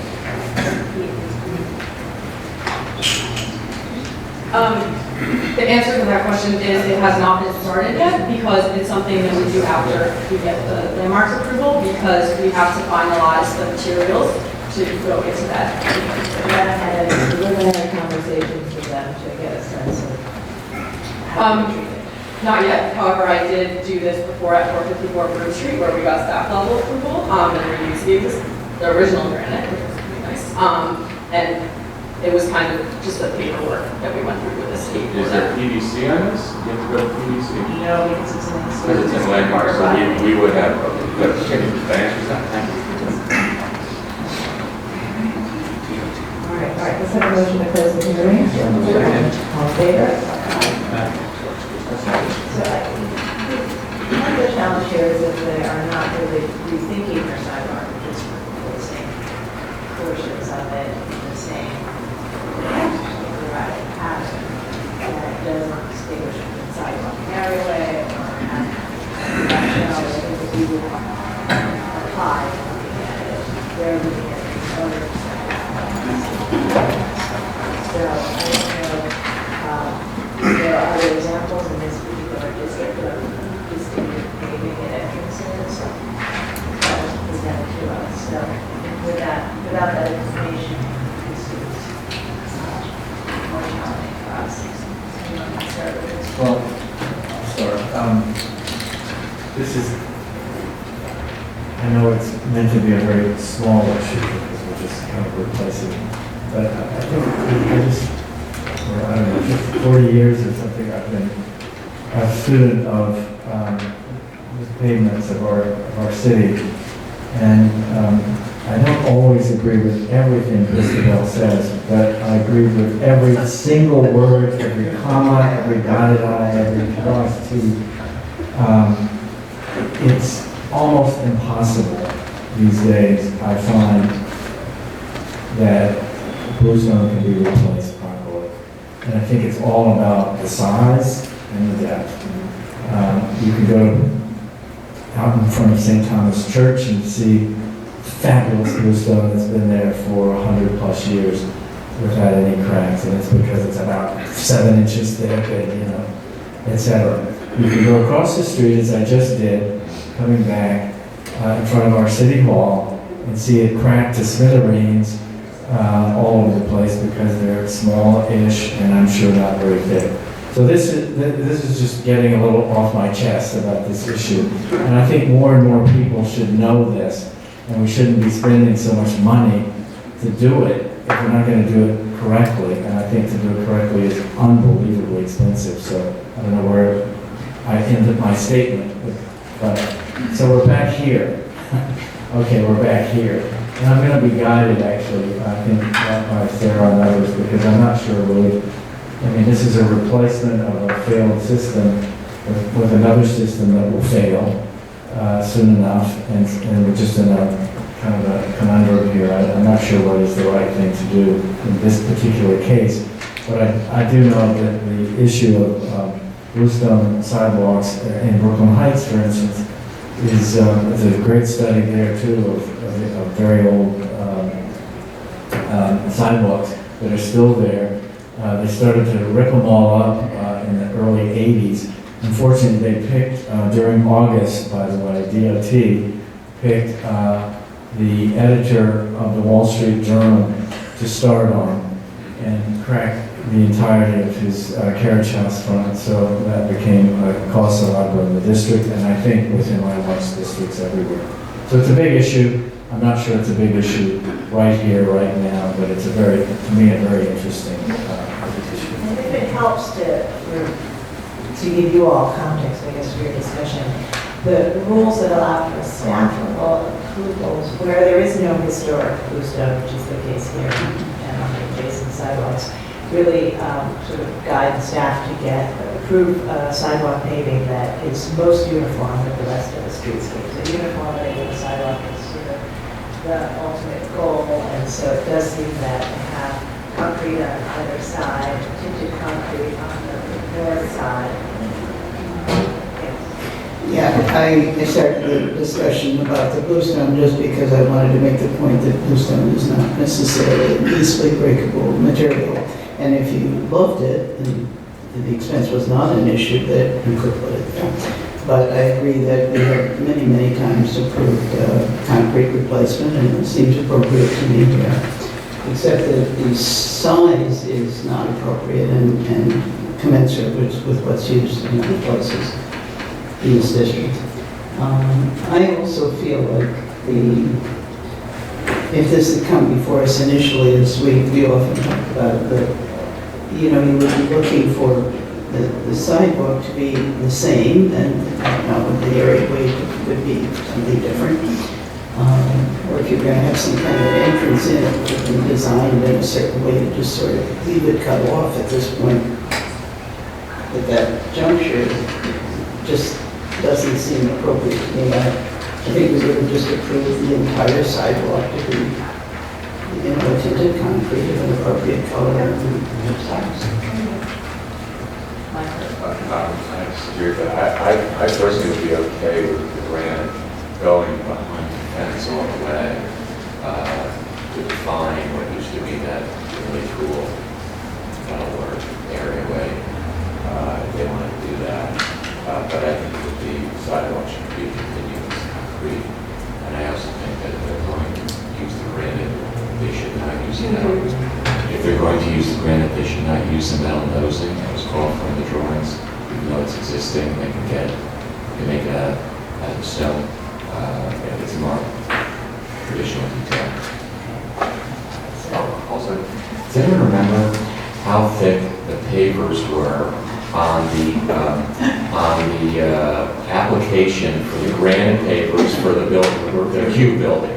Yeah, because that one failed, and I think those were a lot bigger than 3/4 of an inch. So they were. I don't think they're wrong in thinking that this might fail as well. Part of the problem is not only the thickness of preparation of the substrate, And part of the issue here, part of the issue with smaller stones, there's no way to keep the water out of the joints. You point them, and there's micro cracking immediately as soon as the mortar dries. Water gets in, starts to move around underneath, these things start to pitch, and they start to break almost immediately. The better answer is the thicker pavers, but it still will rely on the preparation of the substrate and making sure that that's good. I like the aesthetic. I don't know if their point is to have this be a separate sort of branding thing for the building, but if it's not, I would also rather see the tinted concrete across the front, and just for their own good, the larger pavers, because the smaller pavers are always going to be a problem. So I think I'm hearing most everybody say that they want to see a tinted concrete sidewalk, and I just heard some support for the granite pavers in the areaway and continuing the third building, but recommendation that the units be larger. Does that sound right? Okay. In the matter of LPC 20-02-798-77 MacDougal Street in South Village Historic District, an application to replace sidewalk and area paving. I recommend approval with some modifications, finding that the existing simply designed tone granite paving and concrete paving are not original to the site or typical within the historic district and are not significant later alterations. Therefore, the removal will not detract from the house, site, or streetscape. The grade tones of the proposed granite pavers behind the fence will blend with the tones of the surrounding concrete sidewalk paving, thereby helping the new paving to harmonize with the streetscape. In the small size, square shape, and overall grid pattern of the pavers within the areaway we see from the public thoroughfares through the pickets of the existing areaway fence will be discrete presence within the streetscape.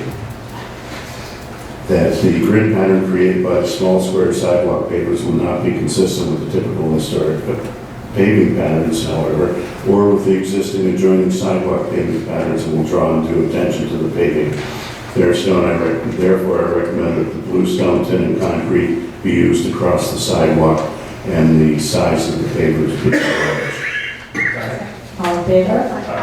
Any opposed?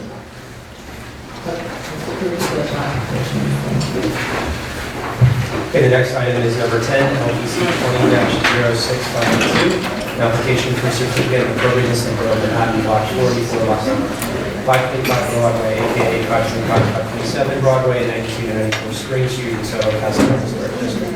New federal style vacant office building designed by Hess has engaged in built 1920. The application is to replace windows and multiple additions.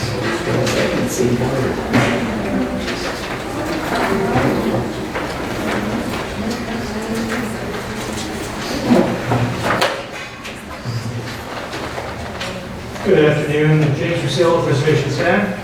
525 Broadway is located at the northwest corner of Broadway and Spring Street of the Soho Cast Iron Historic District. The proposal is to create a barrier-free entrance at the southernmost entrance at Broadway, which entails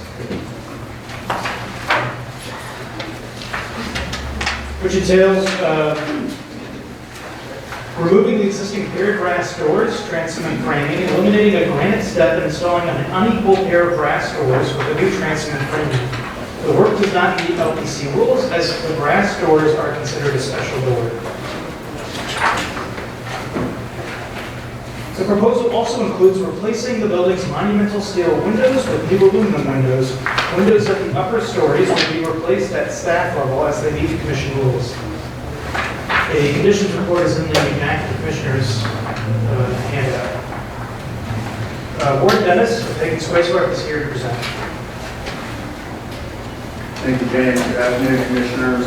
As James mentioned, 525 Broadway was constructed in 1920. It was actually originally built as a one-story bank building and then enlarged with a seven-story addition about a year or two later. This very nice photo from 1939 shows the base of the building. You can see the monumental windows that open onto the banking hall. This is the south entrance, which goes into the building to the elevator lobby and the offices on the upper floors. And that's the entry that we are talking about today. In addition, we are proposing replacement of the monumental steel windows. A little hard to see, but if you look carefully, you can see that every other light of the windows operated with a gained operation. That's part of the reason why the windows are deteriorated. There are other detailing issues as well. So a detail of the south entry into the elevator lobby. This is the step that will be lowered. These doors will be replaced with new brass finish doors to match the existing finish with that offset arrangement for ADA purposes. These are views of the existing doors at that south entry. They're all brass clad. They are in relatively poor and beat up condition. This is the granite step that will be cut down in order to create an accurate entry.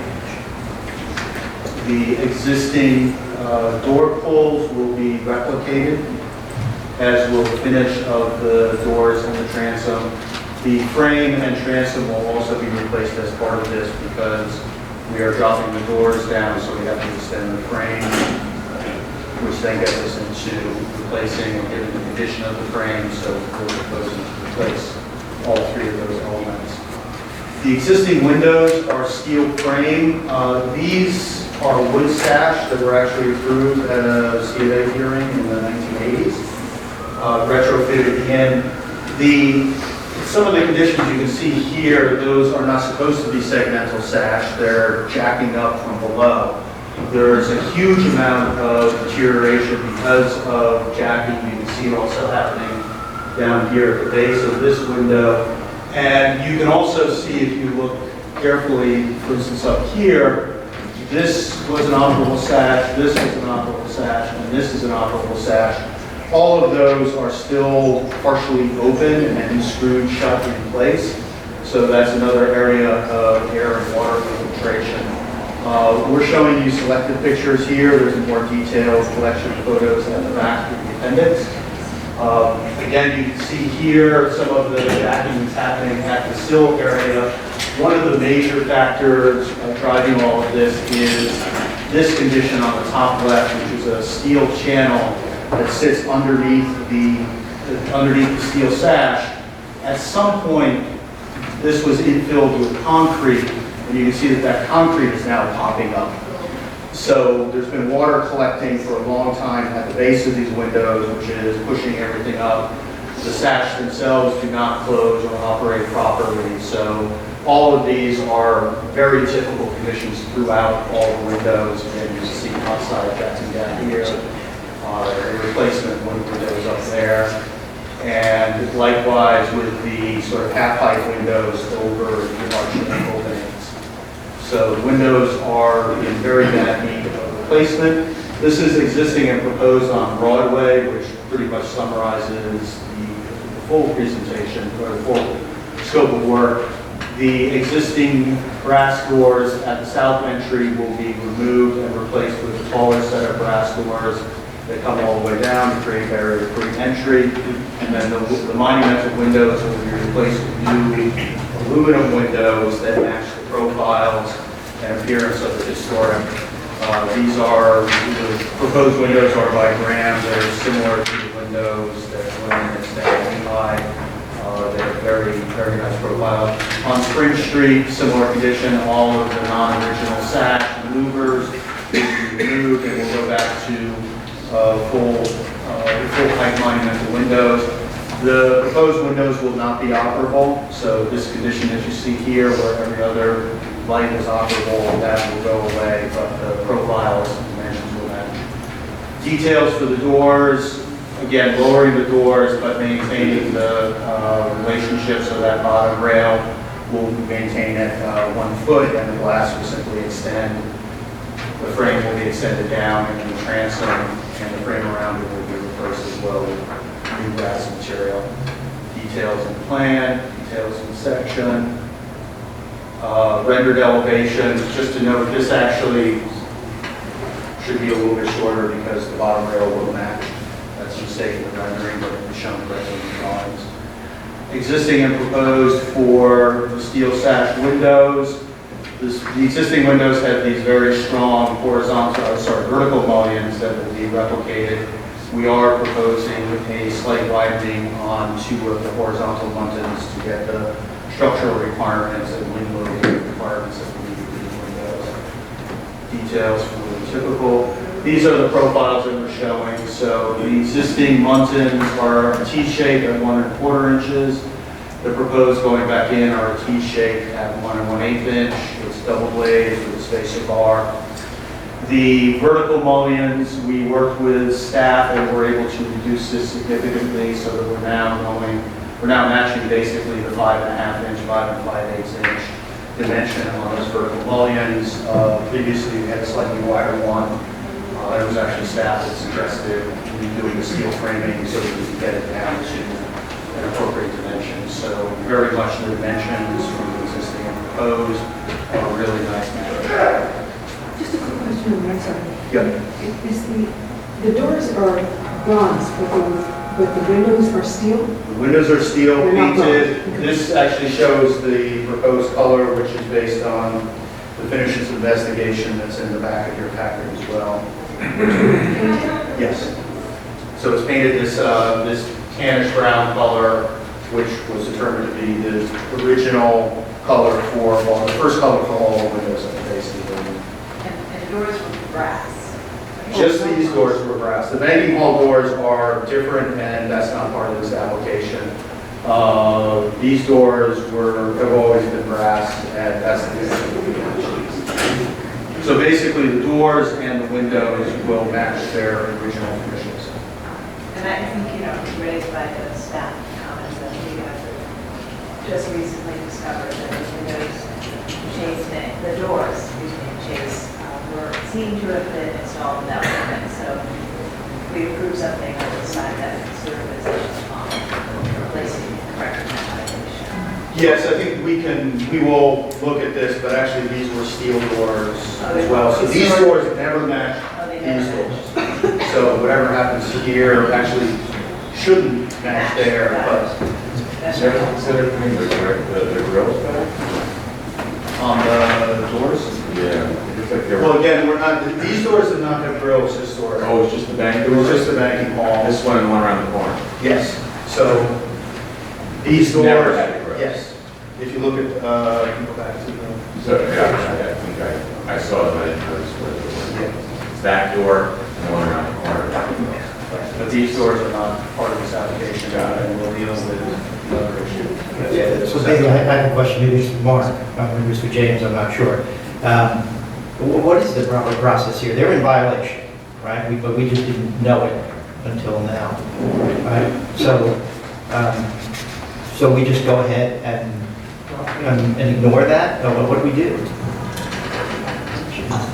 Okay, so, well, I can start anyway. We have, if an application, if it's discovered that work is done without a permit, the first thing we do is issue a warning letter to address it. That warning letter does not hold up other applications. If that warning letter is ignored and a summons is actually issued of notice of violation, that would hold up other applications. In this case, I raised it because I believed that the two doors matched, and I thought we should address it in this application. But if they didn't match historically, and it actually is coming, I'm not sure we've even issued a warning letter and a summons. So it would hold this application hostage, but we can now set the stage for what will need to be done. If they don't address it, they will get a notice of violations, a summons, and a penalty. So we send a warning letter tomorrow, and they don't act within They have to respond to a warning letter within 20 days. 20 days, If they don't, then any approval we do right now. The approval won't affect the warning letter. That's the point is they need to respond to the warning letter, or they'll go to the next level of enforcement. So theoretically, they will come back. I think the idea, and the staff's idea here was to the extent that the commission could sort of signal to them what they should be doing to resolve the violation, right? That we should do so We have the opportunity, because they're in front of us now, with other applications. Right, but we can't, and because of the posture we're in, they got lucky, we can't actually require them to do that until we go through. Correct. Which would be the case at any time.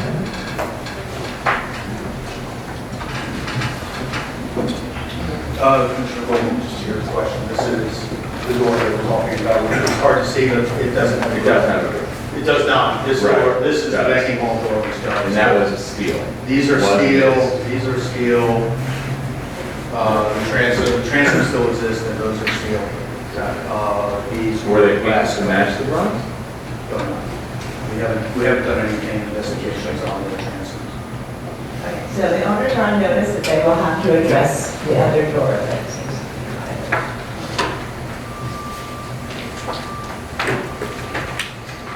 All right, any other questions? Let's get testimony. Kelly Carroll?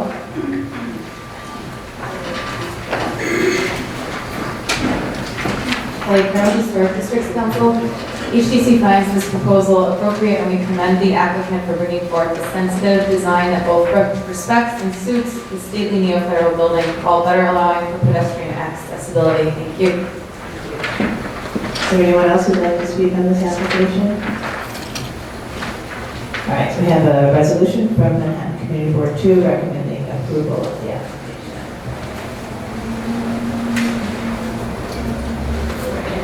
Final questions? One more question. I believe you're showing that the transom will be replaced, and I was wondering if that could be restored in place instead of being replaced. We could look at replacing the transom, but because we have to modify the frame and because of the condition of the frame, we probably have to take that transom out and replace the frame around it, but we could look at reusing the existing transom. If you look at the condition photos, it'll be difficult to match, but I'm not 100% sure that we can do that, but it's something we can look at. Well, it's also on one of the... Just say your name. Ricardo Hatton from the... So the frame is a monolithic frame, and we think that trying to keep the transom will be almost impossible. Once we remove the whole frame, we'll see there's a possibility. But as of now, we'll have to wait and see. I think the question is, could we reuse the transom sash? I think that we can look at the other one. But the transom bar is structurally deficient at this point, so. Okay. Any other final questions? Okay, let's close the hearing. All in favor? Aye. Discussion. So the door to the banking hall will address it another time. There are notice that it needs to be addressed. We understand that there's a different material and configuration. The proposal before us today is to drop the step and replicate the doors in a asymmetrical configuration which would meet their code for very free access. They express openness to exploring keeping the transom sash. And that's a good suggestion for the step on that. And the proposal, they show that the windows are very clear. They're very comfortable with the proposal.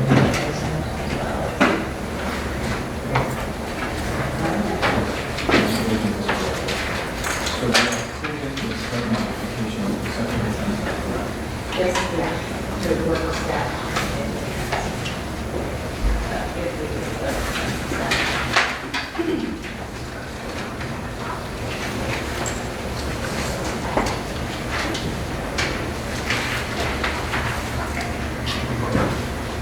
In the matter of 525 Broadway, aka 525, 527 Broadway, and 9294 Spring Street, Soho, Cast Iron Historic District.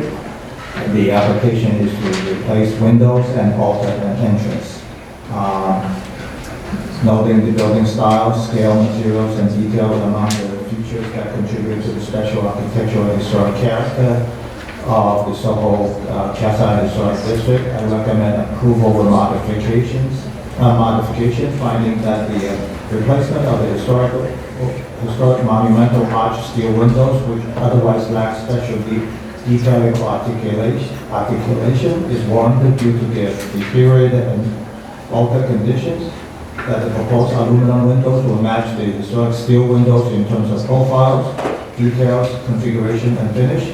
That the removal of the one granite step will provide a barrier-free access to the building in the least intrusive manner possible. And that the grid pattern created by the small and square sidewalk pavers will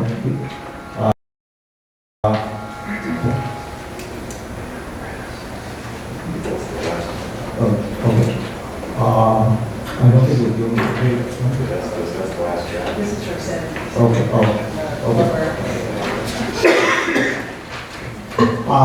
and therefore I recommend that the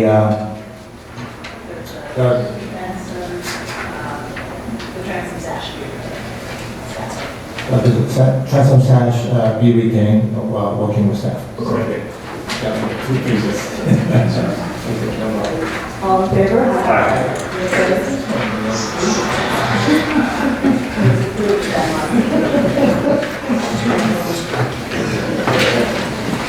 All right, we move to the next item, number 11, LPC 19-36206, an application for a certificate of appropriateness of road in patent block 676, lot 65, 210 11th Avenue, Northwest Chelsea, Historic District.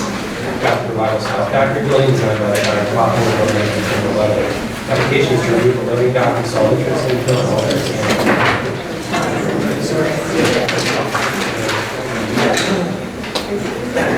Good afternoon, Commissioners. Karina Bishop, Preservation staff. 210 11th Avenue is located at the northwest corner of West 25th Street and 11th Avenue in the West Chelsea Historic District. You can see circled here. The application is for work at the easternmost building entrance on 25th Street. On the right. And this will include removing the existing stairs and platform, modifications to the canopy, and installing new entrance info to provide barrier-free access to this part of the building. You can see the historic tax photo on the left and the existing conditions photos showing the 11th Avenue and 25th Street facades. The zoom in of the tax photo also shows the presence of the canopy here and here. On the right is a rendering of the proposed work. The entrance will be at grade with metal and glass infill, and the proposed corrugated glass roof will be installed within the existing canopy framing and will maintain the tapbacks. Additionally, the rendering shows the restoration of the brick and stone cladding and exposed areas of the facade, areas which will be exposed after the removal of the platform, so here and here. These are some additional views of the other building entrance, which is on 11th Avenue, that has an existing ramp. And then the entire West 25th Street facade, which also has 2 tenant entrances to the west. The following slides show the interior plans, which detail the programmatic changes that if you have questions about, the applicant is here to answer those. Here are the overall building elevations, showing the 3 entrances on West 25th Street, a close-up of the detailing and configuration of the infill and modifications, as well as a section. And then the applicant also did probes at the platform to show that the existing platform is infilled with concrete and sits on grades since there's no cellar beneath, so there's no vault lights or other historic fabric. And then these are close-ups of the non-historic corrugated metal roof of the canopy, and then some details of the storefront and bill. So the applicant is here if you have any other questions. Would you like to add anything? Any questions for the applicant? Hi, it's Michael Zani with Michael Zani Architects. Agree to your explanation of our project. If you have questions, I'll be glad to answer.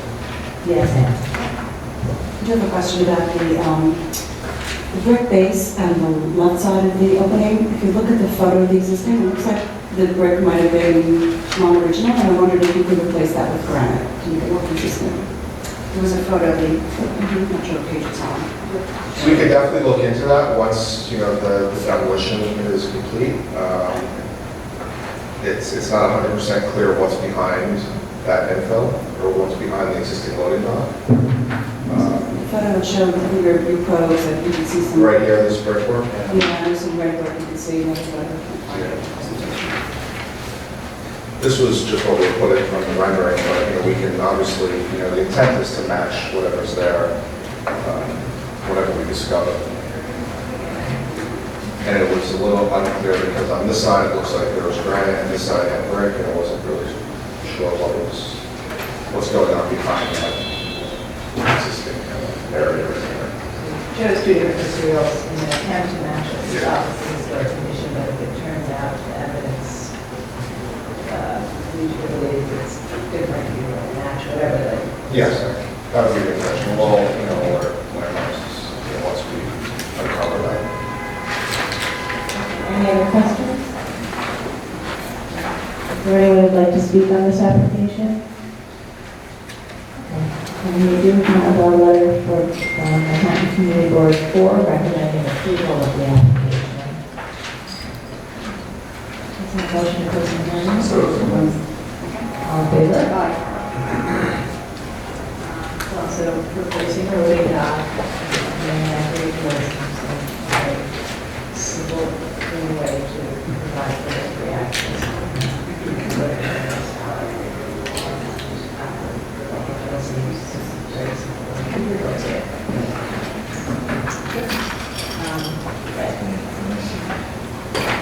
Okay, in the matter of 210 Walton Avenue in the Chelsea Historic District, an application to remove a loading dock, install entrance infill, and alter a canopy. I note that the building's style, scale, materials, and details are among the features that contribute to the special architectural and historic character of the West Chelsea Historic District. Also, I recommend approval, noting that the removal of non-historic components of the canopy, entrance infill, and loading dock will not result in the elimination of any significant historic fabric or architectural features. That the proposed corrugated glass canopy will be installed within the historic framing elements, maintaining historic metal tiebacks, and will recall the profile of historic corrugated metal canopies found on buildings of this age and type. That the proposed at-grade entrance will provide barrier-free access into the building without altering or obscuring any significant features.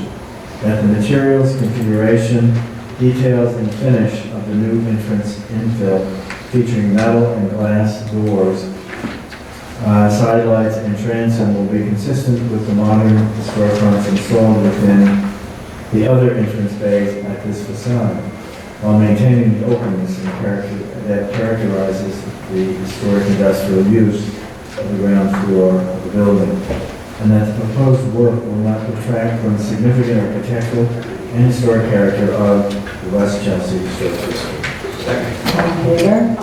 Any opposed?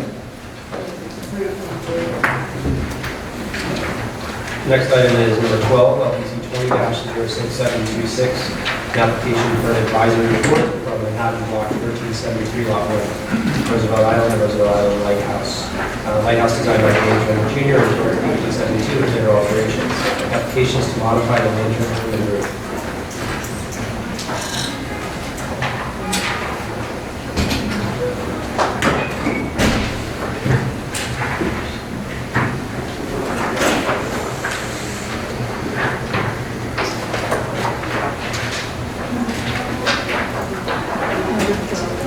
Good afternoon, Commissioners, Reservation Center. As you see from the first page of the presentation, Roosevelt Island is situated on the northern tip of Roosevelt Island.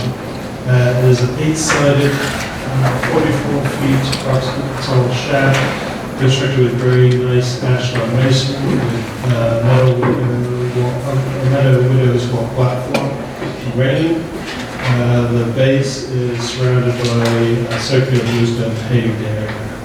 The original lantern house, top of the lighthouse, was removed in the 1920s, and a 10-sided cast iron lantern house house was erected into place, and later a platform was cast on top of the shaft.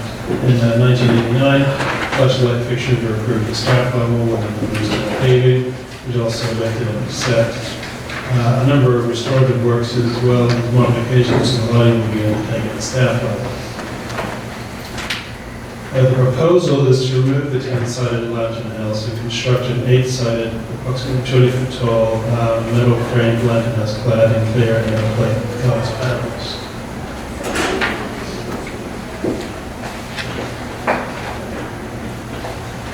Thomas Fenneman of Thomas A. Fenneman Architects is here to present the proposal and to answer any questions. Thank you.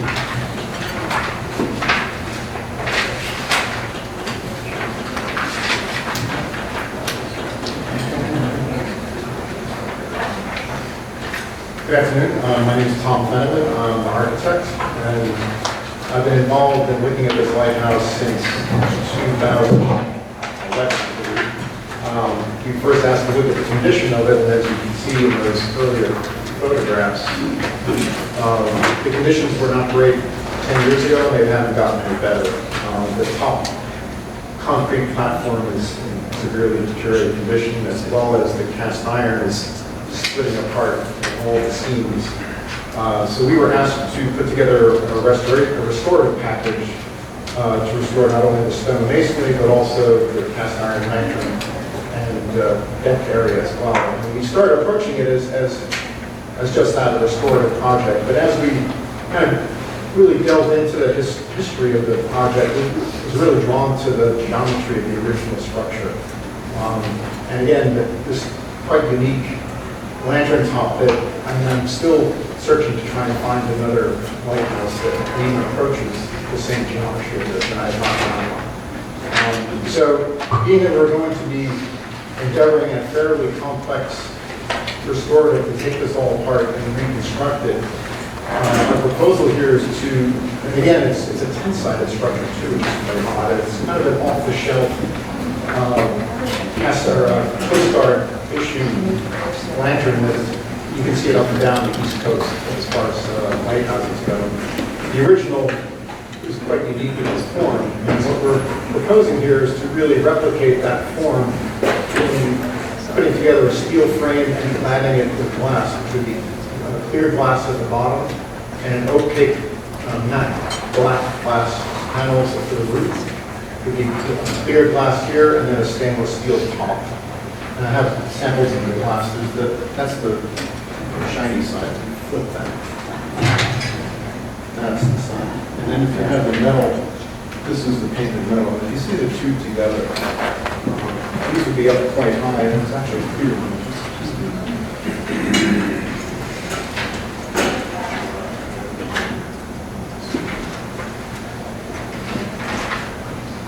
It's just a structural laminated glass too that we got through panels with the neutral.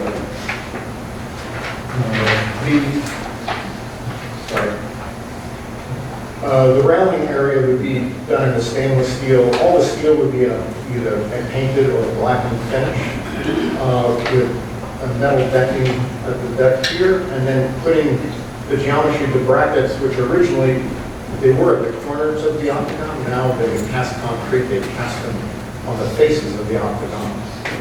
So we'd be putting them back in the original spot, along with adding some LED lighting out at the perimeter here, which we had done some lighting studies. Currently, the lighting is just at the base, and it puts a Frankenstein uplight of the shaft, where by adding the lights at the top, we get more of a uniform glow of the whole shaft, and it really enhances the look of the lighting.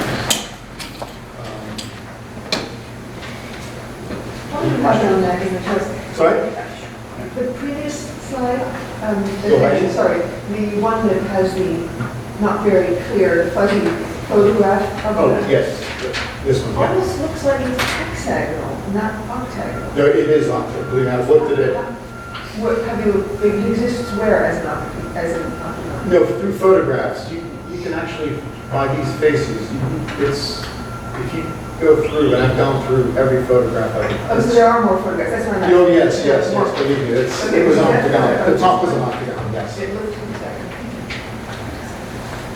There is the original stanchion I had is currently in the center here, and that would be restored as well. You're making a choice to modify the materials there, right? I mean, you don't believe the roof of this was made flat. Oh, absolutely not, no. And in fact, no, I'm sure it wasn't. What do you think it was made of? It may have been cast iron. It's hard to tell. All I know is it didn't last. Right after 50 years, it was gone. So why did you choose glass? For both maintenance and ease of constructability. It's a very durable material in this application. And obviously, the Roosevelt Operating Corporation is very concerned about overall maintenance and durability. And is the glass of the lantern framed with an exposed frame, or is it a kind of structural glass? It's a structural glass, but it does have a frame internally that you would read that through, because this is clear glass, so you wouldn't see that frame directly behind it. All right, so I guess, would you characterize this as a reconstruction? It would be a or reconstruction. what would be, and it's clear you're not going for historical materials per se, right, or details. Correct. It's a conscious decision, and part of the narrative here would be to have some type of a panel at the base that would describe the history of this. Because currently, people look at it and they think this is the historic lantern, which clearly it isn't. And lastly, it looks like there was some kind of horizontal band maybe at the top. Is that just a shadow? Or was that some kind of material that was like a frieze or something that was there? Correct. There is some type of a band, whether it's metal or whatever, at this location. And we are considering putting that band back to more replicate that geometry. That is certainly. Out of the black glass or as an No, it would be a metal fascia. Okay, thank you. Can I follow question? Same question really. So you're presenting the black glass as a maintenance issue as opposed to a design issue. And it is, I have to add, it is clearly a design issue as well.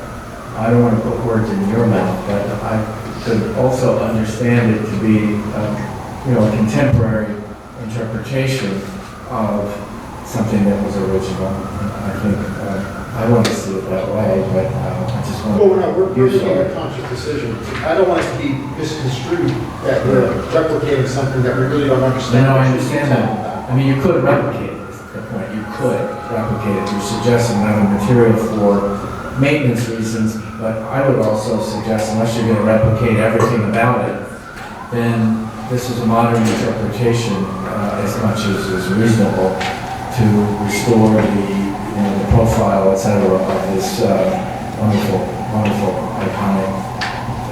Anyway, it's a statement almost. Sorry.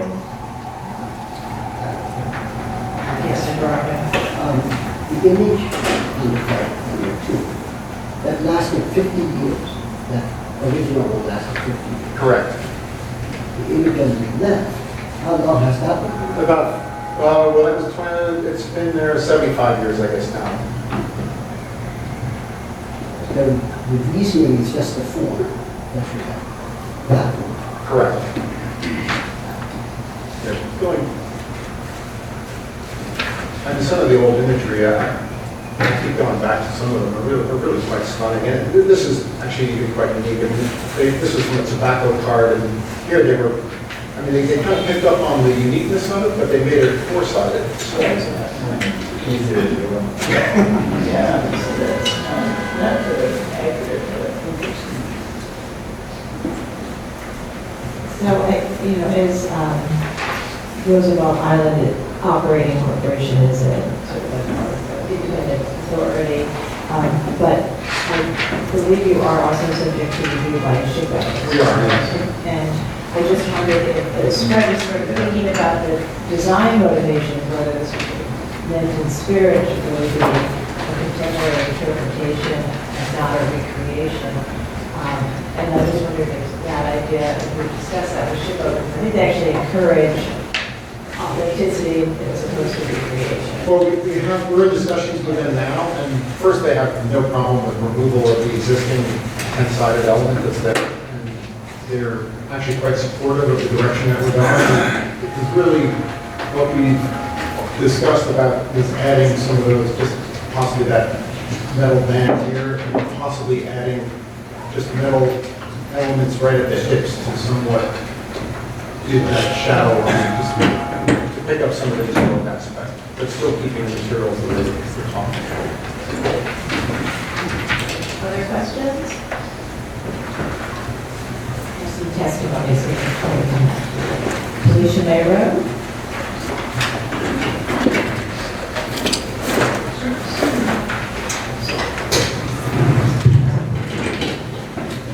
Felicia Mayer, Friends of the Every Science Districts. Chair Carroll and Honorable Commissioners, Friends Preservation Committee commends the applicant for sourcing historic photographs and illustrations showing the original lantern design. We recognize that the existing cast iron lantern, although historic, is severely deteriorated. It does not match the stone structure in size and proportion. The existing concrete deck and its brackets, also non-original to the lighthouse, show acute signs of decay and detracts from the historic stonework. While Friends would prefer to see the use of the historic material, we acknowledge the excessive costs and maintenance associated with the use of cast iron in such building style. We applaud the new design of an elongated 8-sided structure and believe that the use of tinted glass in the roof will not detract from the overall appearance of the lighthouse. Finally, Friends would like to commend the architect for spearheading a project that transcends material maintenance and is a true preservation undertaking. We hope that these alterations will allow the building to be open for visitation, enabling New Yorkers and tourists to experience the unprecedented style. Thank you. Thank you. Kelly Carroll?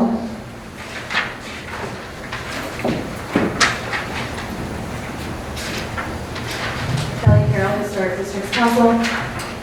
We applaud the applicant for choosing to bring the lantern room and roof of the Roosevelt Island Lighthouse back to its original form, but have concerns that the proposed etched glass material for the roof will not be an adequate replacement for the historic cast iron that currently exists.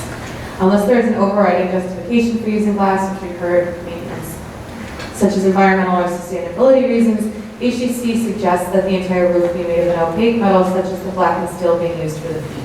Utilizing metal instead of glass, the roof would better relate the homage to its historic character. Thank you. Is there anyone else who'd like to speak on this application?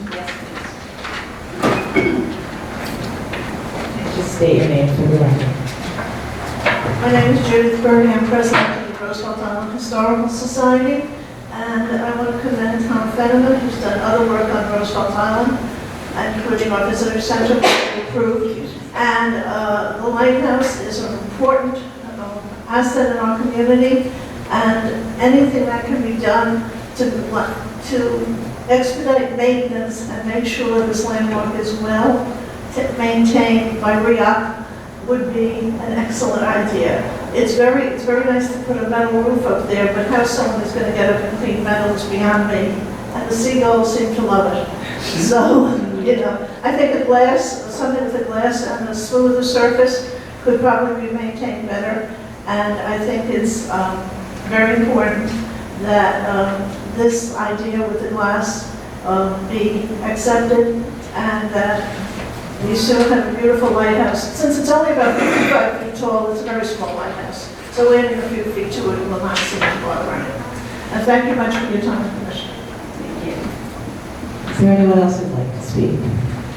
And we have a resolution from Community Board 8 recommending approval of the application. Hey, did you want to respond to the comments about the metal? I think we've already answered a lot of those. Any final questions? And then a motion to close hearing. Second. All in favor? Aye. So, as we stated in the beginning, this is an advisory report, and our advisory means the opposite domain to the authority. So, what we will do today is we'll take all of our comments and we'll incorporate them into the report that we actually. I think it's very interesting. I mean, at first I was a little bit curious as to the choice of material and detail of the glass enclosure. But I think, irrespective of maintenance-related issues, which I understand, I think that it is an appropriate approach, given kind of preservation orthodoxy. I do think that it'll be basically only noticeable for people sitting around this table in real life. I don't think we'll really see it from the ground. But I do think that kind of conceptually, the idea of using a modern set of details to restore a historic profile would be acceptable to me as an appropriate approach. I do think that the suggestions of SHPO regarding the detailing are probably worth pursuing. The trees, the ridge detailing, and I think there was also some kind of weather vane or something on top. It looks like in a couple of pictures. They might look at it. It's seeing that right, but it looks like I saw some kind of thingy sticking up on top. So if our goal is to maintain the profile,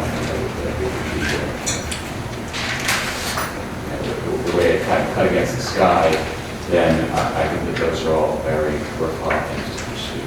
But I think in general, it's a fascinating find. And, it's kind of like an obelisk, you know, it's kind of got this obelisk shape. Very weird. I agree. I think using the glass is a great idea to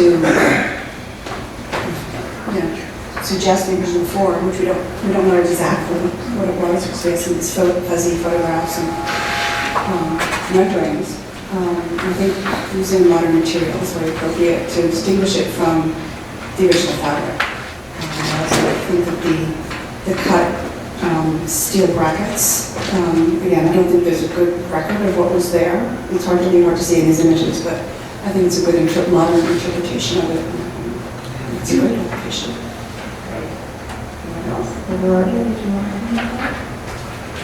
I would think, the proportion of the proposed is nice, but the existing has certain kind of clumsy. And I question the selected some history of selecting A rather than B. So removing the one that's been there for 75 years. Great. Well, I certainly support removing that one and going back to the proposal. And I very much support the idea of using the glass. I think that's a modern interpretation, both from a design point of view, interpretation that was there, as well as a smart maintenance idea. Now, I just suggest that you get the absolutely the least reflective glasses possible. It seems like that you showed us is still somewhat reflective, and it would be good. Glass, by definition, of course, is reflective, but if you can get something even less, it would be more appropriate. Anyone else? Just spent quite a bit of time on Roosevelt Island, did a lot of research on design, and so I'm delighted to see this moving forward. Okay, so we'll have some basic findings for the motion, but we can also elaborate before we issue a report and make sure that we include everybody's comments. And Laura, I think you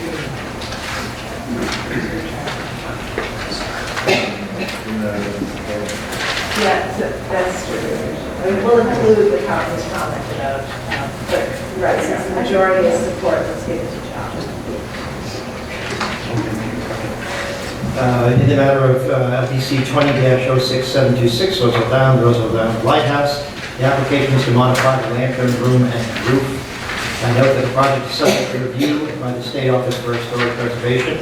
I recommend that a positive report be issued, noting that replacement of the existing lantern house is warranted by the deteriorated condition of the existing cast iron components, that the original 8-sided lantern house was replaced by the excellent 10-sided generic U.S. Coast Guard design in the 1920s, which is not consistent with the geometry of the 8-sided lighthouse tower, and that the contemporary interpretation of the proposed lantern house will recall the shape and form of the original lantern house using modern materials, and recommend that the details and reflectivity of the lantern house roof be further studied in consultation with staff.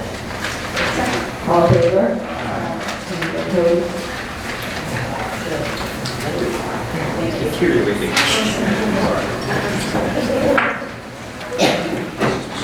going to move to the last project of the day. It's 2 items which are being several minutes from the same order. First is number 13, LPC 20-0564, an application for certificate of appropriateness of Road Manhattan, lot 1501, lot 5, 3 East 89th Street, Historic District. Neighborhood Sunstyle townhouses on the island, and buildings and the application is constructed with capital additions, installed in heating replacement as floors. Staff notes that 3 East 89th Street was originally constructed in 1915 and extension to James Avenue. And other information was presented during the course of the presentation. Item number 14, LPC 20-0563, an application for modification of use in bulk. Manhattan, application over lot 5, 3 AC 9th Street. A neo-Renaissance style townhouses on the common building. The application is requested that the Landmarks Reservation Commission issue a report to the City Planning Commission relating to the application for a modification of use in bulk pursuant to section 74711 of the zoning resolution.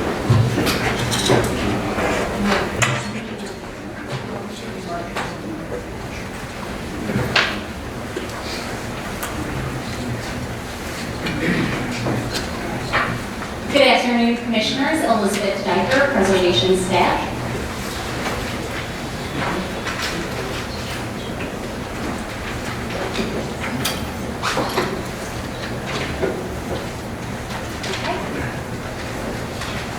The item before you is 3 East 89th Street.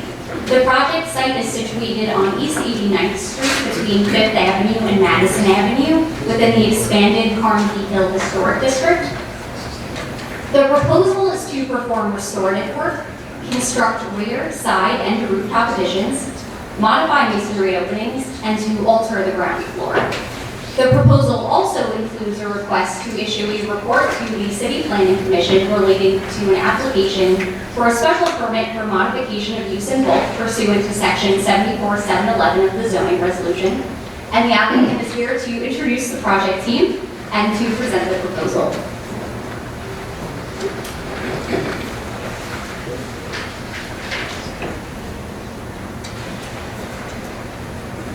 I cast back for People's Place Working Partners. I thought what I'd do is just do a brief team introduction, and then our client, Jeannie Greenberg Roden, is going to have to take you through an introduction, and then the team will share. But I just wanted to introduce the team members, our client, Jeannie, Jennifer, and Raphael Vinoli from Raphael Vinoli Architects, Robert Bates from Walton Architects, and Christiana Pena and Michelle Vinoli from Calyer.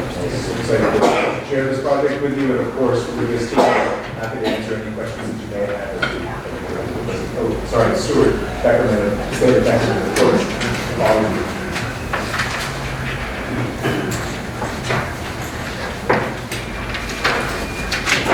Hi, thank you so much for hearing my application. I am Jeannie Greenberg Roden, and today we'll be presenting our proposal for 3 East 89th Street. Already we have started meticulous restoration of the interiors, and we're really eager to undertake a comprehensive exterior restoration and an expansion plan which are essential to reviving 3 East 89th Street. For 2 decades, I have been an art dealer and run a first-class gallery actually in 3 different sites. And so I'm going to be consolidating all 3 of my different galleries into this one historic building. We seek to consolidate the 3 different locations, and our mission is to allow the building to again serve its community as a generator of art and culture. 3 East 89th Street is located in the dynamic arts and cultural hub, anchored, of course, by the Guggenheim Museum right across the street from us on the south side, and the Cooper Hewitt to the north. From the moment I visited this now former Academy of Architecture and Design that was designed by Alvin Conlon, I really knew that it would be an incredible center for the cultural arts again. And as some of you might or might not know, it was also the house for Anna Huntington, who was an artist and kept her studio on the top floor of the building. So I'm really excited to share with you some of what we plan to do, not only for the gallery, but for my extensive library, which now counts 10,000 books. I've inherited it from my father, who started the library in the 70s. It's one of the great contemporary art libraries. I plan to have it as a lending library.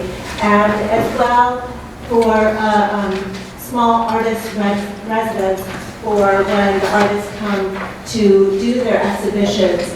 You'll see here, actually on the board, the Donald Judd Library. We are working very closely with the Judd Foundation, and they will be helping me with the library. And you'll also see we did a small experiment with a nonprofit, Performa, in the space where we brought, in fact, an entire studio of the artist Gaetano Pesci into the space to activate it, and it was really incredible. The other picture is actually before renovation. We just removed all of the paint off of the stone room, and I just wanted you to see a sculpture in the space, activating the space. So we have some significant challenges with this building, which our team will walk you through today. One of it is that this building was attached to two other buildings, and in fact has no infrastructure, meaning it has no mechanicals, HVAC, or bathrooms. So this is one of the biggest issues. We have been working for many months to understand the challenges of this building, and we think we've come up with a really exciting plan. As well, we didn't have any compliant elevators, which we have now added. So for the past 6 months, we have shared a very open and transparent dialogue with our neighbors, local civics groups, Community Board 8. We've led many site visits through the gallery, and we've had very comprehensive discussions with how to make this gallery vibrant for the community. And importantly, we have made significant and meaningful revisions and refinements to our design program. Today, we present a proposal that is respectful of the historic character while allowing the building to have a viable next chapter as an artistic enterprise. I am proud to say that we have the support of many of our cultural neighbors, including the Guggenheim Church of Heavenly Rest, Park Avenue Synagogue, along with institutions nearby, such as the Jewish Museum and the Noyo Gallery. The new gallery at 3 East 89th will be open and absolutely free to the public. And we are very much hoping that this new concept with a museum-quality exhibitions by artists who appear both at MoMA, the Whitney, and other institutions around the world will be felt by not only the neighborhood, but by New Yorkers and abroad. Recently, we just decided to do a collaboration with the Met Museum following one of their openings. So we are very excited about these collaborations with the museums. Our goal is to create a wonderful new art experience for New York City, and we are really here to answer any questions that you might have. It is a complicated project. Thank you so much.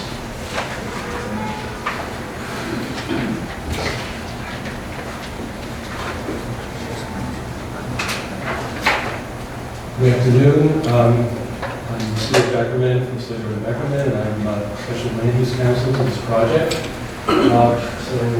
So as you know, we're located in the Carnegie Hill Historic District, which is why we will be filing for a special permit under Section 74-711 of the zoning resolution. We're going to be seeking First, we're going to be seeking a waiver of the use regulations because we're in a residence district. We cannot have a commercial art gallery. Currently, certificate of occupancy is for a non-commercial art gallery. We're going to be seeking a change to use group 6 commercial art gallery, which we need a special permit for. And as was discussed, we're also going to be constructing an enlargement. We're going to be constructing an enlargement to the rear and the side, mainly to accommodate some of the infrastructure that we need, but also to make the gallery space more usable.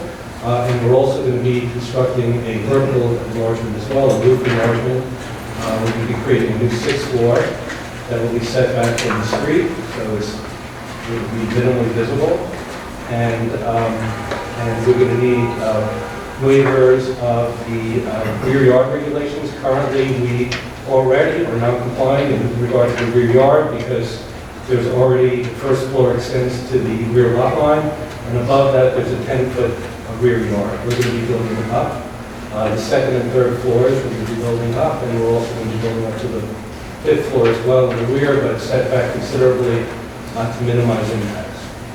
And in terms of the height, the main height restriction here is sliver because the width of our street fault wall is less than 45 feet. We are limited to in height because of that. And as Jeannie mentioned, we're part of a larger zoning lot, all previously used together to support to accommodate the National Academy of Design. And then last year, each of the properties was sold off to individual owners. And we're all subject to a zoning lot declaration, development declaration, which places limits on our ability to utilize all the available floor area. So, but we are going to stay within, significantly under the permitted floor area for this district. It's worth noting that 22 feet of our 40-foot wide lot is within the R10 district. If we were not subject to this liquid, we could build up to 210 feet. That's just to give some context to the waivers that we're seeking. And I think at this point I will turn to Kaz Stackelberg. Thank you very much.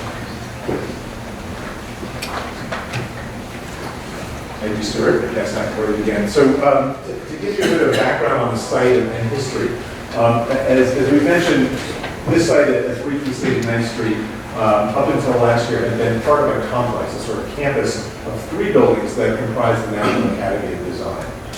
There is 1083 Fifth Avenue, which fronts onto 5th, 3 East 89th Street, and then 57 East 89th Street. These 3 buildings, in and of themselves, have an interesting history, which I'll touch on, but together they operated as this institution. As Jeannie mentioned, they all rely on each other for different things. So 3 doesn't have a code-compliant elevator, it doesn't have bathrooms, it doesn't have any mechanical equipment. That's all provided, for instance, in the backyard of 5. So one of the challenges of the project is to make 3 its own independent building with all the relevant systems that it needs, and also a program that satisfies the project.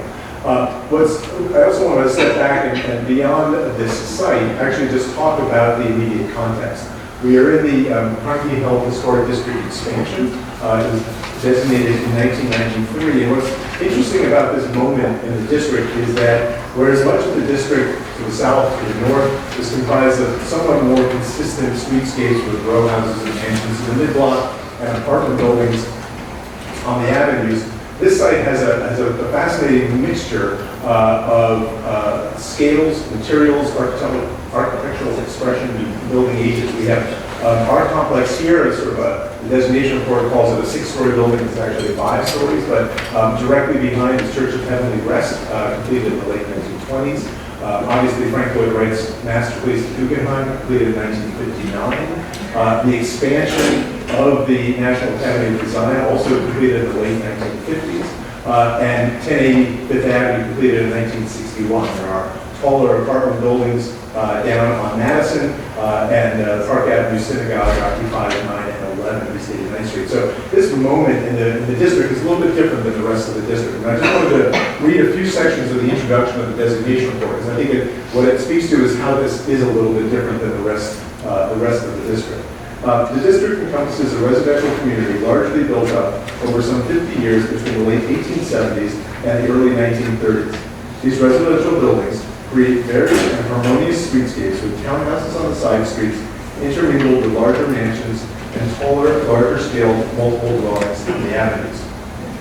As well, the architectural fabric of the expanded Carnegie Mellon Historic District, with its rich variety of interrelated buildings, produces a complex urban area constituting a distinct section of the city. I think this little moment, as I said, in the district, is a further complexity in this district, and I think that is actually an important factor in sort of considering the work that we're talking about today. There's also another interesting element in the designation report, which speaks about the active reuse of buildings in this district and how particularly institutions reused residential buildings over time. So buildings that had been built in this, let's say, period of significance from 1870 to the 1930s were reused and repopulated for schools, for arts institutions, for religious institutions. And 3 East 89th Street with this project actually would be on its 3rd use. It was originally designed, as we'll talk about in just a moment, as an entertaining and service wing that accompanied 1083, then used by the National Academy of Design, and then the future use as a potential, as a commercial art gallery. Some photographs from around the immediate area. So here we are looking at 3 East 89th Street on the upper left, looking west on the south side of 89th Street with the annex, the 1950s annex to the National Academy of Design, and 1085th directly beyond. A bit further to the east, now looking up 89th Street. Here we are with the apartment building beyond. This view north, looking up 5th Avenue with 1085th and the Guggenheim. This is a view from Central Park, looking through the gap between Church of Heavenly Rest and 1083 5th Avenue with the 1970 40 plus story building, apartment building, Madison Avenue, a couple other views here on 5th Avenue, and then views up and down 5th Avenue. So you get a sense of the variety of scale and also of period of architecture, which we think is relevant in this overall discussion. As we said, there originally, as part of the National Academy of Design, there were 3 components as part of this campus. 1083 5th Avenue, which was originally a red brick fronted building constructed in 1902. Archer Huntington purchased that building and a lot on 89th Street and had Ogden redesign it and replat it for his purposes in limestone. And at that time, 3 East 89th Street was constructed, and this building, as you can see here, they were connected in the back. And this building at 3 served a couple of functions. It was the formal entertaining wing for the row house. There was a formal salon and dining hall, but there was also service and a very large kitchen and laundry services for the row house. So these 2 buildings, even as a residence, were interdependent on one another. And then 5 to 7 East 89th Street, William Platt's annex or studio building that was constructed by the National Academy of Design on a then vacant lot directly to the east of East 89th Street. So these 3 buildings, up until last year, had operated collectively as a complex of buildings for the National Academy of Design. Historically, just a progression to show you sort of the evolution of the site. This first 1911 map shows the construction of 1083 Fifth Avenue here, fronting onto Fifth Avenue, the vacant lot where 3 East 89th Street currently is located. So we represent it here. Then the addition first showing up in 1920 in the 1921 Broadway map, but in 1914-15, the 2 buildings, 1083 being refaced and reconstructed, and 3 East 89th Street being constructed. The 1955 Broadway shows that the National Academy of Design demolished these 2 row houses. They had intended to use this side yard as a sculpture garden, but actually ended up being used as a parking lot. And then in the late 1950s, constructed the annex here. And then present day 2020, the need to actually separate the buildings. So these 3 buildings and these individual sites have a very interesting construction history, and as I mentioned, the sort of history of reuse and repurposing. There's also an interesting history of evolution, physical evolution of the building. So as it was originally constructed in 1914, 3 stories presenting on the street, a 4th setback floor, and a 5th floor at this level. As early as 1921 or 26, there was a mansard studio window added to the roof of the building, which was part of Anna Hyatt-Huntington's sculpture studio at the roof of the building. Another later addition then was this stair tower, which was added by the National Academy of Design in 1941. The Huntingtons gifted the buildings to the National Academy of Design, and in order to make the building function for egress and all, there was a stair tower that was added. This door, originally a window, this window was converted to a door to allow for proper egress out of this stair. And then in the 1950s, an extension was built to the back of a lot line to allow for enhanced circulation between all three buildings. So this building has seen a change over time and significant sort of arts-related changes, and that has actually informed our restoration scope. So typically in our approach, with the 74-711, the expectation is that you're restoring the building back to its original condition. And we've taken a slightly different approach here because our feeling is that to restore the building back to its 1914 condition would actually eliminate significant additions that have happened that were arts related. So our preservation purpose, we think, is really retaining the building and its history of changes, its arts related changes, and therefore the idea is to really preserve the current volume as it stands, including this element, the addition of the mansard, and the changes at the base. Some historic photos of the time of construction. You can see these large wood doors that actually entered into a porte cochere for service. The salon and dining floors here, entertaining up here, and then services up on the roof or on the fourth floor. The 1940 tax photos, so right at the time of the transition from the Huntingtons to the National Academy of Design. This large steel structure was added. We think it was actually part of a laundry duct drying system that was outside and is now gone, but the anchor points are still embedded in the masonry, which is part of our restoration scope. And then the 1980s tax photo, which shows the changes that took place under the National Academy of Design. So as I mentioned, the change of this window to an egress door, which really is an essential element of the egress pattern for the building, which Jim will speak to.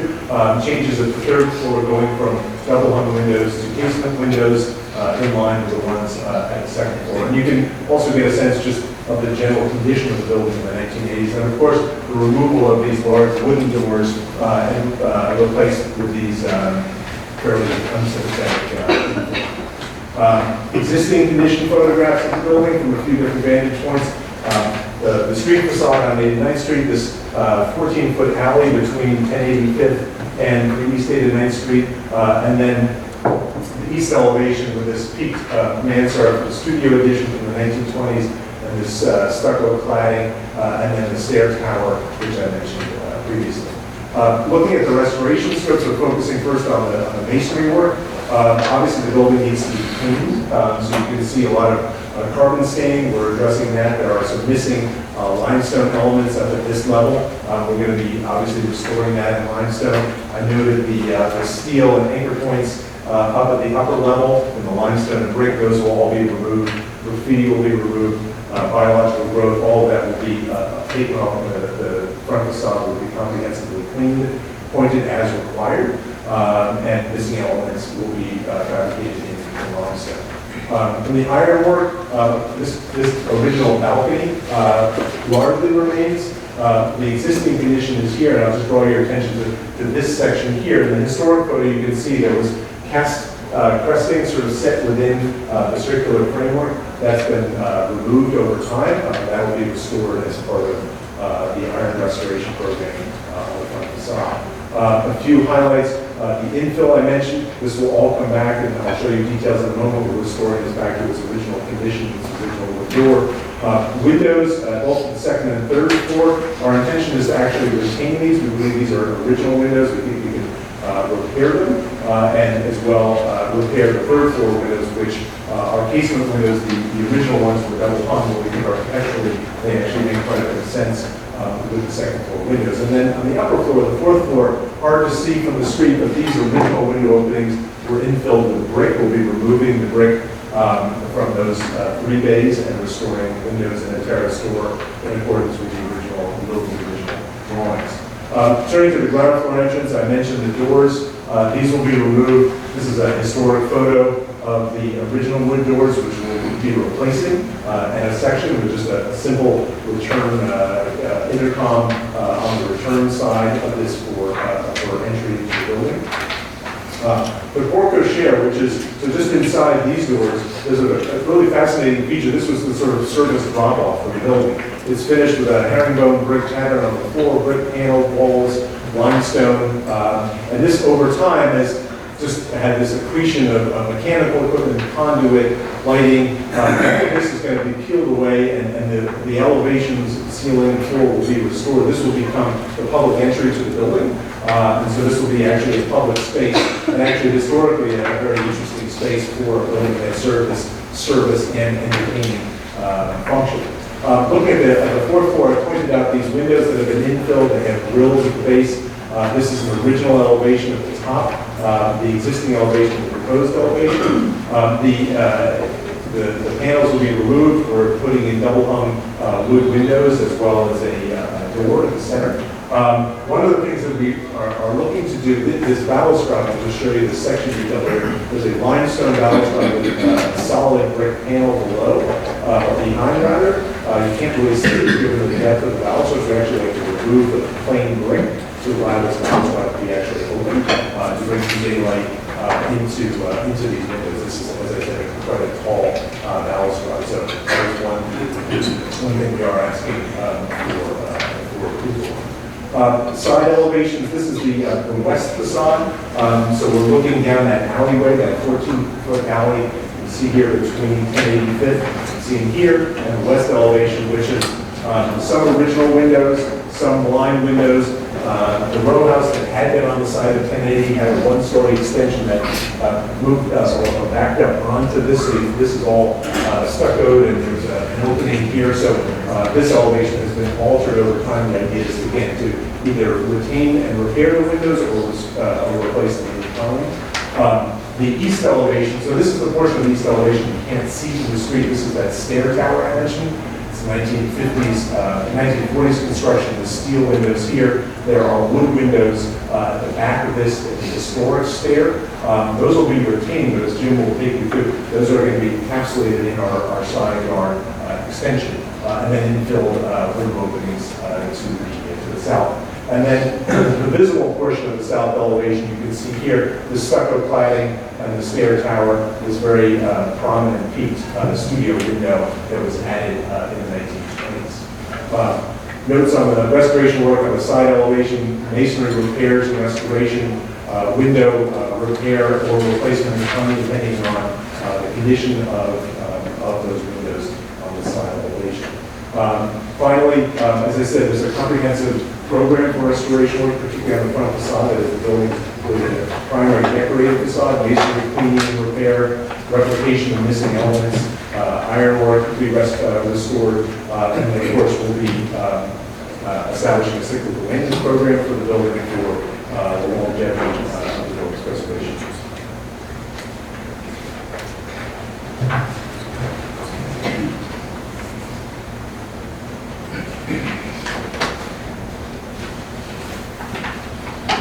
Hi, I'm Jim Hurd from Walton Architects, and we've been working on this job with the team and Jeannie for about 6 months now, and gone through many agency reviews and community groups, and this is the culmination. This is a big deal for us, so we're glad to be here. I'm going to walk you through some of the items that kind of dictated what we needed to do to fit Salon 94's program into the building. So first of all, the thing that we had to address was, I'm trying to talk loud. We can actually take the microphone. Oh, it comes on. Okay. Oh, wireless. That's it.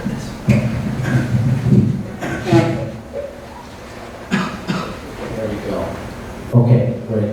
So this is the typical floor plan of 3S89. This is a very simple two-room plate, and it has the large gallery in the front, a large gallery in the middle, the two stair towers. This is as Cass said, this is the 1941 stair tower that was added when the academy took over the campus.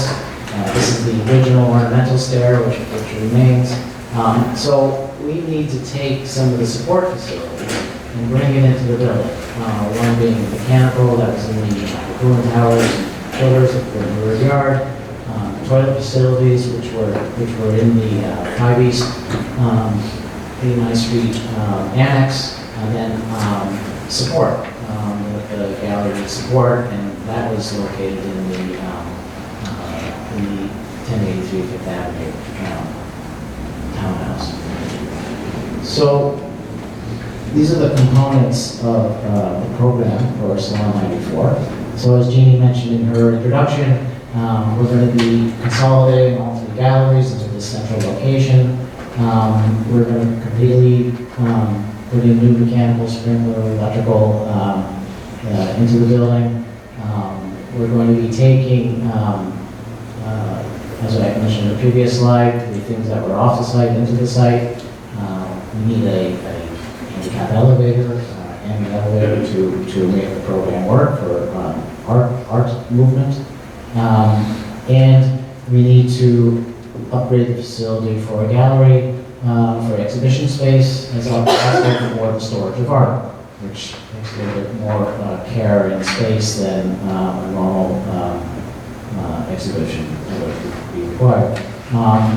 As Jeannie mentioned in her introduction, there's also the program of the research library and the artist, accessory use artist living residence for the exhibitions and programs that Salon 94 has under, and of course the accessible bathrooms. So this is essentially the 2 rooms per floor. This is the available gallery space that is in the building right now. And the program that we are fitting is the art storage, which is about 25% of the exhibition space. There's a little accessory use cafe and shop, which the artists of the salon have their items, and administration, the artist in residence, and the research library component.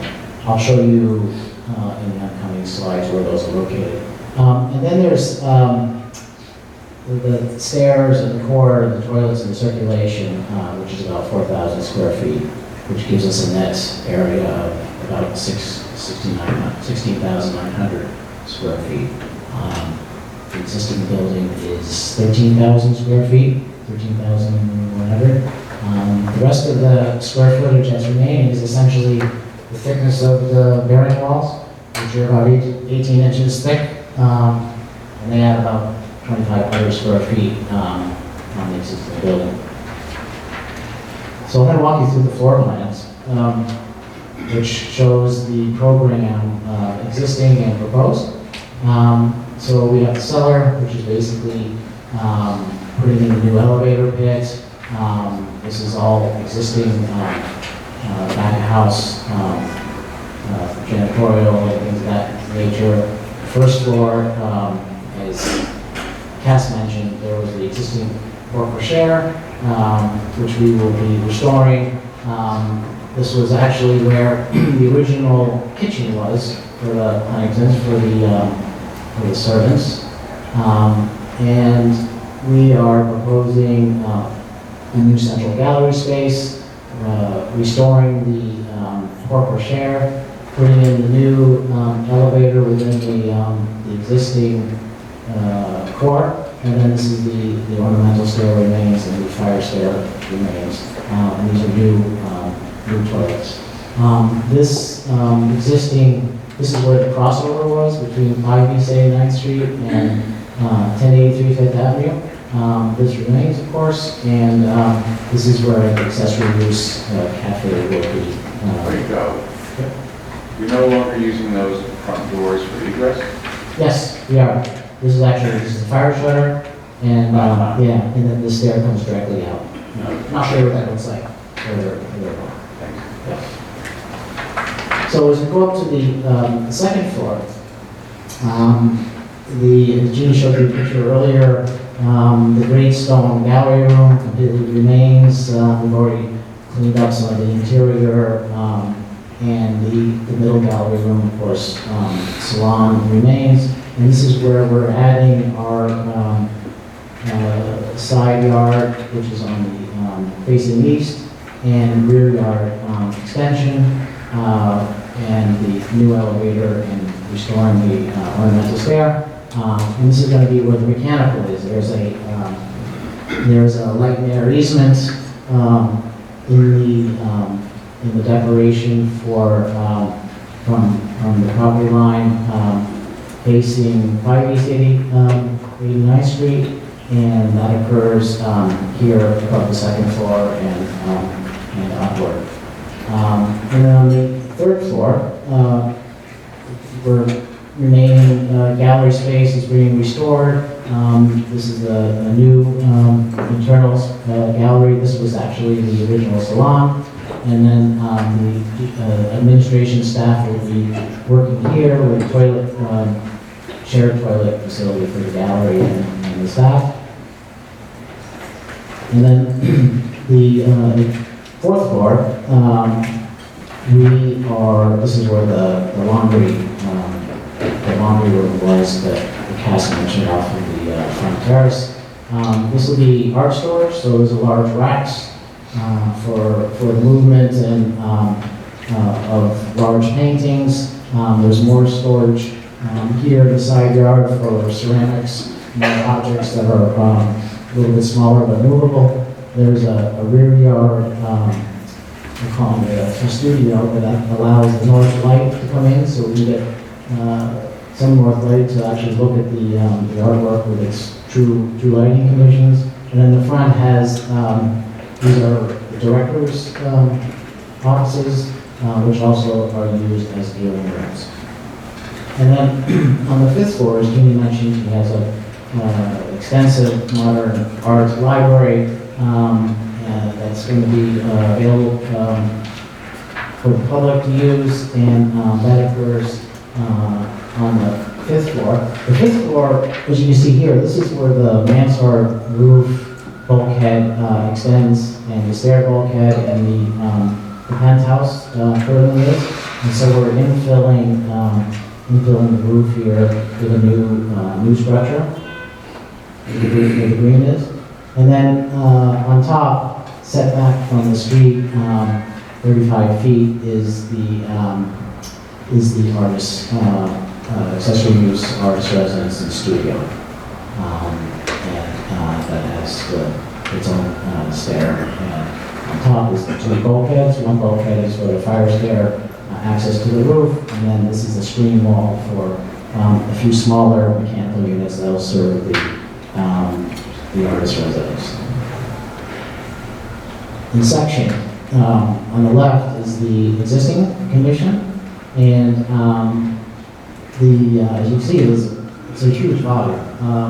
It's very large floors, 20 feet, 17 feet, and this is I'm going to outline the existing profile, the stair bulkhead, the mansard, the penthouse. This is the elevator bulkheads that are there. And so in amassing terms, we're infilling this area on the fifth floor, and that's for the art library. And we are extending the existing rear yard extension with its break up to the fourth floor, and then this is that studio facing north, which is on the art storage floor. And then the artisan residence is on the sixth floor. That is within the boundaries of the existing bulkheads and set back from the street 35 feet at its beginning of its slope. And we use the same articulation as the mansard to keep the object as set back as possible. These are the views that we're going to use for our mock-ups, and so you can see how the new additions look from the streetscape. But first, before we go to the views, we have a quick little street view animation, which is a little bit more about here. This is on 5th Avenue, Walton.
takes a while.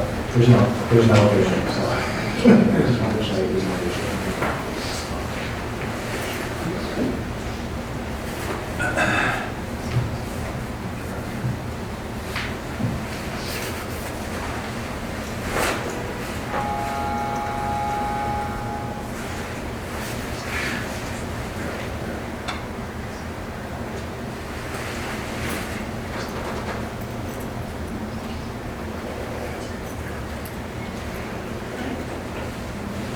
This is the 6th floor extension.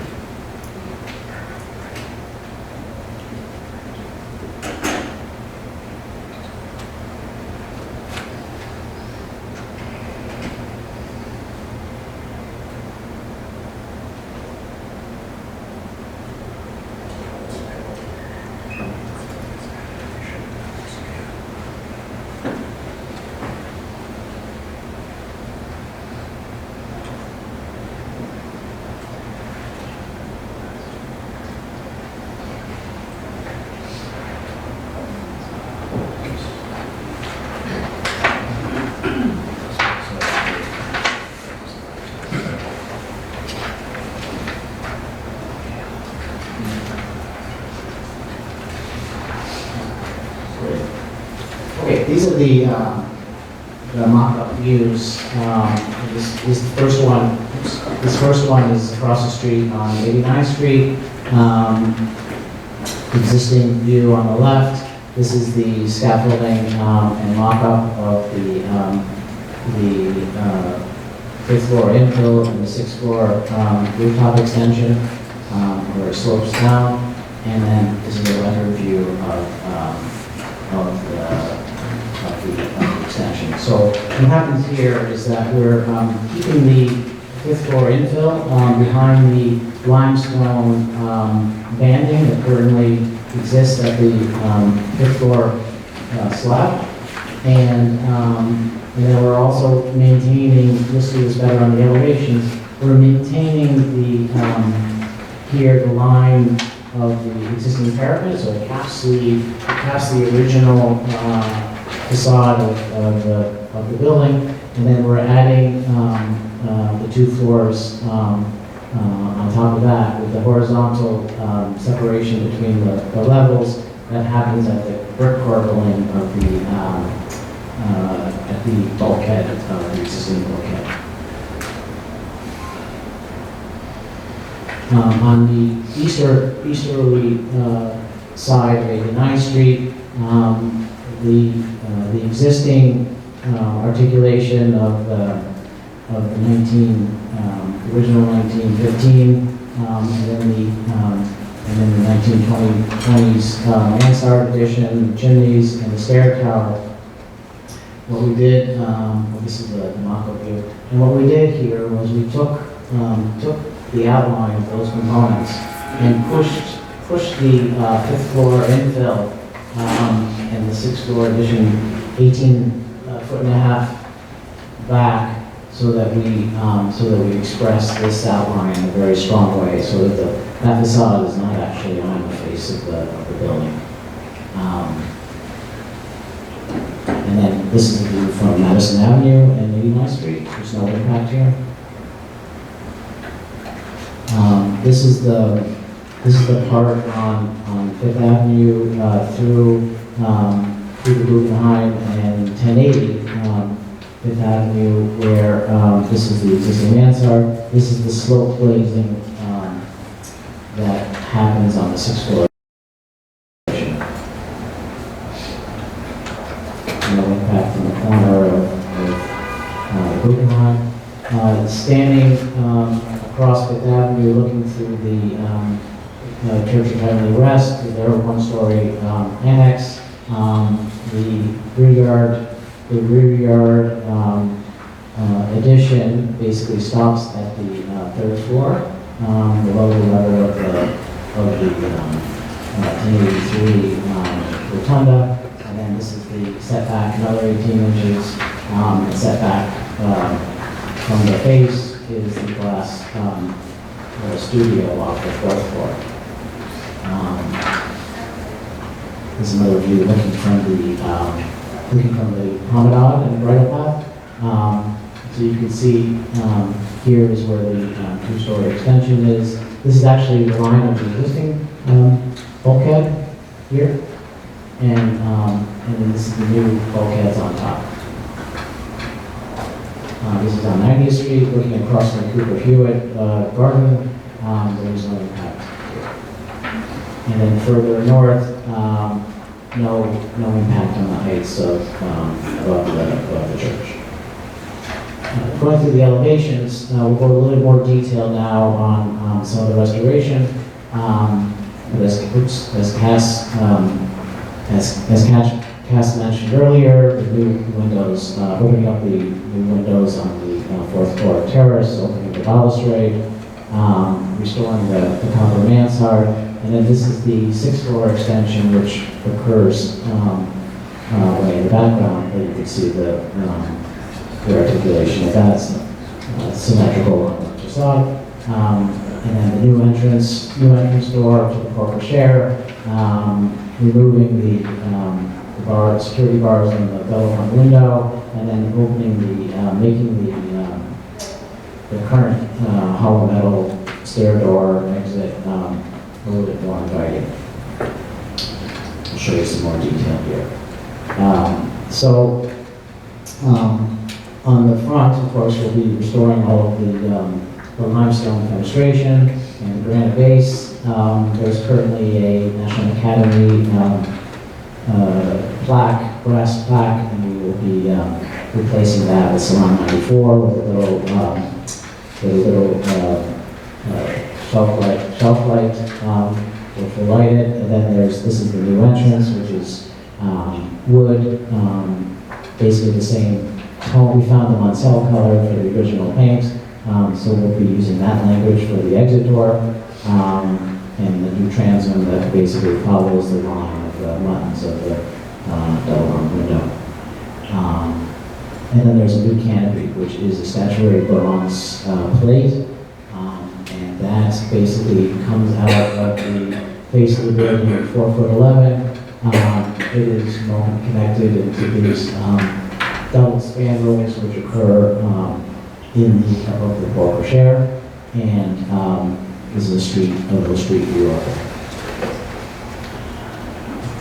On the east elevation, where Cass had mentioned, it was the kind of parched brick conditions that were occurred over the years when they added the stair tower. So we're continuing that up until maintaining the line. This window in the basically library will be the only light in the front of the library portion because there are no more windows. So and we don't want to penetrate the mansard copper. So we make this a window. Again, that window is pushed back from the facade 18 inches in relief, and then we maintain the original parapet coping. And then down here, we reorganize the existing one-story red brick extension. We bring that up to the second floor, we clean it up. It needs to be structurally stabilized. And then we build our new mechanical room here, which overlooks the easement. And then we stop the masonry rear yard extension at the fourth floor slab. And then we build our addition for the infill, fourth floor, fifth floor, and sixth floor infill. And they all stop short of the existing rear of the building.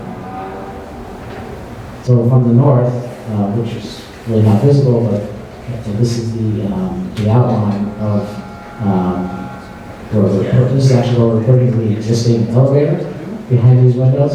So we close those up. We expose the existing rear of the building here. And this is the new three-story expansion, which is pulled back from the rear rotunda.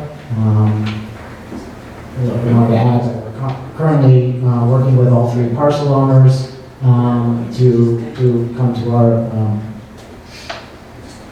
Yeah, I think at this point, I think you've worked your way around the building, so I think we have a pretty good sense right now of the overall massing, and I think you've been very detailed about the details of it. And I think we have a lot of testimonies, so what I'd like to do is hold questions for now and get to the testimony, and we'll come back with questions after the testimony. Thank you. Dee Dee Denby?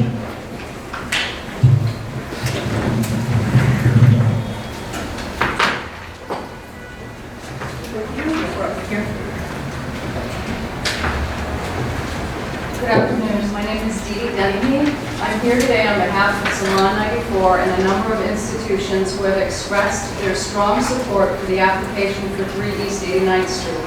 The full letters from each of these organizations have been submitted for the record, but I want to use this opportunity to highlight a few words from each individual who took the time to carefully consider this proposal and thoughtfully express their support. Renee Price, on behalf of Denoy Gallery, writes, "At Denoy Gallery, we know firsthand the complex process of updating an historic structure while respecting and celebrating its history. With the planned restoration of 3 East 89th Street by Raphael Vignoli Architects, the new Salon 94 Gallery will be an architectural experience as much as an artistic one. In Jeannie, this wonderful building has found an extraordinary, conscientious steward. I wish to offer my full support." Church of the Heavenly Rest, in a letter from Reverend Matthew Haig, Rector, Ms. Roten has been the definition of a good neighbor to the church. We ask for a presentation of how her proposed design might impact our lovely stained glass windows, which fill our sanctuary with deep jewel tones. The proposal by Ms. Roten will not have an adverse impact on the Church of the Heavenly Rest. We are delighted to offer our support. Beryl Chernoff of neighboring Park Avenue Synagogue offered his warm thanks for Ms. Roten's transparent approach to the review process, writing that the synagogue has no objection to the proposal and looks forward to Salon 94's arrival on the block. Thank you. Bill Vanderbilt?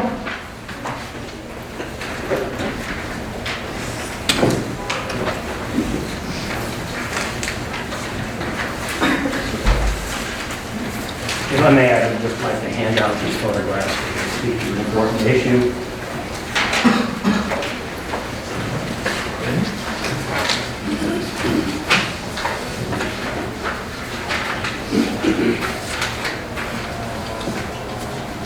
Good afternoon. Good afternoon. My name is Bo Vanderbilt. I am president of Carnegie Hill Neighbors and represent their views. We are opposed to this project. We, of course, do welcome the Salon 94's gallery's move into Carnegie Hill, and we applaud the interior and exterior restoration of that part of the project. With limited time, I will briefly touch on a number of points. The project is too ambitious to be paid, even for a 74-711 project. 2 stories added, and they fill in the side and rear yard spaces above the first floor. This represents a 43% increase in floor area. The only other 2 74-711 projects in Carnegie Hill in the last 20 years had floor area increases of no more than about 15% or no increase at all. The project's ambition is reflected in its program. It includes a gallery, coffee shop, and cafeteria on the first, a shop and a cafeteria on the first floor, then gallery spaces above on floors 2, 3, and 4, a library on the 5th floor, and a residence on the 6th floor.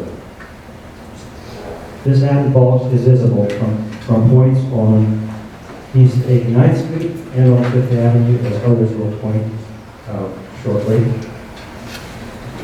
We recommend exploring a solution that would add only 1 story and make no change in the existing 10-foot rear yard space above the first floor. The rear yard fill-in presents serious problems for the abutting neighbor at 1083 5th Avenue. The mansion at 3 East 89th Street was added as an expansion of the existing Huntington residence at 1083 5th Avenue. The 2 mansions form an L shape with a magnificent three-story rotunda at the rear of 1083 joining it. That rotunda housed, and still does, a large circular fairway with three 10-foot windows positioned in perfect circular balance. That east window is the east window of that area is the most impacted source of light. And of course, this is an Ogden construction. If the commission allows the rear yard addition to number 3, this will block and diminish the light coming into the rotunda. This will clearly impair the light and air for 1083, contrary to the requirements that city planning must meet or seek that are met under 74-711. Even if a partial extension into the rear above the existing first floor rear infill will compromise the light for the rotunda. Ogden Codman, in designing the connection, must have intentionally created the space of 10 feet and the light corridor. We think that 74-711 does make mention of light and air must be taken into account. It should not negatively compare.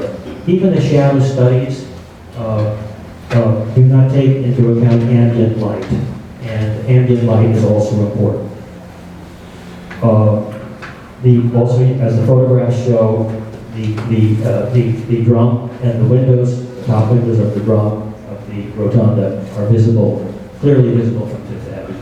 And their addition will obstruct, fill in the light that you see in the middle, and will be very visible from Fifth Avenue, especially also in the evening when it's lit up. Thank you very much. Thank you. Caroline Calyer, followed by Kevin Hackett.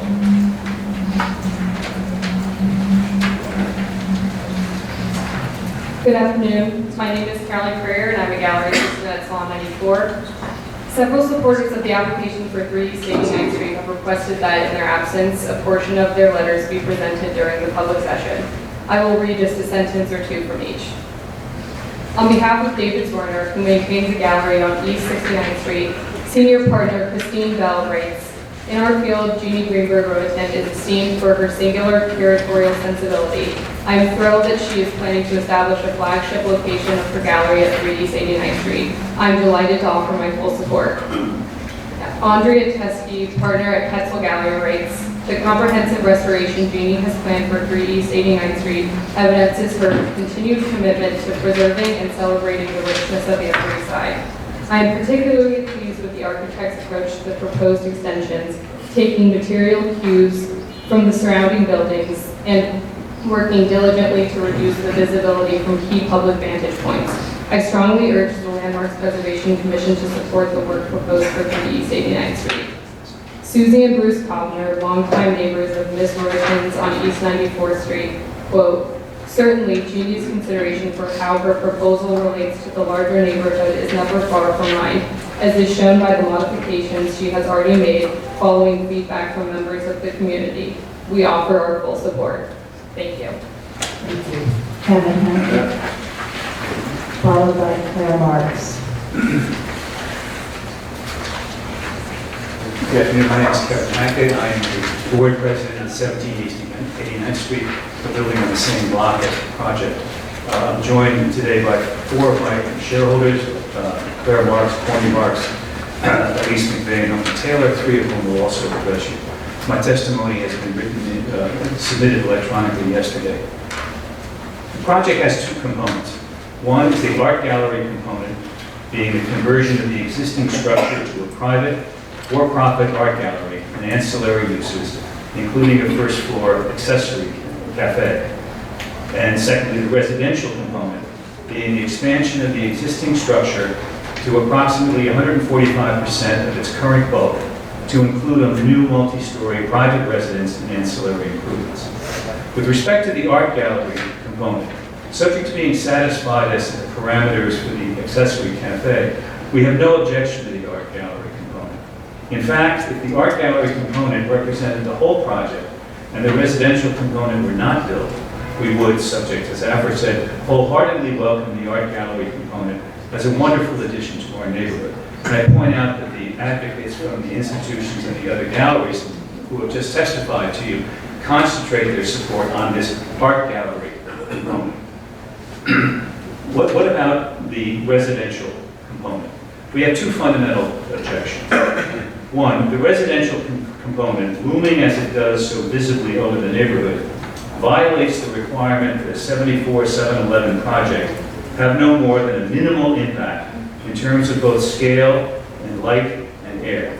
And secondly, and as importantly, permitting the residential component to proceed as proposed would result in a tremendous windfall, an outright gift to a for-profit applicant in the form of free FAR, thus constituting an unwarranted public subsidy of a private enterprise. It would be a massive wealth transfer with no compensating public benefit. Thank you very much. Claire Marks, followed by Cornelius Marks.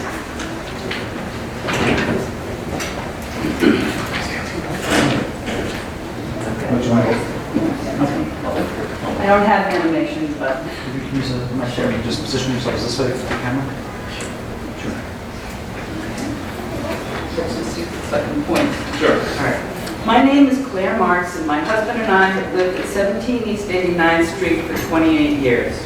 While we are enthusiastic about Salon 94's restoration of the original structure at 3 East 89th Street, and welcome the addition of an art gallery to our block, we are opposed to the expansion of the original structure on the following grounds.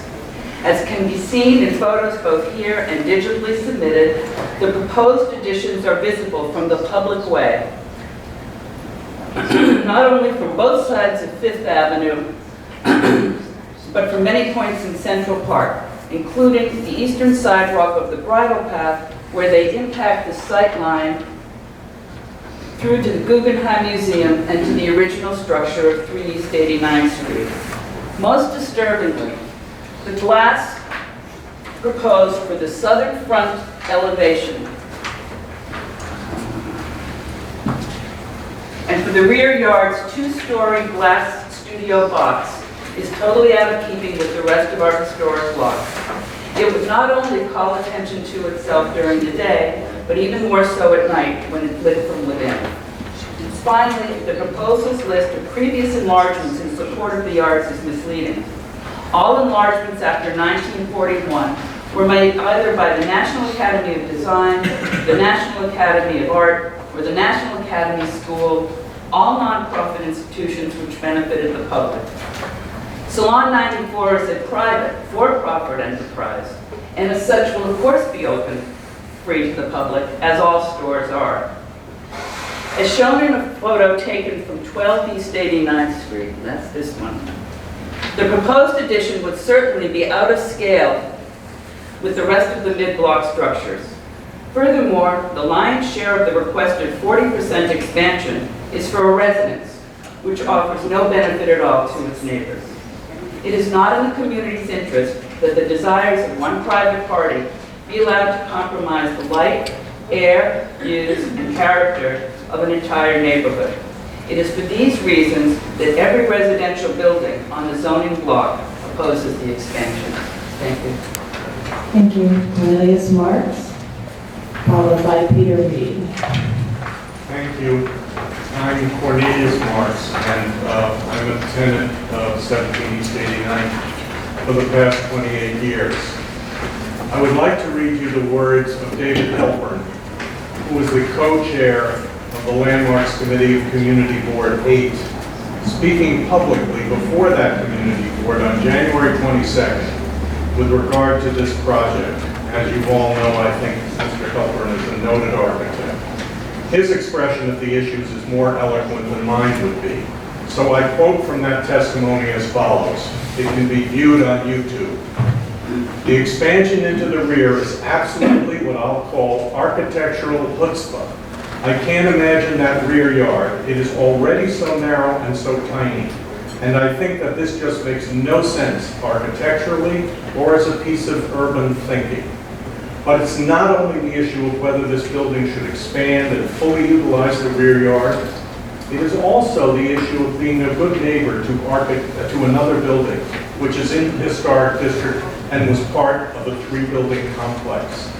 And that's the portion that has the rotunda, speaking of 1083 in this case. That rotunda looks to the east into what's left of the rear yard, which is 10 feet. So there are 3 windows, but the window that gets the most light is the one that looks to the east. If we support the rear yard enlargement, it is going to block that window. Architecture may be about form and function, which we hear all the time. But it is also about light and view and the play of light and shadow. And if we block that window, all of a sudden, we take a beautiful space which is relying on an actual light and which would continue as a rear yard under the zoning, and we all of a sudden make that a dark, artificial place. So I strongly recommend that we defeat the enlargement into the rear yard.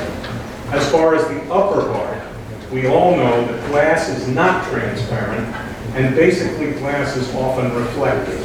It too contributes to reducing the light by adding a lot of unnecessary bulk in that rear yard. Unquote. Thank you.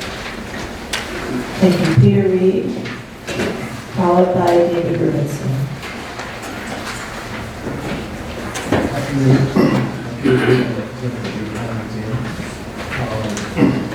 I'm here to express my support for 389th Street. To that end, I'm reading a letter written by Director Richard Armstrong. And he writes, Dear Chair Carroll, I'm writing to express my strong support for the application before the Landmarks Preservation Commission for 389th Street on the Upper East Side. Jeannie Greenberg Royton has been a close colleague of mine for many years and is a personal friend whom I hold in high regard. In our field, Jeannie is esteemed for her singular, curatorial sensibility, advocacy, and artistic leadership in New York City and beyond. In my capacity as director of the Solomon R. Guggenheim Museum, I'm pleased that she is planning to establish a flagship location of her gallery at 389th Street for 2 reasons. First, that she is remaining on the Upper East Side, where she and her family have strong roots. Second, she will be adding the singular experience of her brand of contemporary gallery to the cultural hub now occupied by Guggenheim and nearby Cooper Hewitt. Our commercial gallery at this location will permit visitors to connect with contemporary art in many new ways. Guggenheim's recent inscription into UNESCO's World Heritage List, acknowledging the work of Frank Lloyd Wright, only underscores the importance of architectural vision for this part of the city. With the planned restoration by Raphael Gamilli Architects, the new gallery will be both an architectural experience as well as an artistic one. The extensive and comprehensive interior and exterior restoration will celebrate its original 1915 neo-Renaissance style. Jeannie and her team's respect for the architectural vernacular of this neighborhood is demonstrated in the preservation plan, which includes restoring masonry, ironwork, and windows to their original design, bringing a grand wooden door back to the entryway, and restoring the structure's original porte-cochere. I am pleased with the architect's approach to the proposed artist residence, in addition, which sets back from the existing mansard roof, ensuring limited visibility from the Guggenheim and all neighboring sidewalks. I'm delighted to offer the Guggenheim support for this plan for 389th Street, which will contain both Jeannie's business and a residence. I'm confident that she will bring the same community commitment to our neighborhood as she has to her current gallery and residence on East 94th Street. She and her family have cultivated warm connections and thoughtful neighbors to the community for many years. As in my own experience with Jeannie, I believe her new East 89th Street neighbors will find her to be both considerate and communicative. I urge the Landmarks Preservation Commission to support the extension of the proposed for 3 East 89th Street, yours truly, Richard Armstrong. Thank you, David Rubenstein, followed by Michael Poinser.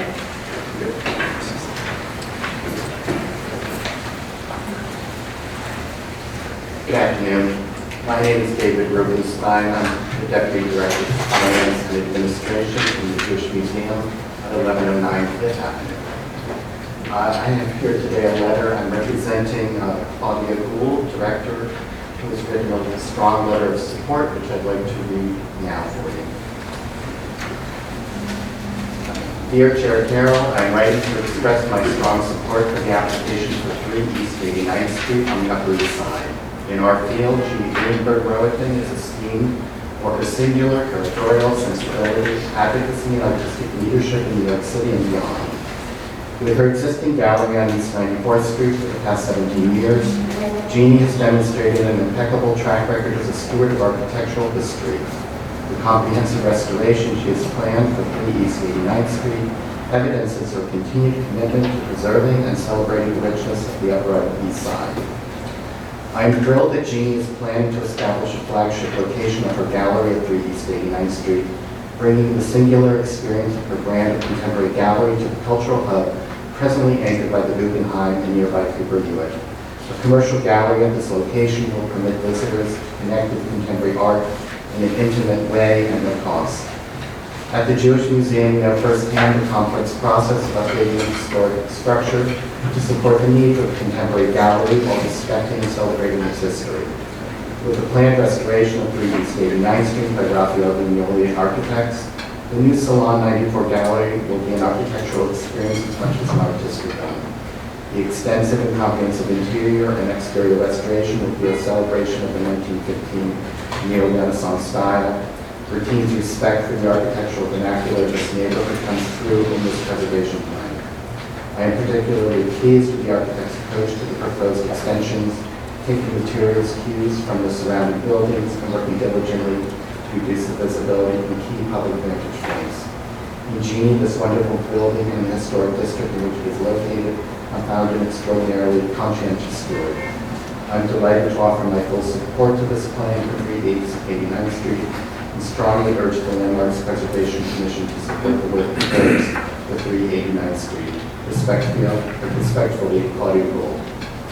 Thank you. Michael Weinstein, followed by Carol Ibarra.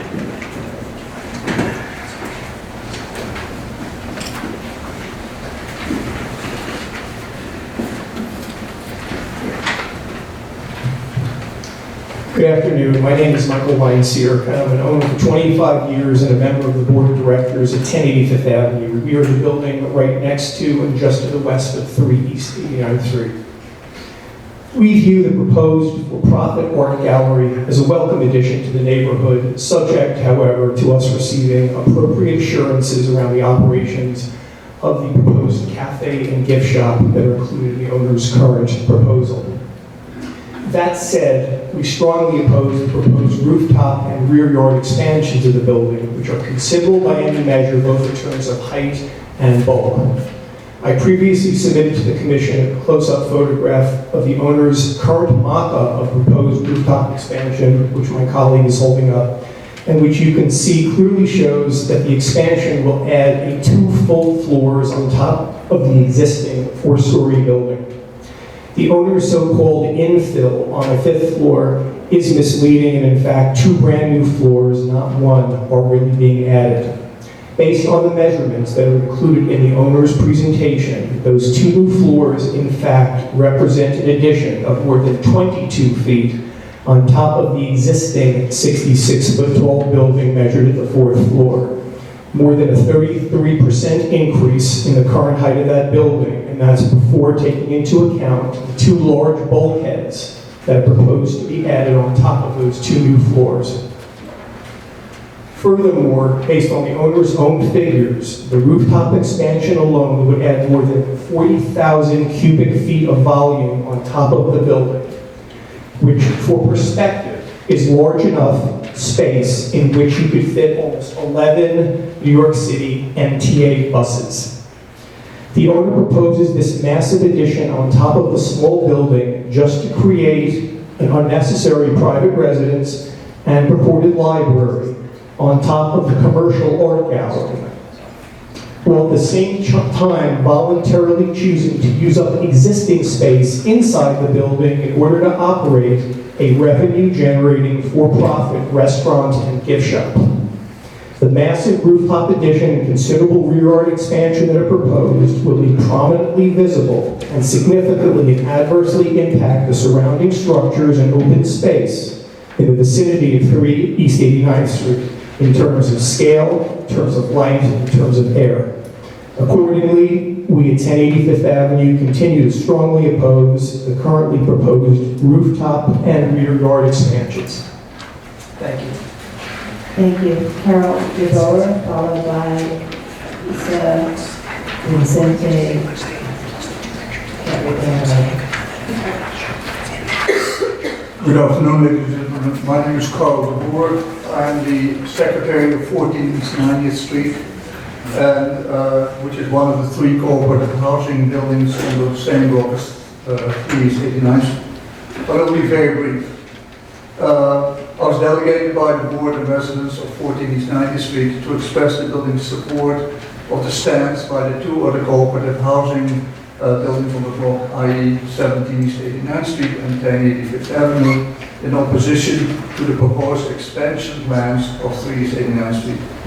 While I know it's not the purview of the committee, it may be interesting to know that since all 3 apartment houses are opposing the proposal, these 3 apartment houses comprise 99% of all the residents of the block. As earlier said, it's an unusual block with some commercial and other buildings, but at least 167 residences are in the 3 buildings, and all residents of these 166 residences opposed. Furthermore, 145 of those residents are occupied by what the City of New York Department of Finance considers primary residences for tax purposes. All these residents will be permanently impacted by the decision made by you guys. Thank you. Thank you. Lisa Vincente Nickel? I can't read the handwriting. Sure. I apologize. Followed by Felicia. Good afternoon. My name is Lisa Nickel, and I'm representing Performa. We're an arts organization that presents contemporary art performance around New York City. We're here to support the project of 3 East 89th Street. Jeannie's well known for her advocacy for a broad range of art and ideas and leadership and focusing on art as an essential way of engaging a broad cross-section of communities. As a board member of Fulton for the past 14 years, Ms. Royce has championed our adventurous and artist-focused mission as we explore both history of live performance by artists and commission new works for the 21st century. We know that Ms. Royce is equally committed to both history and the future, and we are sure that her restoration of 3 East 89th Street will exhibit her strong commitment to architectural history with the knowledge and insight that we have come to expect and admire in her. I just will also add that we had the pleasure of presenting live performance and programming as a nonprofit arts organization when the building was the Academy for many years. So we're really super excited that this building will stay in the public realm and provide opportunities to artists, to scholars, to students, and to organizations like ours who are always looking for wonderful places to present our work. So that is our strong support for the project. Thank you very much. Thank you. Felicia Mayro.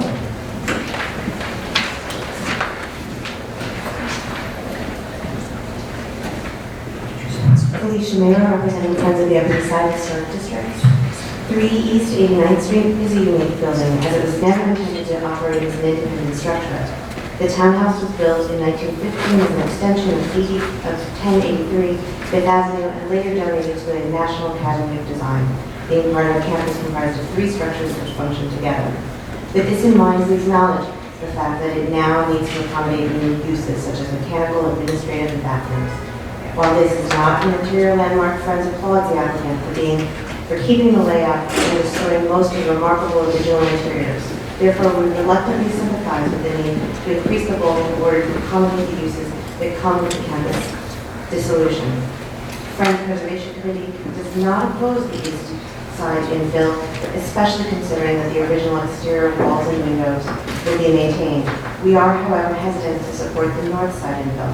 We are concerned about the impact that such increase in bulk will have on neighboring buildings, mainly on the stairwell drum of 1083 Fifth Avenue. The proposed rear studio shows obtrusive glazing that will call excessive attention to itself, especially at night. The rooftop addition is an overly ambitious plan for an already large space and is not appropriate to the building nor the neighborhood. The existing structure already exceeds the 75 feet height limit imposed by current zoning, and Friends cannot support the additional 11 feet drive for the 2-story, 3,820 square feet rooftop addition. Therefore, the excessive glazing proposed at the south facade is jarring and will most likely be visible at night. Friends Preservation Committee commenced the facade restoration. However, we would like to see an egress door design that is more harmonious with the existing multi-light openings. In regards to the modification of use portion of this 74-711 application, Friends believes that this is a solicitous repurposing of a distinguished building that will continue to contribute to the historical character and cultural history and character of Museum Mile. We are, however, not convinced that the proposed bulk modifications relate harmoniously to the building and its neighborhood. Finally, Friends applaud the owner and applicant for working with the community and for changing the proposal based on the community board meeting resolution. However, we encourage the applicant to continue working with the community and the commission to come up with a plan that does not encompass a height increase and is more respectful towards neighboring buildings. Thank you. Thank you. Kelly Carroll?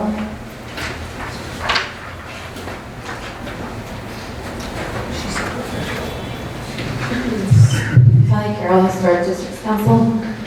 The extensive restoration being proposed for 3 East 89th is laudable, and HDC appreciates the applicant undertaking the endeavor to return this building's facade to its exquisite historic condition.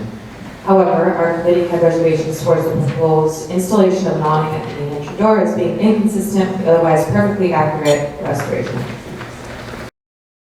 I understand that there are ongoing concerns within the Carnegie Hill community regarding the visibility and accessibility of the proposed rooftop and rear yard additions.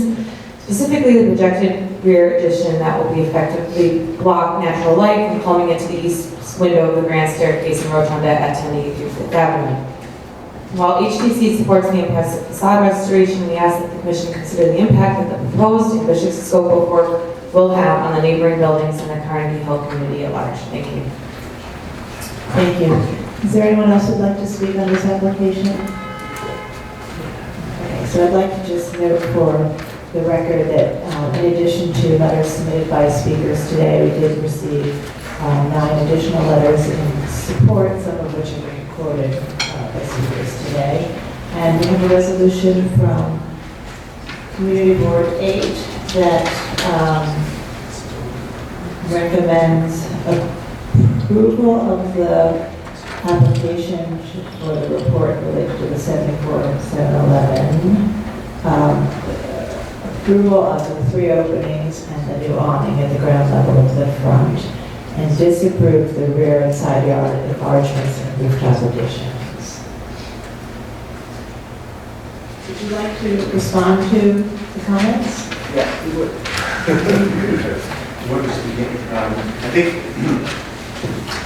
I think Jeannie's just going to begin to address some of the program issues, because there's been some misunderstandings about there being an apartment or private residence upstairs, and speak to the sort of use that's in the top of the building, but also public access.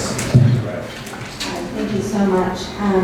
So first, this is a gallery in New York City is free to the public, and our exhibitions are sometimes as visited as different museum exhibitions. We feel like we are all very much colleagues. The rooftop extension, the 5th floor infill is going to be a public library for artists. I don't know. I went to the Art Institute, the Institute of Fine Arts, and that library's collection basically closes up when you get to post-war American art. And there is a great need for a library that can be used by students and scholars in our neighborhood.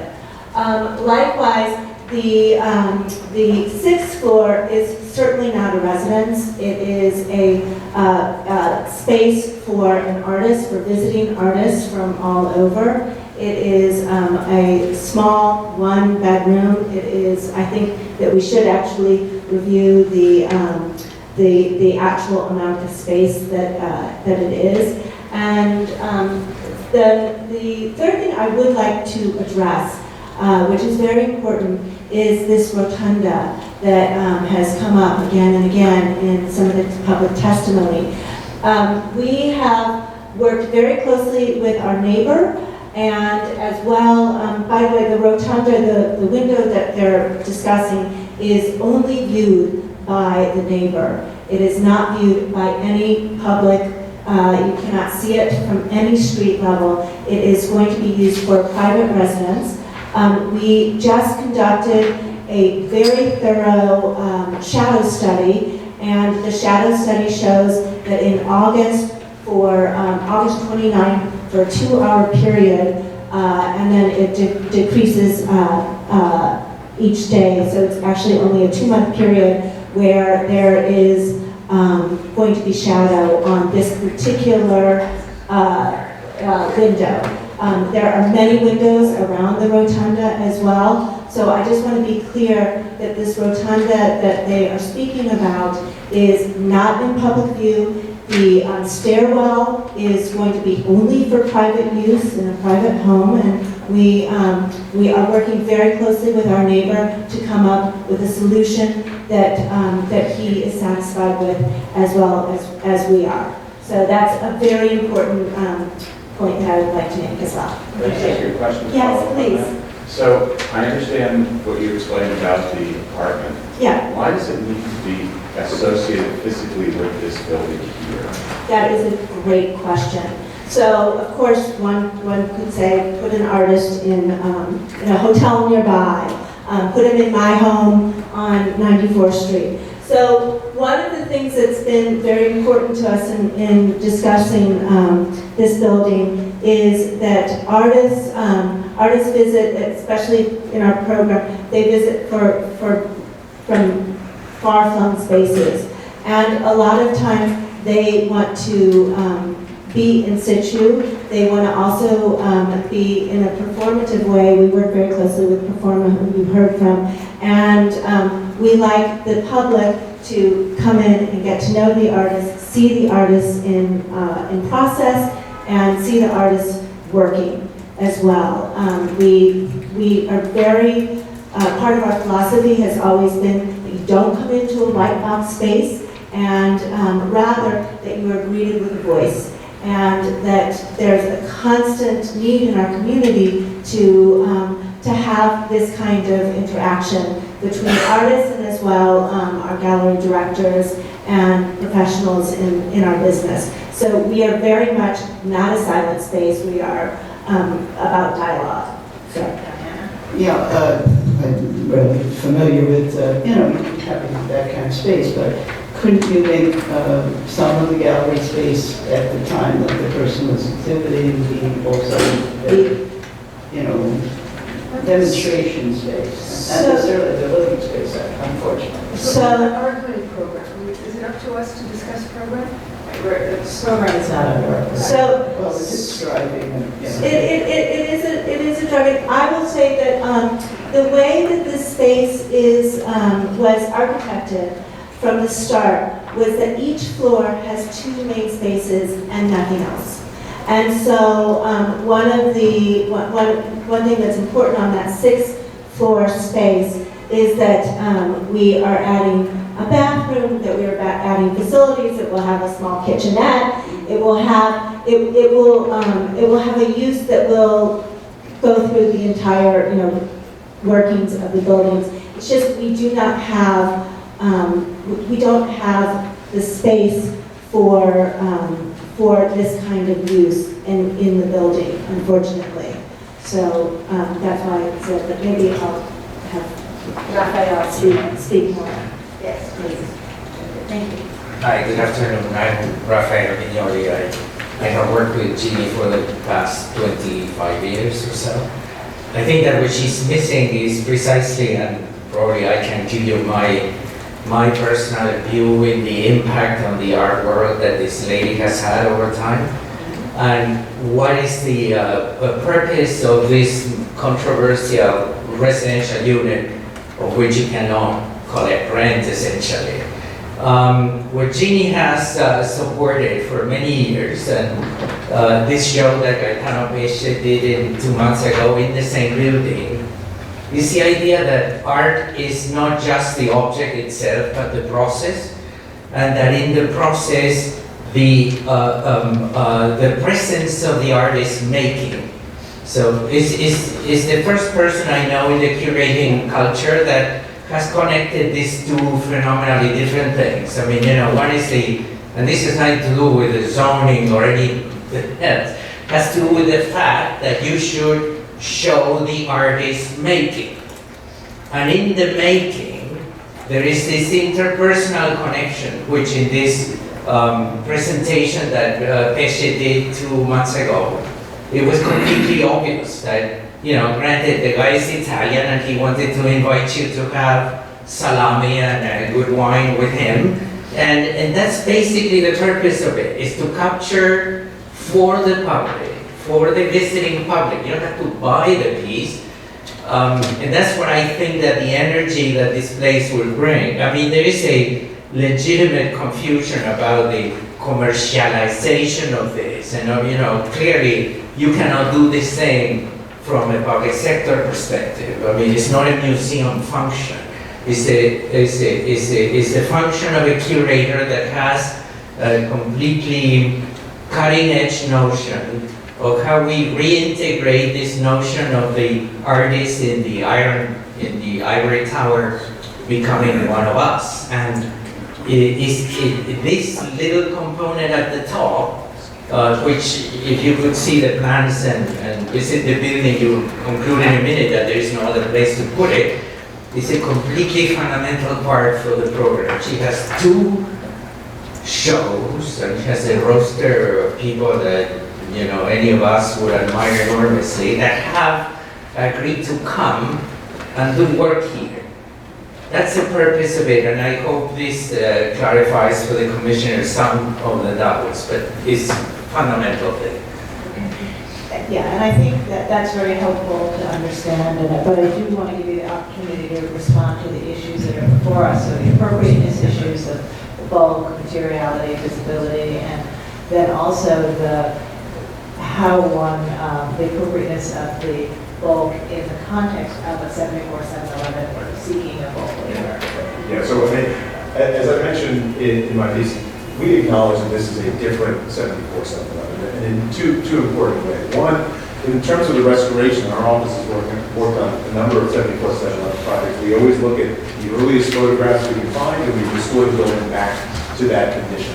This building has a different history, and we spoke a lot about use, and the history of use is actually quite interesting in this building. But the building, as I mentioned, has changed over time for sort of this continuation of arts-related uses. So whether it's that initial addition in the 1920s for NYC Huntington's studio, go back to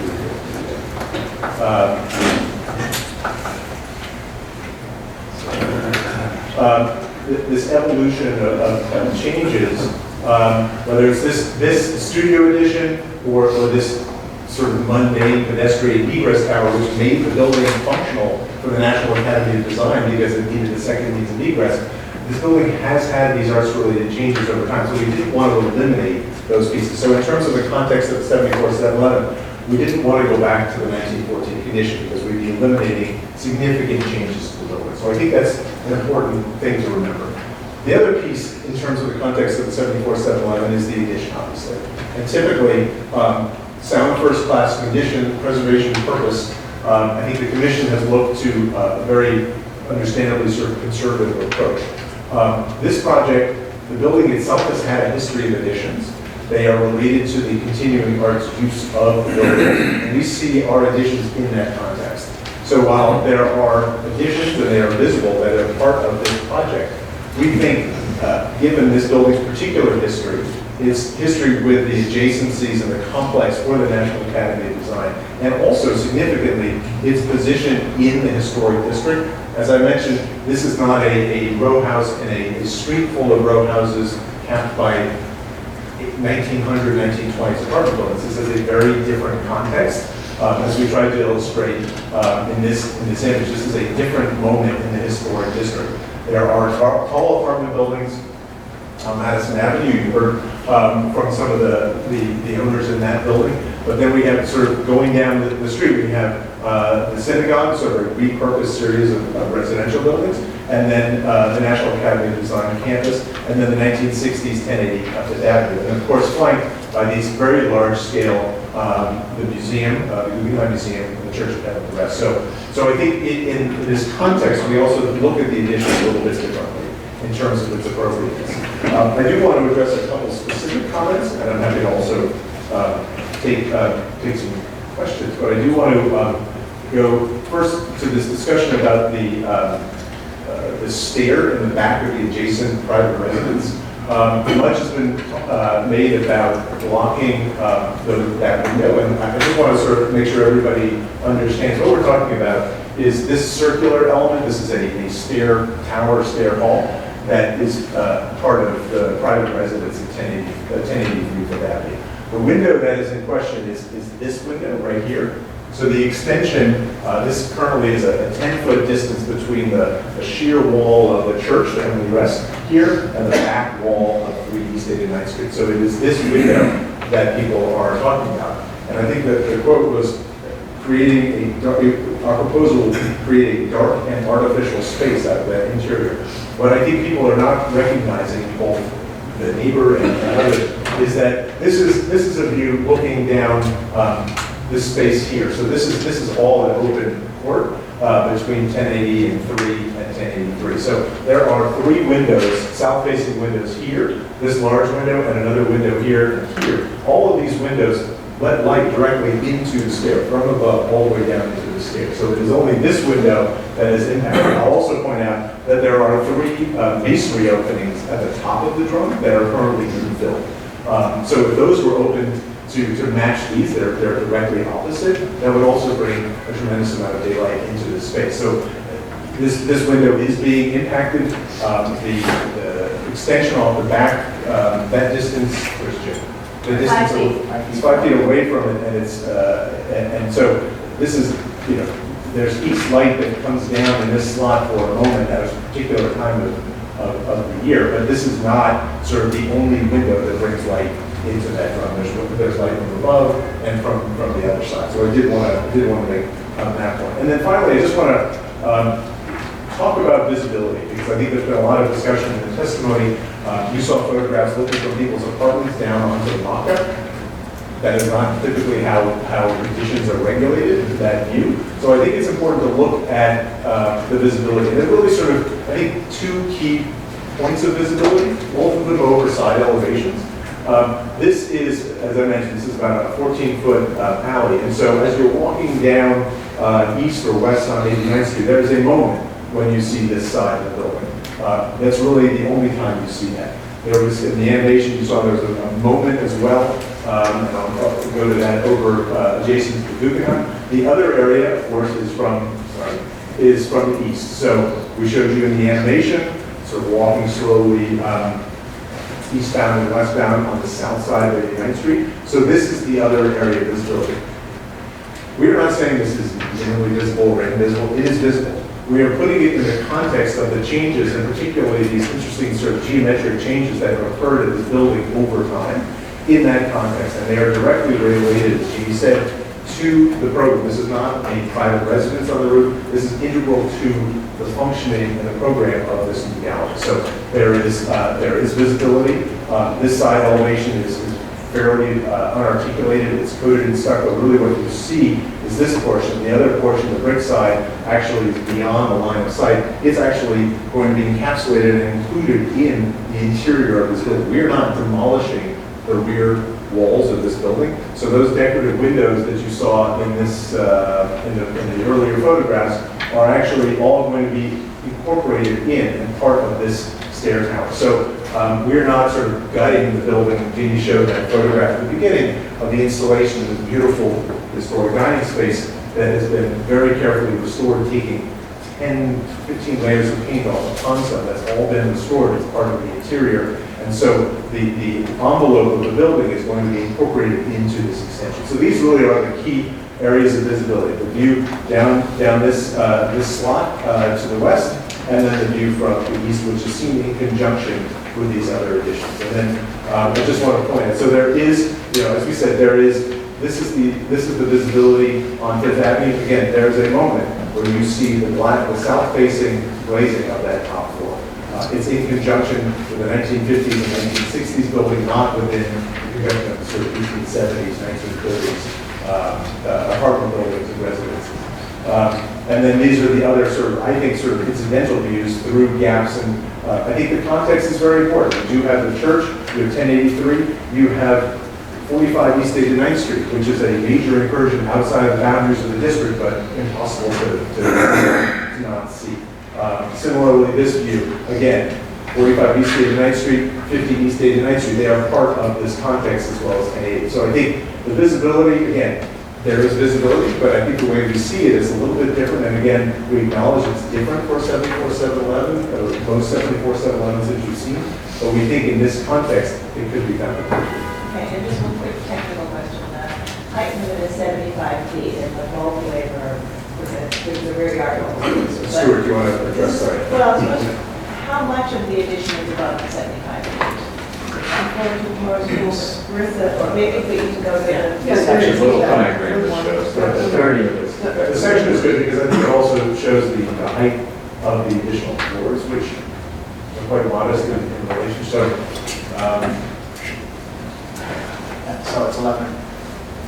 So this yeah. So we're at 89 feet. So it's essentially the top floor. Yeah. And so the floor heights too, I just want to, sorry, one second. I think we have what, 12 feet and 11 feet? Yes. In this, so all the other floor heights are 17 and 15 and considerably taller than the floor heights in the infill portion of the 5th floor and the new 6th floor. Sorry. I just wanted to add another comment, is that unfortunately there could have been another strategy for adding to it. The big problem, and it's a problem that we couldn't solve in any other way, not within the parameters of the economy of the cooperation, is that every single wall here is load bearing. And the horizontal structure is quite weak. I mean, this is not a prime construction. Remember how it was built. It was a party room. And so essentially we couldn't modify anything. That's the reason why we have to go around it. But I hope you see it appropriate. On that topic, could you have gone down? Could you have gone down? Sorry? Could you have gone down? And that's because you don't know what it's at. The basement is a mess. No, I know, but could you have dug, I mean, many of the buildings that we've seen that have been modified in this neighborhood have done so in some part by excavating. Yeah, in the yard, and there is rock there. We have to blast to gain another floor below this. We studied this thing for a year and a half, let's say that. Thank you. So, help me a second. On page 26, and in the proposed, walk me through the building. So I come in the lobby, and I go to the gallery, on the left-hand side, on the right-hand side. And the elevator is in the back. It's a new elevator. That's the elevator for the This right, just so you're aware, we didn't sort of make a lot of, this is the elevator.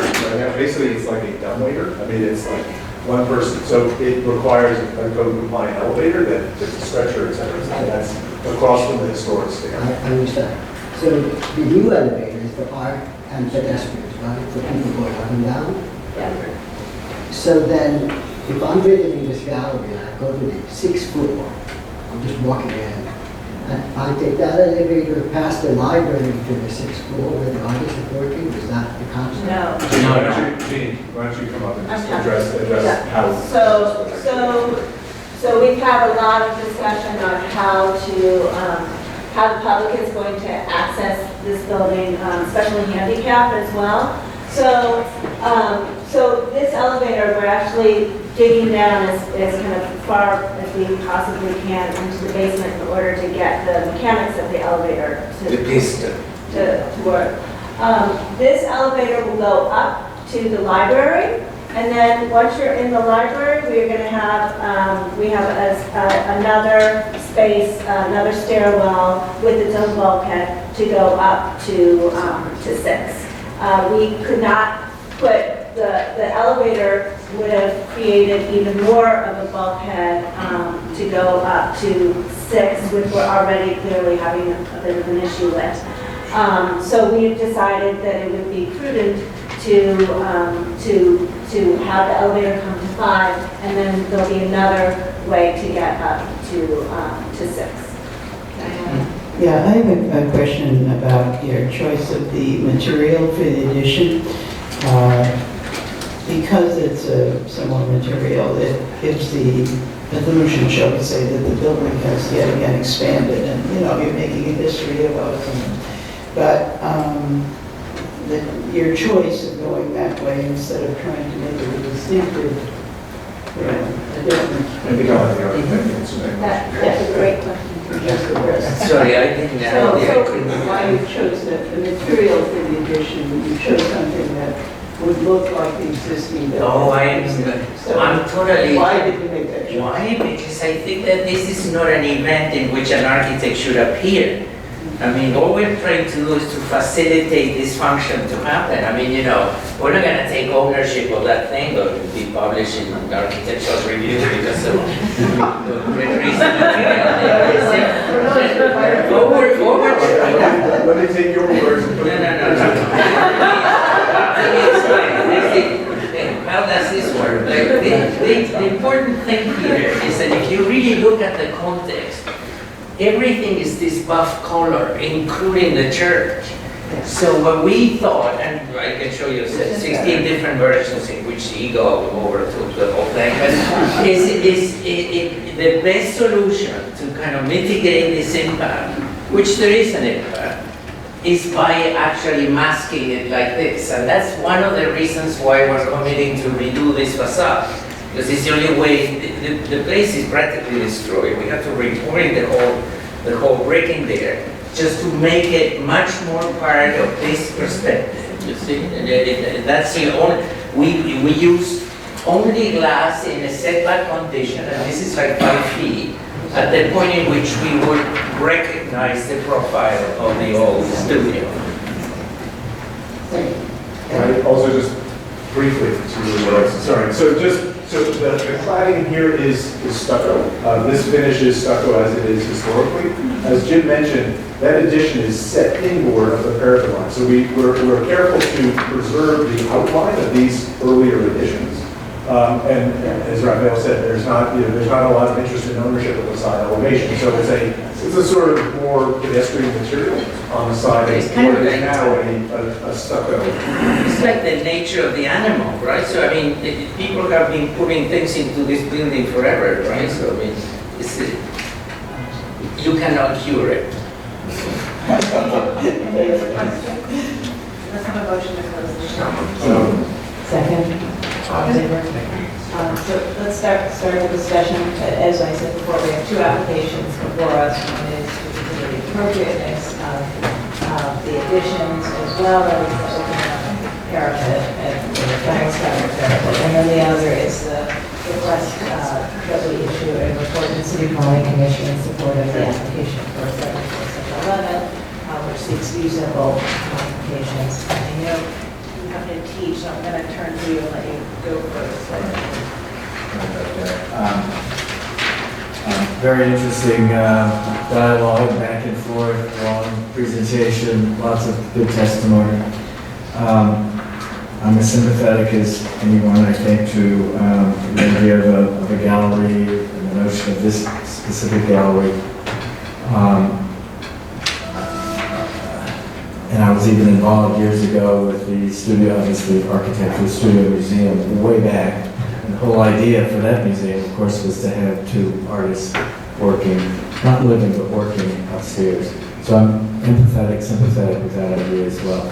However, and it's this page 34, that sinks the top floor for me. I just think it's just too much. My commissioners around this table know that I am the most flexible when it comes to things happening on a roof. I believe, particularly in this historic district, lots of things have been added to many of these grand houses over time, and I accept them. and I think that they're part of the story of these houses. But this, it just seems like it's too much when I look at this. And it will maybe someday be covered up by some addition to the building that is in the forefront here. But maybe not, depending on what this commission might do. But it's very visible, and I think, to me, it just overwhelms the front of this building, and I can accept all of the other additions in the back, on both sides, in the back, etc. It was great to hear that the church and their beautiful windows are in support. I thought the retort about the ability to have light coming into that rotunda from many different places was persuasive to me that, that's not an issue for me. It's only that top floor. So that's it. Great. Ms. Michael? I agree with Commissioner Black. Okay. Michael? Right. I think the historic work is fine. I think the canopy is fine. I think the opening of the balustrade is fine. For me, I don't disagree with what Fred said in terms of the height, the one floor being a problem, but I get to it in a different way, and I think that has to do with and it gives me pause on the additions at the back as well. The point of 74-711, my read of it, is that the waivers improve the designated building, and that they're somehow integrated with that. I know that's not necessarily the opinion that others share. But I think that the enclosure of distinctive windows is a significant thing that we don't normally do lightly. And I think that the enclosure of those windows on the stairwell, which I think would be considered distinctive windows, is something that for a 74-711 would not enhance I don't think you could argue that it enhances the land use. Benefits it in every way. Even though they aren't visible to the public, we walk, especially in this district, we often have distinctive windows that are not visible to the public that we take rather seriously. That gives me pause. I think that the visibility of the rooftop element is significant and problematic. And I don't, we talk a lot about programs, which really is not our bailiwick, but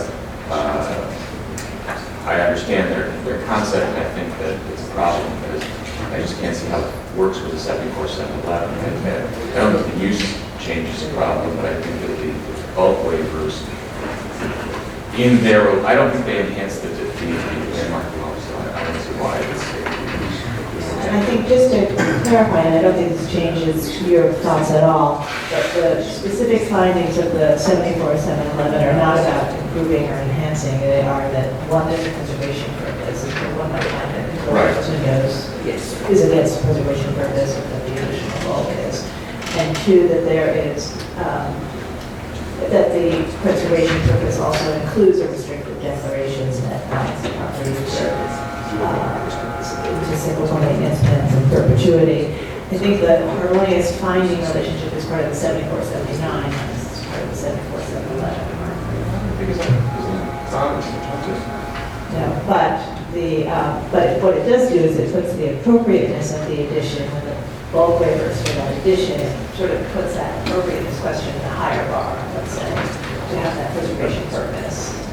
So that being said, I think that all of your comments sort of fit within that. Anne? I agree with Michael. I'm also troubled by their, not the removal of those windows, but the fact that they will be eliminated from view. I don't think that furthers the preservation purpose of 74-711. So I'm concerned about that as well as the additional bulk. I think it is too much for the building to handle.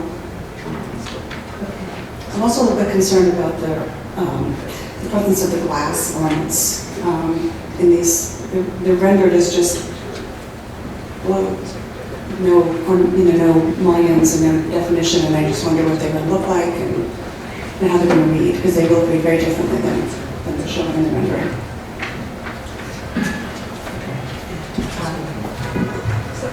I've been reading through this and looking sort of desperately to find what's wrong with it, and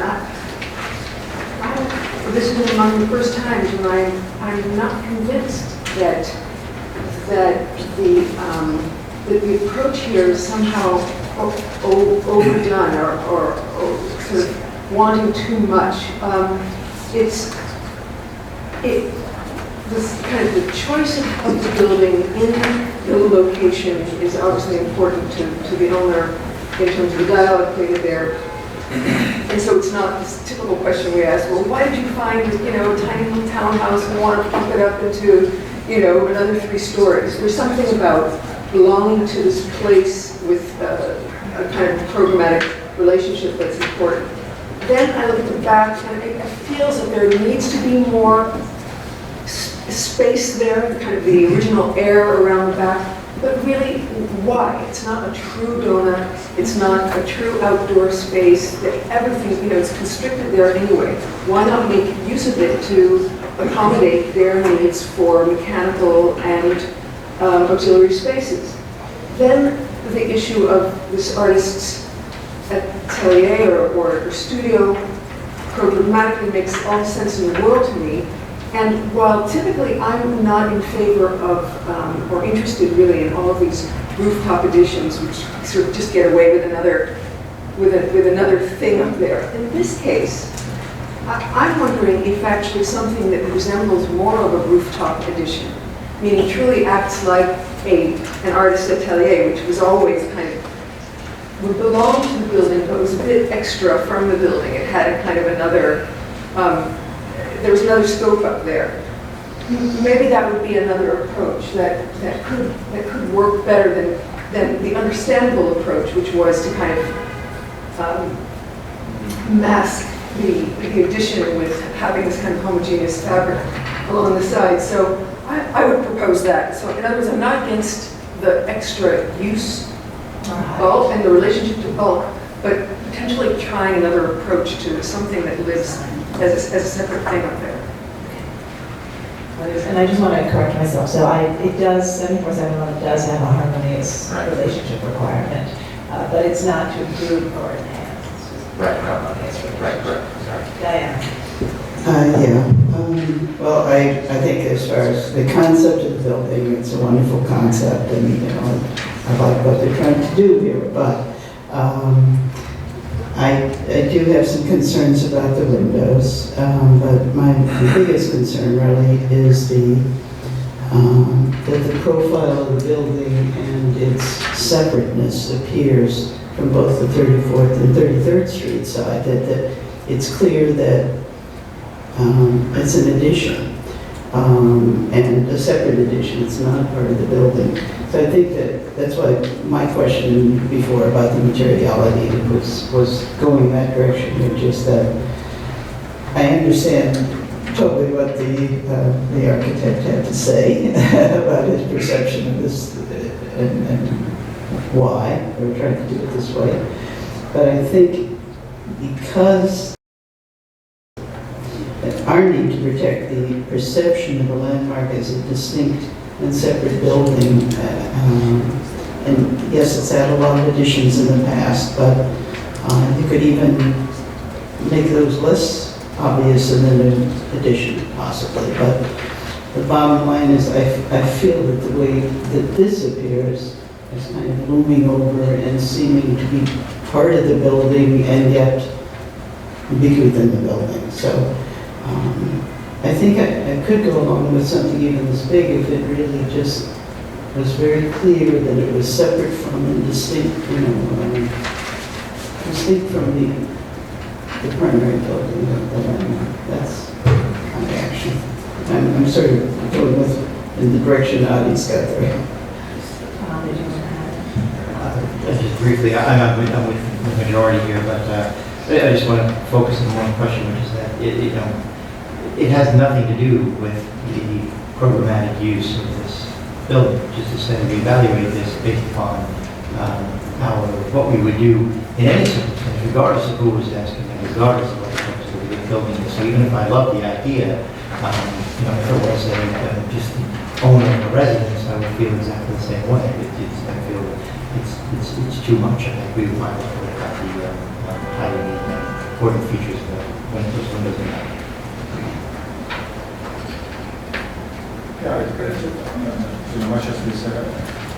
I just want to make the observation that I still believe that if you use the color here as the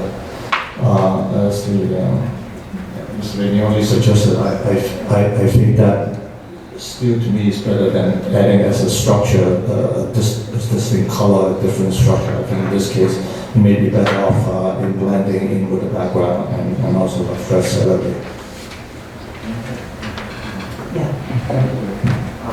I hadn't really thought about this windows in the, I think I might have a different point of view, and I don't know if it's important or not to get it out, but right now nobody can see those windows. Pigeons maybe can see the windows from the outside. When they're enclosed, but remain, and perhaps conservative, and maybe full and whatever, if they're not now, it could be argued that more people will see them and more people will enjoy them. So I just wanted to throw that over to the folks on that side of the room. Well, the issue that raises has a lot to do with what we do with smaller buildings with some sort of attachment on the back of the building, like a T-porch or something like that, which may not be seen by anyone in the public ever. But because they're unique features, we protect them. So in a completely closed donut with an incredible T-porch, we got to protect that. Same with, we see this morning, the unique windows in the back of the building. I think that, many times in just evaluating appropriateness, we have allowed the removal of arch windows or stained glass windows or big windows on visible rear facades. So we have done it, I think, because it's 74/711, there's the question for this something that you think about, but I appreciate your point that in some ways it does preserve them and it does make them more accessible. So, and I am actually kind of persuaded by that point. Everardo? So there are a lot of windows in the Metropolitan Museum of Art that are just like that. My question is, in the 74/711, these windows want to secure the future. Yes, absolutely. That would be a binding part of the preservation purpose of the declaration. I'm afraid I'm going to be one man out. I think when I look at that elevation from the side, architecturally it doesn't affect the existing building. The idea of having an artist studio rather than the top of the building is such a fantastic idea that I would accept that addition on the two sides. With you, I would take that, and that's fine. You think it's fine? You're comfortable? I think it's, I understand the issue of the problematic issue is so strong, and that's what I'm going to be seeing. I'm a man out. So, I'm sorry, so you supported or I'm sorry, I support it. All right, so I think we have, I think, the majority of the commissioners feeling that the top floor is too much bulk in the context of the 74/711, although a couple supporters. And then we have a number of comments about the windows, although I think that there are more people who would support the additions at the rear because those windows will be preserved and maintained. So I think we could take no action today. We may have you back. We may be able to, I'm just trying to count my, I think, 1, 2, 3, 4, 5.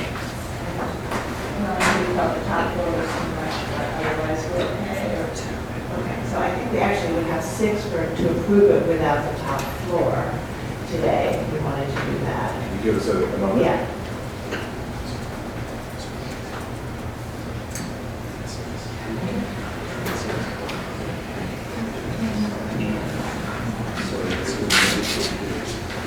Can you just give it, because Raphael is here, so Yeah. I want to shout.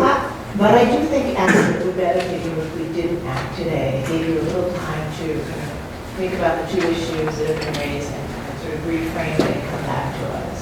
So if I understand, I'm sorry, actually. So, Sorry.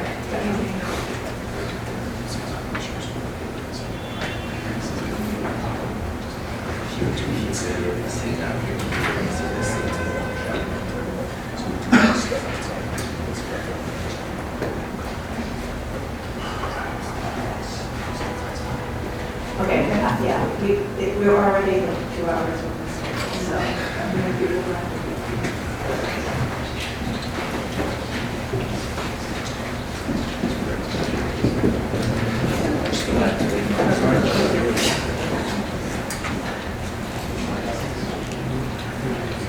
Okay, so one thing we could do, I think that there's, we could take a vote, let me just see.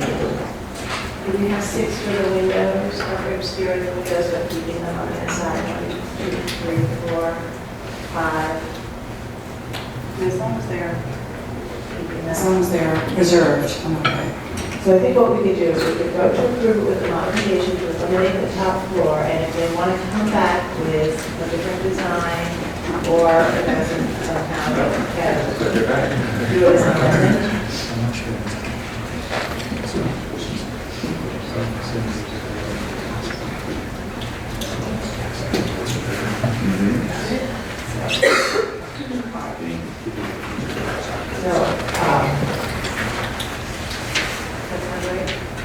Yeah, we have 6 for approval with modifications to remove the top floor, and then if they add to retain the windows inside of the addition, and then if they want to explore other options, they can come back to a public meeting, and then this with us is completed.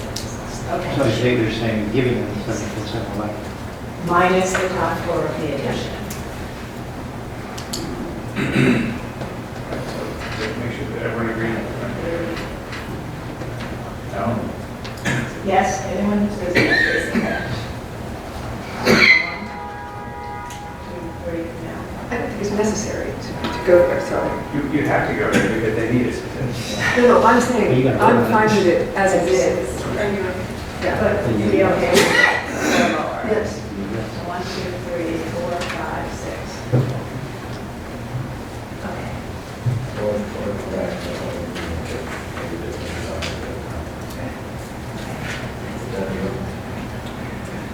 All right. Corey, are you ready?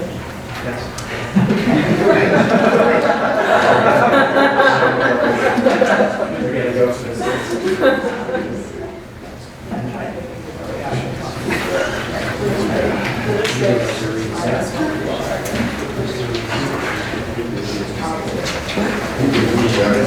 I'm ready. She supports it. I do support it, but, you know, it's supported. I don't need for it to come in.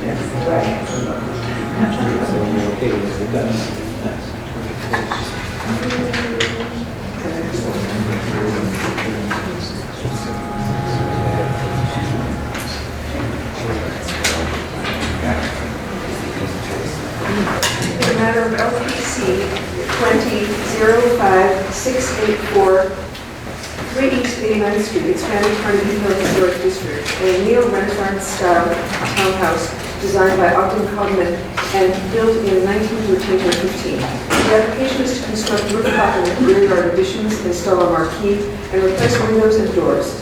I note that 3 East 89th Street was originally constructed in 1915 as an extension to 1083 Fifth Avenue. In 1941, both 3 East 89th Street and 1083 Fifth Avenue were donated to the National Academy of Design. In 1959, 5 East 89th Street was constructed as an addition to 3 East 89th Street until 2019, when each building was sold separately. They functioned together to share office space, bathrooms, and mechanical equipment. I note that the building's style, scale, materials, and details are among the features that contribute to the special architectural and historic character of the expanded Carnegie Hill Historic District. I recommend approval, finding, with some modifications-ish, finding that the building has historical functions in conjunction with 1083 Fifth Avenue and 5 East 89th Street, and was not intended for independent operation. Therefore, the proposed changes, including constructing side, rear, and rooftop additions, will allow for the installation of core functionality of the building, including mechanicals, restrooms, and ADA accessibility. That the expansions at the rear and at the roof are in keeping with the building's history, historical enlargements in support of an arts institution. That concealment of portions of the east and rear north sides of the building and special windows will not eliminate significant historic fabric and will allow for the new facades to expand the footprint in a manner that supports the adaptive reuse of the building, and the special windows will be retained. That the masonry addition with punched openings at the rear of the building and the glass studio addition above it will maintain a reading of some of the historic massing and will use form and materials that are comparable with or compatible with the architecture of the building. That the proposed rooftop addition will not be visible over the front facade from directly across the street and will only be visible from limited view corridors, primarily over secondary facades from moderate distances. That the design and massing of the proposed rooftop addition, featuring a sloped glass front glass curtain wall and plain masonry, will recall a studio window, is simple in form and set back from the front facade, and will maintain a sense of the building's historic massing. That the recessed glass infill at the east elevation allows for the profile of the 1926 mansard roof studio addition to remain legible. That the removal of brick infill from behind the fourth floor balustrade will be consistent with open balustrades typical of buildings of this age and type. That the ground floor infill has been previously altered in an unsympathetic fashion, and therefore the work will not cause the elimination of any significant historic fabric. That the installation of new paneled wood entrance doors based on the historic design will return the building closer to its historic appearance. That the proposed secondary entrance featuring wood and glass doors with a transom will be simple in design and consistent with secondary entrances found in buildings of this age and style throughout the district. That the proposed pin-mounted signage and shielded downlight, both with a statuary bronze finish, are small in scale and located at the primary public entrance. That the proposed bronze awning, featuring a simple profile and design, will identify the main building entrance and will not detract from the significant architectural features of the building or streetscape.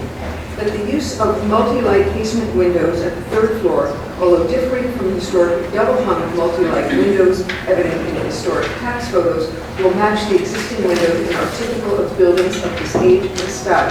And the proposed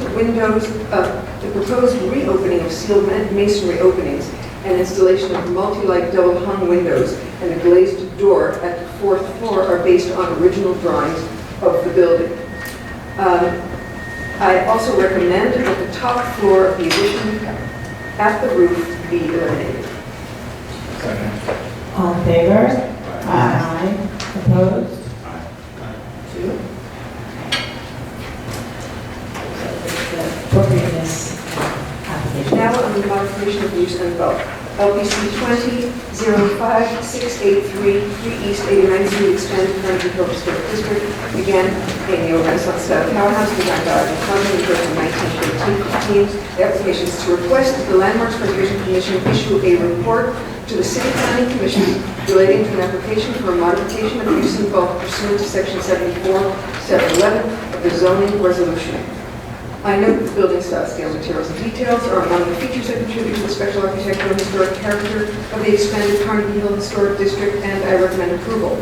Finding that the restorative work pursuant to LPC 20-05684, including cleaning of the masonry, replacement of deteriorated windows to match the historic in terms of material, operation, configuration, detail, and finish, and the repair and replacement of cast iron details will help return the building closer to its original appearance and will aid in the long-term preservation of the building.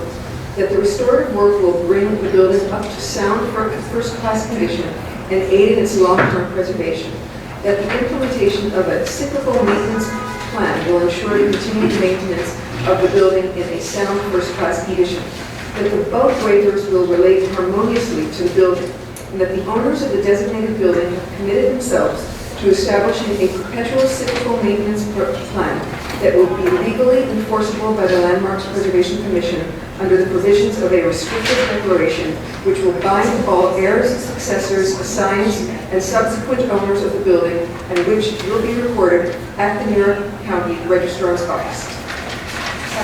All in favor? Aye. Opposed? 1, 2. All right, so that's approved.